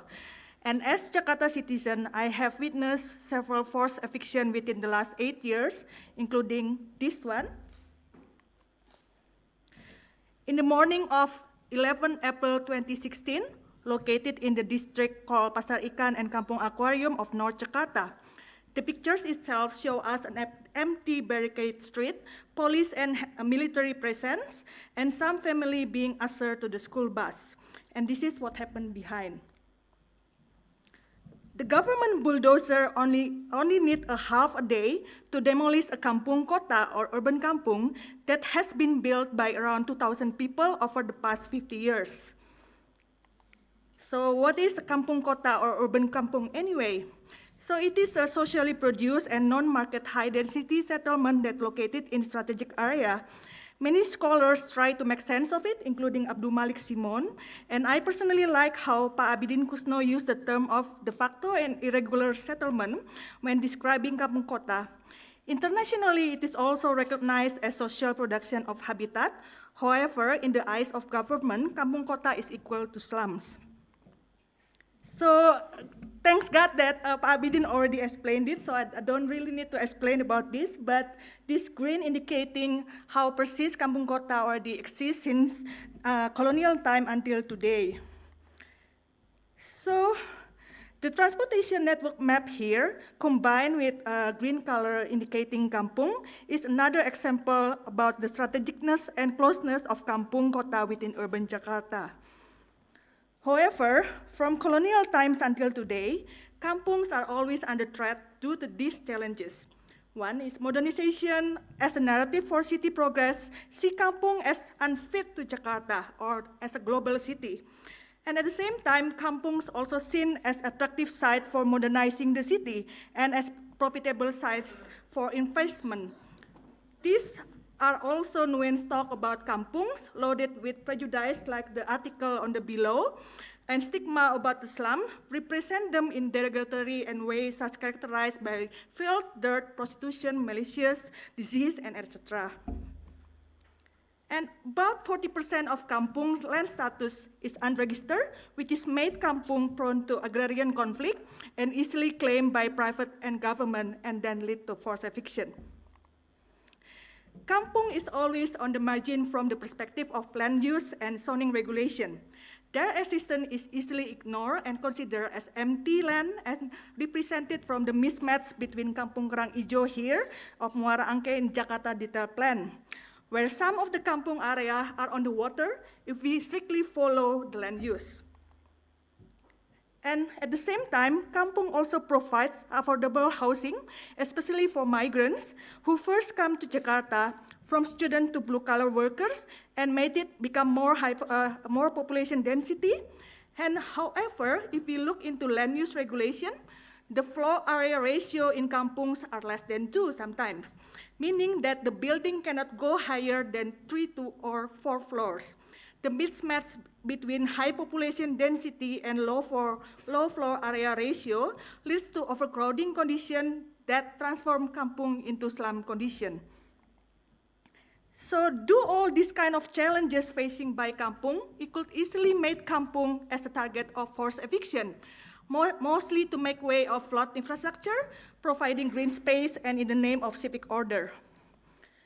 So despite Indonesia already acknowledged right to adequate housing through our constitution and has ratified International Convention on Social, Economic, and Cultural Rights back in the 2005, eviction is always part of Jakarta's history until today. From colonial time until today, during Suharto time, during some previous governors of Jakarta, including like Sutioso. However, in recent years, under the administration of Basuki Purnama or Ahok, has been dubbed the largest series of eviction in Jakarta history according to Jakarta Legal Aid, with total 305 forced eviction within 2015 to 2016. So, oops. I think it's skip. Next. Sorry. So I'm in debt of our former intern from University of Sydney, Leah Emanuel, for identifying, structuring, and articulating the urban poor movement and respond toward forced eviction, which include their network and also using everyday practice, organizing, and tactics of resistance deployed by various groups, and how this practice also reproduce people involvement in claiming their housing right. The tactics are pretty diverse, from legal battle to cultural activity, knowledge co-production, and building alliance. So I will try to explain these tactics from the perspective of Kampung Aquarium. So the first tactic is called holding our ground, which is continuing to live and or rebuilding kampung despite having been demolished. For example, in Kampung Aquarium, some residents returned to their kampung and rebuilt their life from scratch after a month after the forced eviction. And because of this, Kampung Aquarium managed to maintain their community ties and also have this gotong royong also happening and easier to organize in one place. The next one is called tactic preemptive transformation, which is about making changes that may prevent potential eviction. This comes in many different forms, but for Kampung Aquarium case, it's kind of like developing an alternative nicely designed of the new kampung. So this design process also provides an opportunity and become an organizing tool among urban poor. So since kampung are sometimes considered illegal and informal settlements, it is important to pursue legal avenues to challenge eviction, especially from the perspective of human rights and rights to adequate housing. Kampung Aquarium sued the government back in 2018 in the court with Jakarta Legal Aid Act as their lawyer. So in their kampung networking has been important for creating solidarity ties and providing moral and material support to other kampung across the city over the years. So this network also become their tactics to survive in the city. So for example, residents from Kampung Aquarium the other day also went provide moral support to Kampung Bayam, which is got evicted in 2021. But what is important in this current context, this inter-kampung networking has become vital in the lead up to the gubernatorial election in 2017 and the opportunity it represents for influencing future urban policy regarding eviction. The kampung also create external partnership, building coalition and collaboration with NGOs and communities, and even with political party and religious organizations. The nature of this partnership is sometimes very pragmatic, and the collaborators and partners are very diverse. And for the Kampung Aquarium case, you see the infamous FBI, Jakarta Legal Aid, political party Gerindra, Rujak, my organization, Urban Poor Consortium on the same table working on the different means. So we also doing a I think I missed one slide here, but anyway. There's something wrong with the current, okay. Anyway, so we also do multi-layer advocacy, meaning on international level, regional and local level. For example, Rujak invited the UN Special Rapporteur on Right to Adequate Housing, Leilani Farha, back in September 2016, which gained international exposure in her report as well as in national media coverage. So legitimation tactics encompass a various strategy. Usually it's more like raising awareness and recognition, but also looking outward and using indirect channels of soft power. It could be featured in the documentaries like Jakarta Unfair, which is released and aired during Jakarta election campaign in 2017.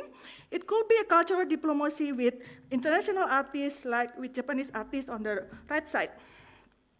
So the kampung also become a learning site. For example, this international field school in Kampung Aquarium, and also taking part of knowledge co-production through various researchers from scholars, thesis and dissertation from students. So this resistance also need momentum and sometimes luck. So we kind of like lucky this time. So the time where Orang Cilik evicted by government met local election cycle, which incentivized the urban poor to organize and resist. So in the eve of Jakarta election in 2017, there were three notable urban poor resistance movements that in favor on one candidate, in this case, organizing political contract with Anies Baswedan. I will be focusing on the resistance movement where Rujak actively taking part of, which is the red one. And this is the resistance together with Jakarta Urban Poor Network, or JRMK, and Urban Poor Consortium, or UPC. And this network is heavily concentrated in North Jakarta with some fringe in the West and East Jakarta. So Jakarta Urban Poor Network consists of 25 kampung, 3 street vendors association, 3 social housing, and 16 pedicab drivers and association. So this is not the first political contract conducted by Jakarta Urban Poor. Their first political contract was in 2012 with Jokowi, but none of the contract being fulfilled by Jokowi before he left his post for presidency. So we learned a lot from our past mistake and made more thorough and more organized contract when the Urban Poor Network signed a political contract with Anies Baswedan 3 days before 2017 election day. So after Anies won the election, the urban poor have become more active and friendlier towards the city in the city hall. Within the first 3 months of Anies' governorship, there are several progressive policies implemented, advocated by the urban poor, which is the construction of temporary shelters of kampung aquariums and other affected kampungs, and the launching of citywide community action plan program, or CAP. So the launching of CAP actually was originally Jakarta Urban Poor Network event, but then it was fully adopted by provincial government as official event. So starting from political contract with 25 kampungs, now community action program has benefit, until today, has benefit 220 neighborhoods citywide. So by having this political contract, urban poor and kampung residents have a once-in-a-lifetime chance to address and overcome challenges facing by kampung. The CAP program putting people at the center of planning rather than a top-down typical spatial planning practices. In 2019, the provincial government also agreed to launch urban agrarian reform program trying to solve agrarian uncertainty in kampung. Combined with Kampung Susun and vertical kampung, the agrarian reform is trying to modernize and densify the kampungs properly and led by the residents. So Kampung Susun itself is become a form of design and planning resistant against a top-down one-size-fits-for-all housing solution for urban poor like Rusun Nawa or public rental flats. Kampung Susun is designated to adapt kampung lifestyle and its economic activity, and this is a community-led process. So the formation of Kampung Susun production share the same narrative with social production of habitat as being stated in the new urban agenda. So social habitat begins from the conceptualization of housing and habitat as a process, not as a finished product, as a social and cultural product, and not as a merchandise, and as the act of inhabiting and not mere object of exchange. This is also a long-going advocacy by Latin America, I think by Latin America civil society. It varies level of social participation in the diverse housing production phase, including within the planning, construction, distribution, and use. So I will explain more through our experience in building Kampung Susun on the next slide. So as the continuation of Kampung Aquarium resistance movement that led it to the political contract and community action planning in 2019, Kampung Aquarium entering into another resistance to realizing their housing right, which is building back their kampung. Well, within the 5 years, Kampung Aquarium has undergone tremendous change from ruination after post-eviction through shelter life in 2018 to Kampung Susun in 2021. So while public housing design tends to be top-down approach without resident involvement, Kampung Susun has a robust co-design process. It looks messy somehow in the process, but it saves time after we finalize building, and it serves as a conflict resolution among residents and rebuild sense of community after being demolished through forced eviction. So the provincial government also actively participate within the design process. So this process also serves as a middle ground between the government and the residents. And the making of Kampung Susun is also very democratic and inclusive.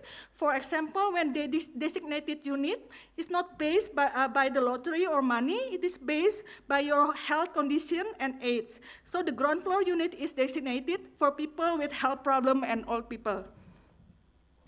So Kampung Susun Aquarium also another equitable, I think the only equitable example of public-private partnership, which is led by the residents. So built through the infrastructure levy from the developer, so the money coming from the developer, they're the one who built it, and at the same time shaping some new progressive policy in urban governance, such as urban agrarian reform and also cooperative housing. So Kampung Susun aquarium practice also continue and become a model. It's not a best practice, but only a model for other 3 affected kampungs in rebuilding process, which is including Kampung Kunir, Kampung Susun Jakung, formerly Bukit Duri residence, and also Kampung Susun Bayam. Kampung Susun also involve a process of commoning where the building will be managed and currently managed and operated by residents through housing co-op. The land still belongs to the public and the building ownership will be transferred to housing co-op within 5 years. The residents has empowered themselves to negotiate their term with the government. So I am honored to be actively involved in this process over the past 8 years. So here's my reflection. About the resistance itself, the collective resistance tactics are indeed interconnected and interdependent, often used in combination with each other at different points in time and different places. What works in Kampung Aquarium probably have different turnout in Kampung Bayam. Kampungs are not homogeneous. Many has different interests, different diverse winners and losers, different ideas about what should be done and how, which is sometimes led to conflict.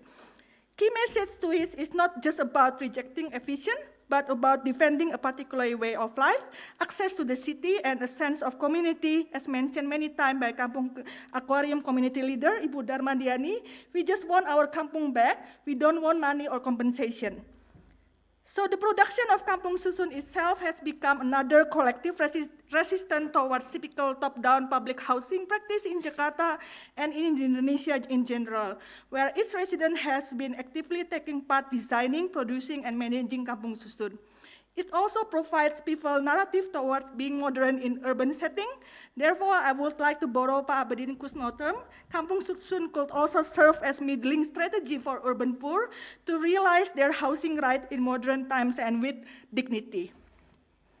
So we are currently benefiting and taking advantage from the success story of Kampung Susun. The success story allows us to have ongoing and strong advocacy towards national government. The Kampung Susun frequently become sites of training and visit in collaboration with Ministry of Development Planning.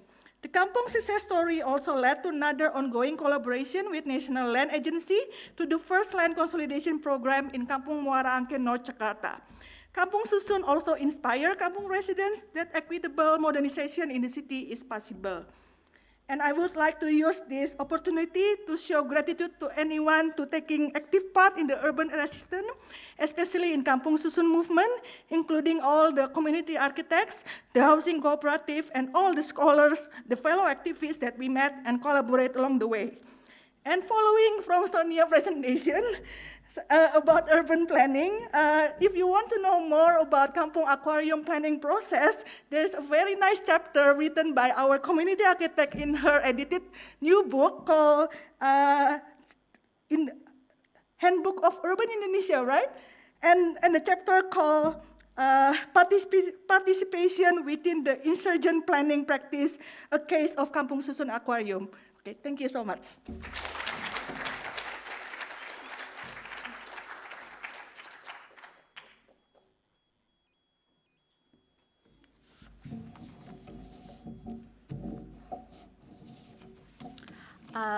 Thank you for organizers, volunteers, and sign language interpreters working in the background. Thank you for Indonesian project and the convener for giving me the enviable task of being the last presentations that separates you from Canberra's exciting Friday night live scene in Moosehead. So I'll see you there maybe. But because my presentations touch upon the issues of land, it's just crucial for me to start by acknowledging the Ngunawal and Ngamri people, traditional custodians of the land on which we gather today, and pay my respects to their elders, past and present. I extend that respect to Aboriginal and Torres Strait Islanders people joining us here today or online. So I won't be laboring with the evictions because Elisa already covered it, but I just want to reiterate that 17,000 households approximately was removed from Kampung between 2013 to 2018. And this covers the period of Jokowi, Ahok, Jarot, and a little bit of Anies. So Kampung eviction is seen as is met with strong resistance and criticisms, is seen as an attack against the urban poor, the violations against their right to housing and right to the city. So, this is Ahok saying that they are going to relocate evicted residents to Rusunawa. Rental social housing or Rumah Susun Sederhana Sewa, Rusunawa, emerged into the public debate as the countermeasurement against these condemnations. Rusunawa is presented not only as a way to fulfill the residents' rights to housing, but as an improvement to their lives. With its orderly visual, uniform units, clean and decluttered look, it is presented as a much better shelter than the popular portrayal of dilapidated, disorganized housing by Trash-Choke Ciliwung River. My study investigates this claim. Based on an ethnographic fieldwork in the 3 Rusunawa in Jakarta between 2019 to 2021, I posed 2 arguments. First, instead of improving their lives, Rusunawa entraps the residents in a life characterized with a deep precarity and protracted uncertainty. As a temporary housing, Rusunawa fails to become the launching pad for the residents to move out of and on to more secured forms of housing, as envisioned by the government. Not only does the eviction strip people of their major assets and livelihood base, their rental scheme puts them in a downward spiral of debt that they find impossible to escape. Furthermore, the prolonged impermanence creates a sense of anxiety that undermines their ability and desire to make Rusunawa homes. As a result, both the residents and the government are locked in a stalemate where they can't find a way to move out of. I will start by painting a general picture of housing situation in Indonesia where Rusunawa is positioned, describe what Rusunawa is in the context of kampung eviction in Jakarta. Then I will explain what I mean by impasse in this title. Next, I will chronicle the experience of living in Rusunawa from the point of view of the evicted residents, what renting in Rusunawa means for them, and the kind of feeling and tensions coming out of this experience. Lastly, I will discuss briefly some of the solutions being discussed and circulated among the policymakers and also the residents out of this gridlock. So numbers. So I guess there are some repeated numbers there, but I want to reiterate that there are at least 30 million households living in inadequate house in Indonesia. So there's a backlog of almost 13 million housing. On top of these figures, each year it is estimated that Indonesia will need 780,000 houses to 1.3 million until 2045. But the housing only constitute, like Mas Erman presentations, around 2% of government expenditure as of now. This issue will even be more acutely felt with 70% Indonesians predicted to live in urban areas by 2045. But the current trend, subsidized housing, 57% are located in rural areas.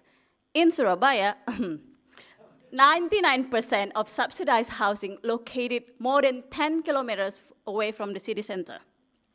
While the government introduced a variety of subsidy package for housing, studies have shown that there's huge vertical inequality in access to housing subsidy.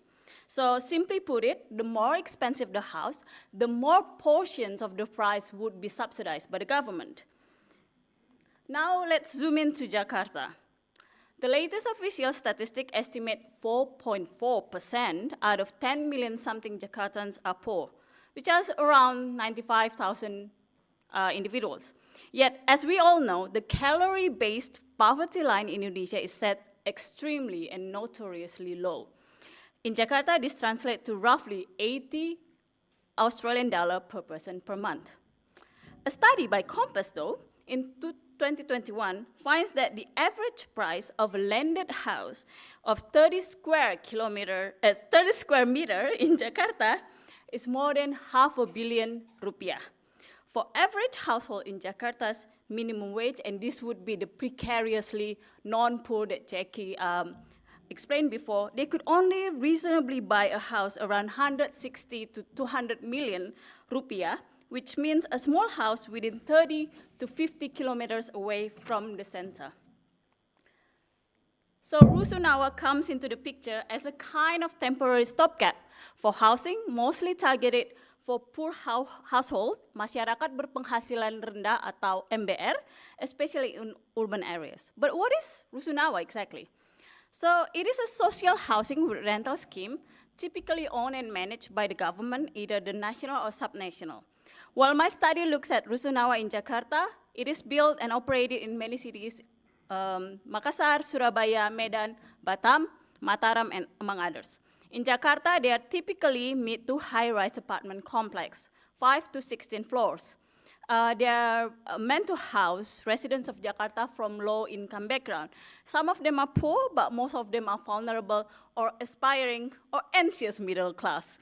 They are equipped with cleaning services, around-the-clock security, engineers, electricians. There are around 2,600 contract workers in whole Rusunawa, Jakarta. Aside from residents of certain level of income, Rusunawa also hosts evicted household in Jakarta from Kampung, officially called warga terprogram or program tenants.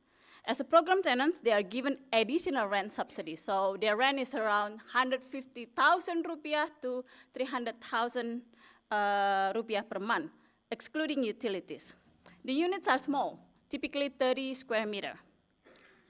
So there are a total of 35 Rusunawa complexes and 29,235 units in all Jakarta, according to the latest figure in Housing Department website. And these units are highly sought after.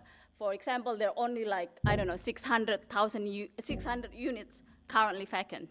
These are the ones owned and operated by the provincial government. There are other Rusun, a few of them, operated by Yayasan and by national government. So the provincial government envisions Rusunawa to serve as a kind of incubator, where the evicted residents would be provided with support to improve their economic status and graduate from Rusunawa, ready to progress to the next step in their housing career, like this one. So Rusunawa and then Rusunami is house owner-occupier flats, vertical flats, and then after that they would move on to market. Not only they get heavily subsidized rent, but they are also entitled to additional in-kind assistance on top of basic social welfare like family hope programs or Kartu Jakarta Pintar. The government also organizes entrepreneurial and vocational skill training like aircon repair, cooking, handicraft, batik workshop. The idea is the residents would be able to use these skills to start a profitable small business, save up money, and move on to the next housing step. The concept of graduation in Rusunawa echoes the similar model found in cash transfer program, including family hope program of PKH. According to this model, after some years receiving the generous cash transfer, the beneficiary will be able to exit the program and live without depending on the government support.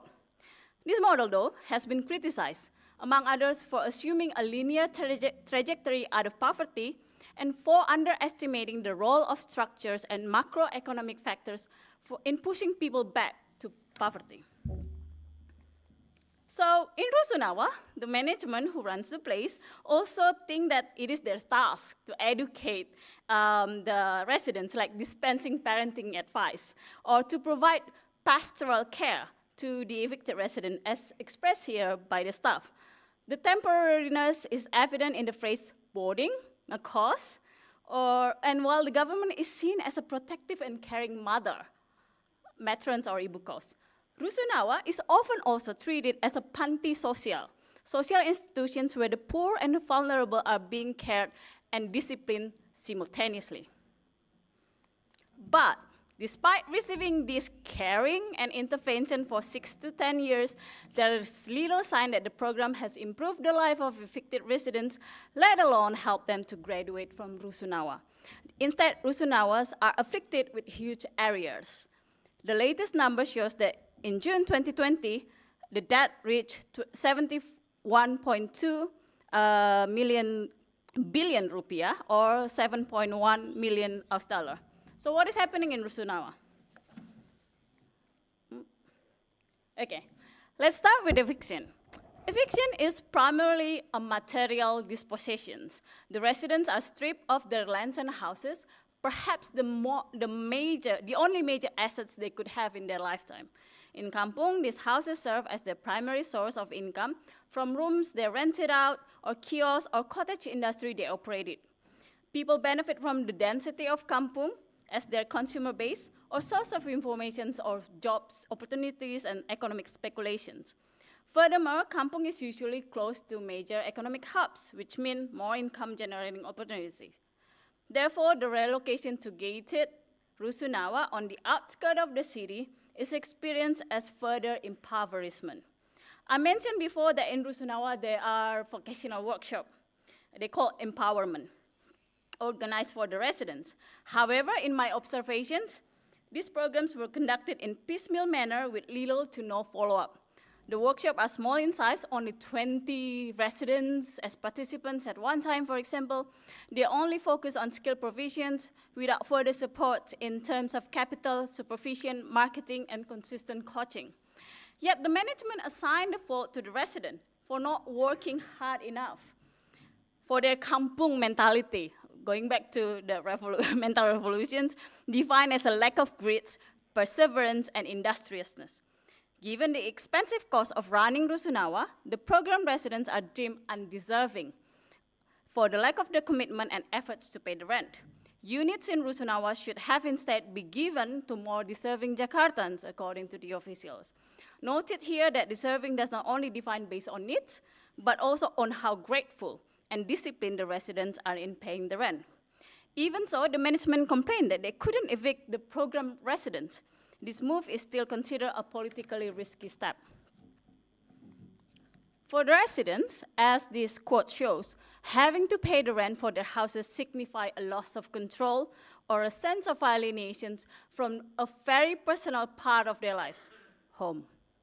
This is especially prominent among men who often tie their masculinity to their ability to provide shelter and to pass on tangible assets to their children. Thus, eviction and relocation to Rusunawa also produce a sense of indignation and anger for the fact that the state demolished their houses without any restitutions.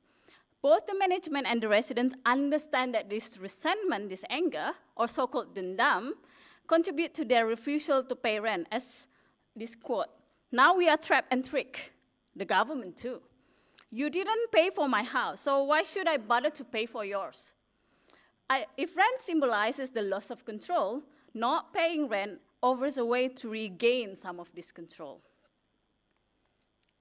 The loss of control over their homes reminds the residents that they live in a temporary shelter. The phrase lodging in the government's house or menumpang di rumah pemerintah is a phrase I frequently hear from the residents. This is something that the management is also keen on emphasizing, actually. This phrase expresses an acute awareness that Rusunawa will only end in another dislocation. There is a legal ground for these notions. The gubernatorial decree on Rusunawa limits the tenancy for evicted residents for a maximum of 6 years. So there is this haunting sense of imminent finality to their current settlement, of which the residents have no way of knowing or controlling. This situation produces a specific structure of feeling among the residents, which I call residential anxiety. Residential anxiety is a generalized restlessness emerged out of a dire housing precarity. And the experience of evictions only serves to bolster this sense of powerlessness. While people are trying to find an exit plan, in the meantime, the residential anxiety undercuts any attempt or even desire to build a community in Rusunawa. Why bother, says informants, if we're going to leave this place anyway? So people express doubt over the value of investing time and efforts in creating a sense of communal belonging in Rusunawa. The feeling that the settlement could end any time is further reinforced by the regulatory void, in regards to what the government would do now that most program residents either had already passed their tenancy limit or are approaching it. This legal vacuum creates a looming fear, and the residents interpret several managerial moves as tactic to evict program tenants one unit at a time. The vagaries of evictions, impoverishment, and the residents' anxiety in Rusunawa intensifies the nostalgia, the yearning for Kampung, as illustrated by the upcoming quotes. Kampung reappears as an ideal home, and relocation to Rusunawa is experienced as a regression instead of improvement. One says he cannot move on from Kampung, and another informant declared that he belongs to the land. Kampung is Kampung Halaman. As Emily Hertzman noted, Kampung Halaman is much more than a familiar physical landscape, but also, in a quote, a social space in which one's understanding of the world is shared and valued by others, end of quote. That Kampung is where their ari-ari or umbilical cords were buried is a frequent remark I heard to explain the yearning for Kampung. This phrase seems to mean that their connection to Kampung is more than nostalgic, but also corporeal and spiritual. Well, since everyone seems to understand the situations of impasse, I asked residents, management, and provincial level officials their thoughts and plans to move past this impasse. The officials like to reiterate the zero down payment scheme as the next affordable step, but all my informants understand that no bank would want to loan their mortgage due to their informal livelihood and their low and erratic income. Given the impossibility of this alternative, some managements see that faithful enforcement of the tenancy limit is the only way to fiscally save Rusunawa. But this will only create even a dire situations of homelessness. Given the strong emotional, social, and economic attachment to Kampung, most would end up moving somewhere close to their original settlement. However, this time around, they will be in a more precarious and deprived conditions, having lost all their assets and having to pay even more expensive rent in Kampung. Another idea that is frequently raised is debt relief. Well, this might provide reprieve to many residents, but without delicate arrangement, this would anger a small number of residents who tried to keep up with the rent. This alternative also doesn't solve the principal issue of rent. What happens next after debts are forgiven? Another one is monetary compensation, something that many residents still insist on getting. They argue that with enough money, they'd be able to find a patch somewhere, build another house, finally live independent of the government support, as the state wishes anyway. Finally, there's this model of self-governed Rusunawa that has been experimented in several kampung, just like Ci Elisa presented before. When I brought up this option to the residents, their opinion varied. While some view it as a feasible alternative, others are not too optimistic about it. Not only they question their capacity to manage, but also they are aware that without government subsidy, they would have to pay more for Rusunawa operations, while the Rusunawa cannot become a viable economic base. Rusunawa is simply a much more unsustainable housing option for some of the residents. To conclude, yes, I want to reiterate some 4 points before concluding this presentation. Housing, especially for the poor, precarious, and anxious, low-income, non-poor, the urban majority, would become more critical for Indonesian cities. Rusunawa was intended to become one of the solutions.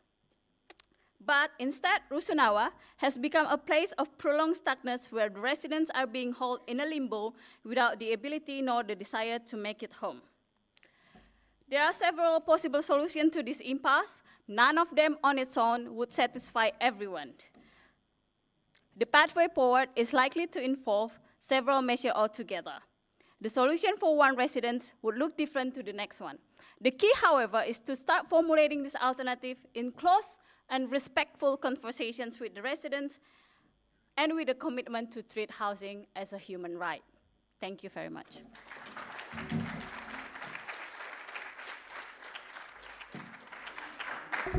Right, thank you to our two excellent presenters, Mbak Elisa dan Clara.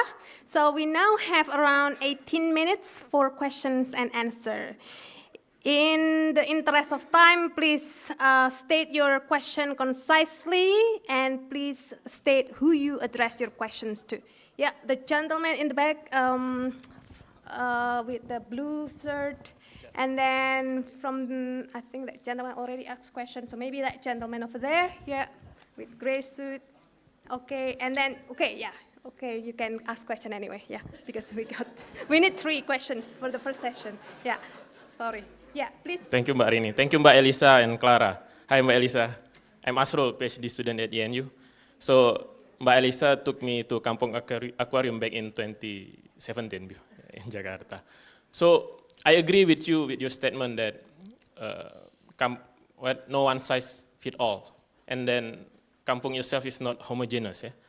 But with the state regulation, sometimes they have very rigid regulation with national standard, with special planning mentioning that after you have provincial special planning, in next 2 years you have like district special planning, and at latest the next 2 years you have to detail special planning. So with this kind of limitation of time, and with any rigid standard like density, floor density, how do you see that this kind of community planning which needs more time, because even kampung itself not homogeneous, how do you see this kind of approach has been incorporated into the state regulation? How can it be incorporated, because of there is trade-off with time and so on. This also related to Clara itself, because you say... Sorry, Pak Asrul, just one question, please. Thank you. Yeah, Bapak in gray suit, please. Terima kasih, saya Zulfan from Western Sydney University. To Ibu Mbak Clara, it seems like Rusunawa is a failed social housing policy, that sounds to me. And this is the product of the governorships of Jokowi and continued by Ahok, I believe. So I'm wondering, what are the improvements of that kind of social housing policy by the next governor of Jakarta? Is it better, or how would you see that one? Thank you. Bapak in black shirt, please. Check. Thank you. My name is Yogi Permana from Leiden University. My question goes to Mbak Elisa. Thank you for a very exciting presentation. When you end your presentation, you mentioned about the planning insurgency. I think it's kind of quite cutting-edge discussion in the planning discussion, right? And I just wondering why that we can find planning insurgency in Jakarta with the Kampung Susun case that you already mentioned, but we rarely to hear about this kind of insurgent planning that happens in other cities, since the eviction happens in every other cities in Indonesia. So my question is that any contextual driver that makes why we can find insurgent planning in some cities, but we cannot find in others? Yeah, thank you. Mbak Elisa, you want to start?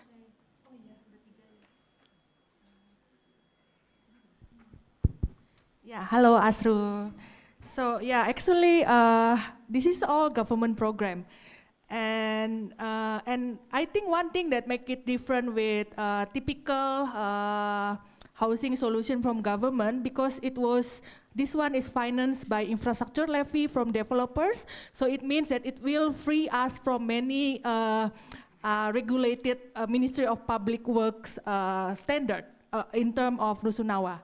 So it allows residents to have to bring creativity, and also allow residents to design something that probably much larger than original Rusunawa design.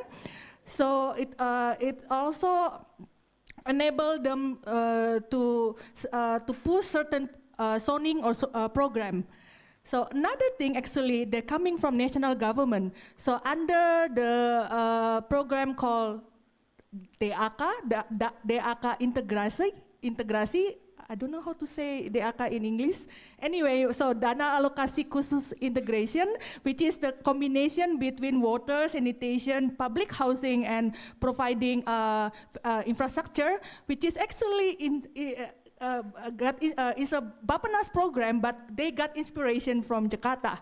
And it's a multi-years program, which is allowed by the local government to propose that to Bappenas, and then allow to have like 1 year in planning and another year to another couple years to do implementation, allow some participation program in the beginning, and of course at the end of the program you have to resolve all kind of agrarian conflict in the kampung. So it was quite a successful. I think it's a quite successful program, and even Bappenas asked us to do trainings for the civil servant for that the akad integrasi program, and some of the trainings also using Kampung Aquarium as the cases.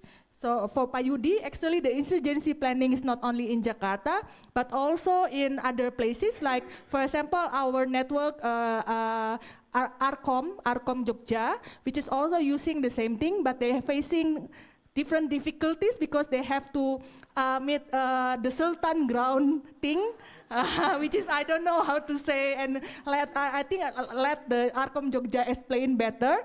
But our cases, like for example in Makassar, we managed, our network also managed to have this land sharing policy, which is facilitated by the current mayor of Makassar, Pak Dani Pomanto, which is quite successful until today. So it really, I don't want to say political will, but you know anything goes, and it really have to be works both ways, not only by the political leaders, by the urban leaders, but also by the civil society as well. Thank you, Pak Zulfan. Yeah. Is it a failed social housing?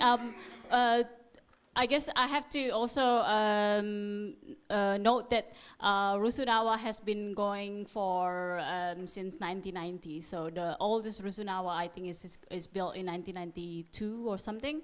Yeah. Is it failed? It's failed because I think it fails to fulfill the government expectations. But is it failed as a housing? Not really, because there are also people who, you know, regular tenants who like to live there. So as a background, so in 5 years, Jakarta provincial government expected to have new house for 250,000 new housing, and Rusunawa units is only like 2% of that. 8% of that is Rusunami, and 90% is expected to be provided by the market. So Rusunawa is a failed housing without, if we don't understand the characteristic of poverty and vulnerability in Jakarta and what the surrounding structural forces that enable people to move out of it. So I think we have to expect that some people, without structural changes at macroeconomic level, would have to be subsidized for as long as they live in Rusunawa. There would be a portions of Jakartans and urban majority have to be supported by that if there is no changes in the macroeconomic and the poverty. Thank you. Excellent answers by both presenters. Now questions from online audience, please. Yeah, for your information, before that, we still have 150 attendants online. So staying until the end of the programs. Thank you for online attendee. We have one question, two questions from one person. It's from Rizkiana Sidki, Universitas of Diponegoro, Semarang, Indonesia. One question for Mbak Elisa. Have you ever known horizontal conflicts within the community? How you deal with it and how to maintain the sense of community? And for Mbak Clara, do you think the Rusunawa scheme can be used as climate adaptation measures to resettle people from hazardous areas? Thank you. So there are plenty of horizontal conflict. I only show you the nice one. So even I was in the middle of, showing they are throwing stone within each other because, there's one group want to have money as compensation. Another group have this one compensation rebuild the kampung. So it happens. So that's why community organizing and also the role of community organizer is very important. So they know how to, okay, let's cool down first. Let's have this cool down phase and then probably have, reconciliation phase by trying to, they know how to kind of like navigating themselves among the key actors, but sometimes if it's really cannot be resolved, then it cannot be resolved. So even for Kampung Aquarium, there are like small groups, like 6 families who really want to just get money. But at the end of the day, they cannot get money because the majority wants to have the kampung being rebuilt. So those 6 families have to, even though the Kampung Aquarium leaders already provided 6 housing units for them, but they really choose not to live there. So that's something you cannot really resolve. So yeah, that kind of thing happen. Sometimes it can be resolved, sometimes it cannot, but most of the time, if we patient enough and willing to listen, and good community organizer is the answer. Some of the tips to resolve the conflict within the communities, within the residents. I think that's. Yeah. So thank you, Ki, for the questions. Resettle climate change adaptations, I think it can be done. It just have to be in a respectful conversation, and it takes a long, long time. And I guess one of the key is to give them authority to decide, to give them options, and to give them support to maintain that options for long term. So because climate change is here for good. So, it has to be also sustainable, because you don't want to resettle people in one location and then the next 5 years you have to resettle them again, right? So it has to be a long-term solutions. And one of the key things is it has to be customized to their own decisions, and they have to be the owner of the options. Thank you. I think we still have 5 minutes, yeah. Let's open another round of questions. Mbak Linda, please. And the lady in the back.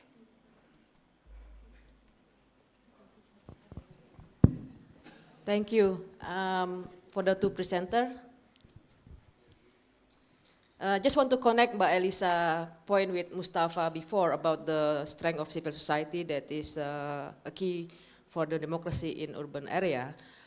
Just want to check and ask your opinion. You mentioned that number one, there are quite a unique collaboration among actors that you mentioned within the case of Jakarta. And number 2 is when you show us as well that there's always political parties join the team, FPI and all that. Do you think this is a very unique of urban participation from the civil society point of view? Just want to check, ask your opinion about that. Thank you.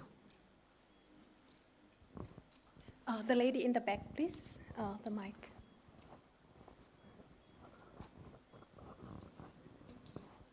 Thank you both so much for your speeches today. I thought that you made a really interesting point, and I wanted to ask more about how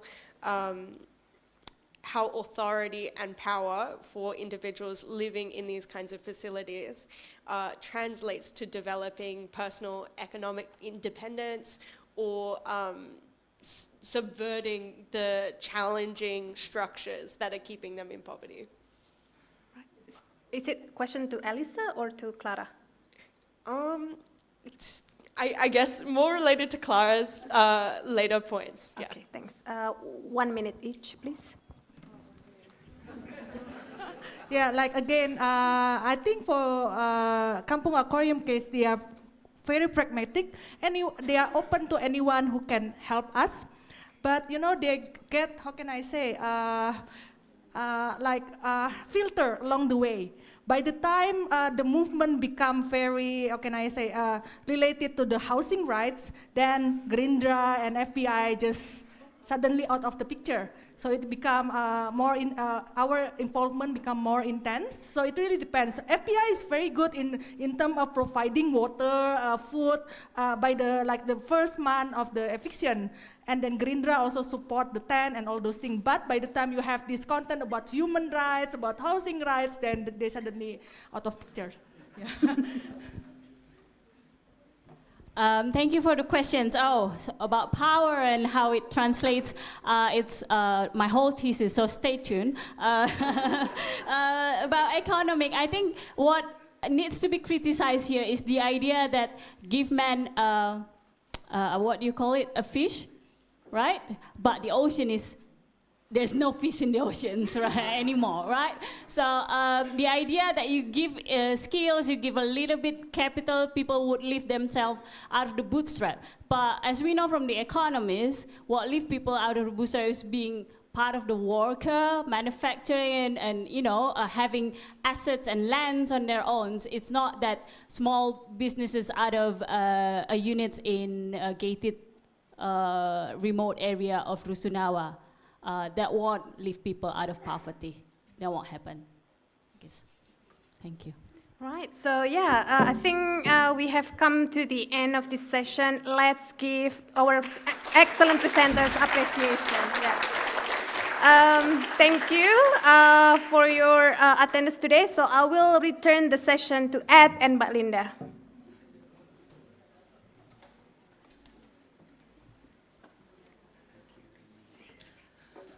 Thank you, Rini, and thank you to all our wonderful speakers today. So just a couple of very short housekeeping notes. About 70 people have booked to go to the social dinner tonight at the Yamcha Place, 32 West Road. So you should have got an email about that yesterday. So the details are in there, but just a reminder that it starts at 6:30 for a 6:45 serving, and that's 32 West Road in Civic.